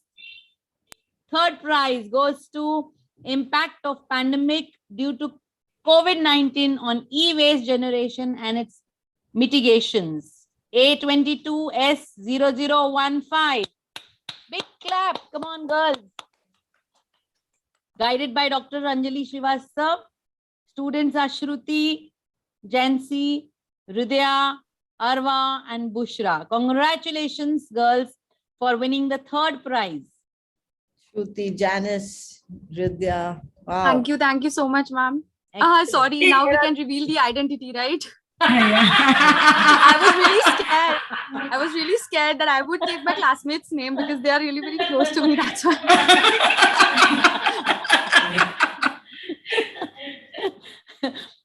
Very All sweet, right. very sweet. So we are going now. Great ahead. We are going ahead with the prize number 2. Prize number 2 goes to Eco Fashion and Traditional Textile versus Millennial Culture Knowledge, guided by Dr. Neha Mulchandani, Urvashi, Navita, Mrudula, Thank you, Katrina, ma'am. and Jinsi. Fantastic, Thank you, girls. ma'am. Excellent. Congratulations Thank once you so again. much, ma'am. Once again, congratulations to you and your guide for doing a wonderful job. Thank you so much, judges. Now that I think, ma'am, after our presentation was over, now that I thought it was all worth. The frustration, It was the all sweat, worth. Definitely, it the was all worth. scoldings from the group members, all was worth it. So you can go ahead for one more Ma'am. research then. Ma'am, also I want to share something. Yes, beta. Go ahead. We were about to quit this program Yes, you were about to because we were quit. not able. Yeah, ma'am. We Okay. were about to quit I three think times. many groups were about to quit. Yes, many groups I will agree. especially, ma'am, They had to go through me. Obviously, it wouldn't have happened. Y'all had to go through me. It wouldn't have happened. Don't worry. Now, another thing is the last but not the least. Thank you so The much, ma'am, for this first but not the experience. first one. Who's the first one then? Dak, dak, dak, dak, dak, dak. Ma'am, maybe it's trisonomy. मैंने तो announce ही नहीं करते. Thank you for today's day. Thank you very much. See you all next year. No, please announce. Please announce. And the first prize goes to Impact of COVID on Tourism Perception of Mumbai Cars. Dr. Rupa Rao, Devanshi, Riddhi, Moksha, Karina, and Shaili. Congratulations. Thank you, ma'am. Thank you, ma'am. Excellent work, girls. Excellent work. Thank you so much, ma'am. Thank you. Superb. That's Thank fantastic. you, ma'am. Most thanks to Rupa, ma'am. I have not mentioned the name of the college here because for us it's Aarya team. It's not this college versus that college, but definitely congratulations to each one of you. Once again, before I close, I must show you this slide, and which is very, very important slide for all of you to keep in mind. Always remember that it's not about winning or losing. It's about not quitting. So go ahead, make another plan, make another presentation, make another research, and make a presentation. Probably you are going to excel somewhere else better. So all the best. Thank you so much for participating. Thank you so much for being with all of us. Thank you for all the efforts that you have taken, girls, and the constant thought of we will continue. Hum honge kamyab. Can I just say a word if you don't mind? Yes, sure. Yeah, I would like to appreciate the SYBSC in general because I just had to tell them about Aarya and we had 75 participants. So a big, huge round of applause to my SYs. They've done a fantastic job, coordinated, worked on offline classes, come to college, come for offline practicals, met their judges, met their mentors, sometimes online, sometimes offline, fought with most of them, complained about most of them. Okay, so it's been a kind of roller coaster ride for the SYs, but for me, all 75 of my SYs are winners, and congratulations to each one of you and all the participants, all 25 participants, each student of all the 25 groups. Congratulations once I will again. also congratulate all the other colleges who have participated, whether they are first year or second year students, but it takes a lot of courage to participate and go in front of the public like this, go in front of 4 judges. I exactly imagine, when we have to go for an interview for a job or for a cash, there are a lot of butterflies. I can imagine the butterflies that you have right now in your stomach, but I'm sure this effort has helped, and this experience will help you in future too. Thank you, jury. Thank you so very much. Judges, thank you so much for spending so much time, so valuable suggestions, and making it possible for all the students to learn from all of you. Thank you, Dr. Anuradha. Thank you, Dr. Shalini. Thank you, Anjali ma'am. And thank you, Swati ma'am, for all this effort that you have taken since morning. I can imagine from 8:30, you're almost on your toes that it is going to start now, and it's still on till 6 o'clock. Thank you. Thank you very much. Thank you, Team Aarya. Thank you. Thank you, all the teachers, mentors, and congratulations to all the winners. Thank you. Congratulations to all winners and to all One thing I participating would students. just like to add, it was a pleasure, it was an honor to share the seat as a judge with all the eminent personalities. Thank you, my jury members. Thank you. Thank you for being there with me. Thank you, ma'am. Ma'am, same here. Yeah, same here. Yes. With me, I feel pride of being with you. Thank you. And thank you, Aarya team, once again. Thank you so much. Thank you so much. Can we have the guides joining the Zoom, please? Can you share? Stop your screen. Okay. Yeah, I'll do that. I'll do that. I'll do that. Can I have the guides, please? All the guides. All the guides. Can we have you in? All the guides, please join in. I see Dr. Madan. I see Miss Virginia Dias from Anjuman. All the itself. guides. Yeah, we want all the guides. I'll put it on Team Aarya. Kamini ma'am, can we leave meeting? Yeah, ma'am. Thank you so Ma'am, much. Thank you so much. Ma'am, 2 minutes, ma'am. We just want a photograph. Just 2 minutes more. Just bear with us. Bear with us. 2 minutes more. You can switch off your camera, please. We just want the guides, all the 25 guides, all the guides of all the projects. Just take a quick screenshot and then we'll have the students back again. Don't leave. Was there any guide who had more than one project? No. Yeah. Yes. From Anjuman Islam College. Okay, Virginia. तो आप भी दिख जाओगे. Yes, ma'am. Yes, and now Miss Mola also has come. There, Miss Noella is also here. Yeah, Miss Noella is also joining. All the guides, please. Can you be there? We can have your own name instead of the code numbers. That's okay if you want. Shalmali is coming. A few of them are coming in. Okay. I still have to have some more. I can't see them. I don't know. Should we take some pictures ongoingly?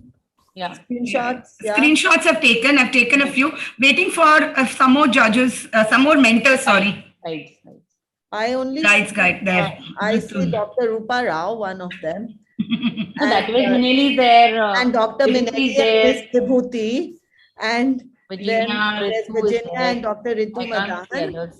But others I can make a call and quickly ask them to join in. Neha. Arvan, Shalmali, I think they are also guides here. Brenda is here. Miss Brenda. Brenda is here, yeah. Neha is not here. Dr. Neha Mulchandani is not here. Please join immediately. Please join immediately. Please join immediately. We are taking a photograph. Dr. Anjali Srivastava is not here. Please join. Please join. Please join. Please join the group. We are taking a photograph on the Zoom. Naz is here. Zoom. No, she's also not here. Zoom. Yes, ma'am, I'm here. Oh, No, there we you are are. taking Okay, it. with your other name. Miss join. Kathy, I can see. Your videos Switch not on your switch on your camera videos. Miss Kathy is here. Arva is here. Arva is here. Miss Arva is here. Switch on your cameras. Switch on your cameras. Video. Put on your video. There's Miss Shalmali is here. Miss Arva. Miss Virginia. Okay, 2 more guides have joined. I've just admitted. Some more are joining. Kathy, please do have. There's our star, Dr. Anjali Srivastava, one of the star guides. There. What about Dr. Neha Mulchandani? I don't see. Miss Gulnas is here. Yeah, I've just called them. Hopefully, Gulnaz ma'am is here. Ritu ma'am is here. Congratulations, Dr. Anjali. Where are you seeing her? Thank you, ma'am. Here, blue color. Huh. Gallery. Do a gallery view. I'll do it. No, it's already in gallery view. Pin कर दो ना, better होगा. नहीं है, सब लोग on करेंगे तो automatically they'll come on in focus. There's Miss Khyati, Miss Gulnaz, Miss Arva, Virginia is there. Brenda, Virginia, Shalmali, Dr. Ritu Madan. Dr. Neha is not here. Here, Neha is here. Where? I'm admitting 2 more, Vishaka and G006. Where's Neha? Where's Dr. Neha? There's Miss I've just added. There's I've just admitted. I just saw admitted. Miss Sangamitra is here. One more. Miss Jaiswal is here. G004 also has joined. We'll have to see the name. Sorry. Now we don't know. Yeah. Yes, Vrinda also is joined. Neha is there. Vibha, switch on your camera. Okay, can I take it? Wait. Vibha is not switched on her camera. Vibha had switched on, now she's switched it off. What happened to Can I request 21A, 13A? Because I'm not getting all guides on. Yeah, on one screen. So can the students leave now? Is it okay, girls? Then we have the guides quickly on. Thank you so much, girls. Congratulations once again. Yes, mighty congratulations. Students can leave. Students leave so that we Thank can you, have ma'am. guides Bye. on. Thank you. Bye-bye. Thank you so much. Bye-bye. Bye-bye. All the Winners, guides. winners, please be ready with the party. Yes, I can see Shalmini Udar also. Everybody, I can note see this. Miss Vrinda. Dr. Neha, congratulations. Yeah, ma'am. Thank you. All credit goes to students actually. Thanks a lot. Yes, Vishaka ma'am is there. And I can see I have to have Dr. Ritu Madan, Miss Virginia, Dr. Neha Mulchandani, Miss Arwa, Miss Vibha Hasija, the guide of project number 15, Miss Khyati, on one screen, on one. Hide non-videos, so it will be easy. Okay, Hide non-videos. I'll do that. I'll do that. Yeah. Yeah, that's right. It'll be better. Yeah, it will be better. Yes. Yeah, then we'll have all of them. There's Miss Sakina is visible now. 17, Miss Sanya is also 20, visible. 19, please leave. Miss Vibha is there. Yeah. 20 and 8D. Can we have?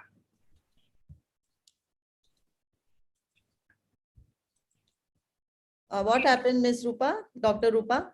No, I'm still not getting everybody onto one screen. That's why. Group number 17, 28, and 19. Please leave. I'll remove them. But Yeah. sorry. That's sad. Yeah. Sorry. Sorry.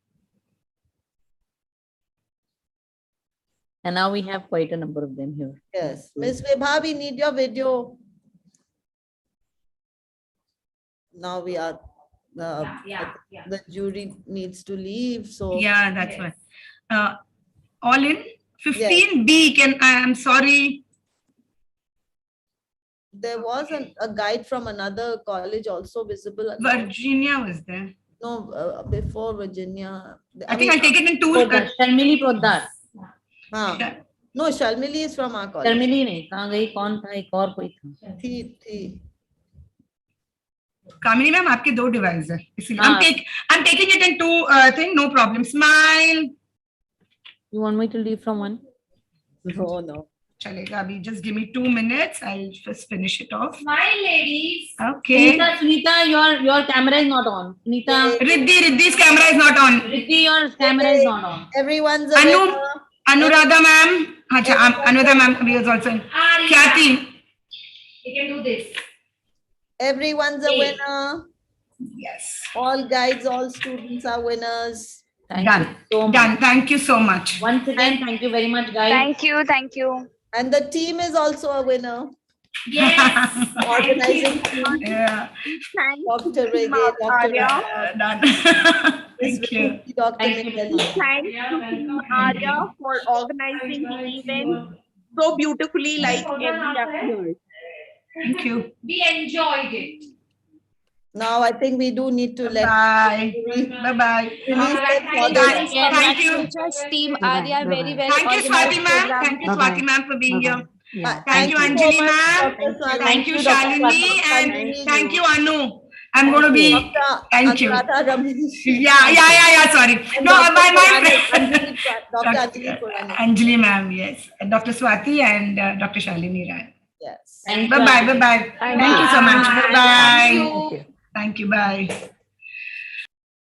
Okay, we need to stop the recording.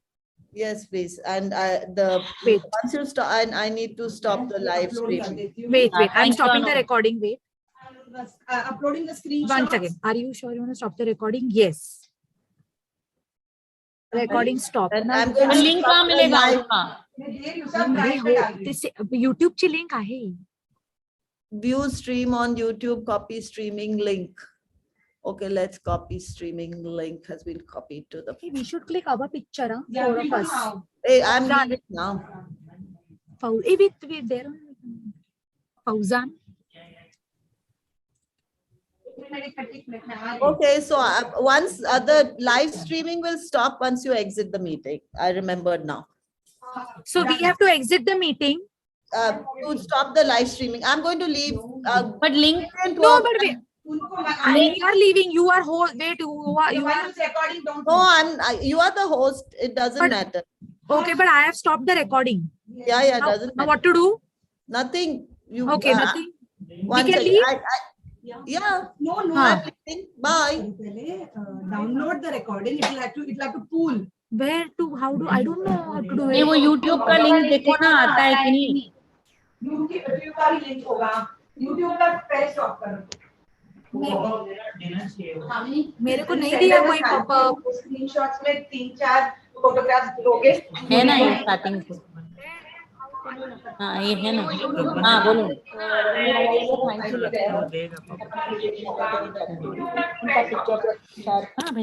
अब draft बना के रखो. मैं draft क्या है ना ready? तो वो कॉपी पेस्ट करके मैं वो मेल पे आया ना अप्रिसिएशन. हाँ वो तो नहीं. अपने को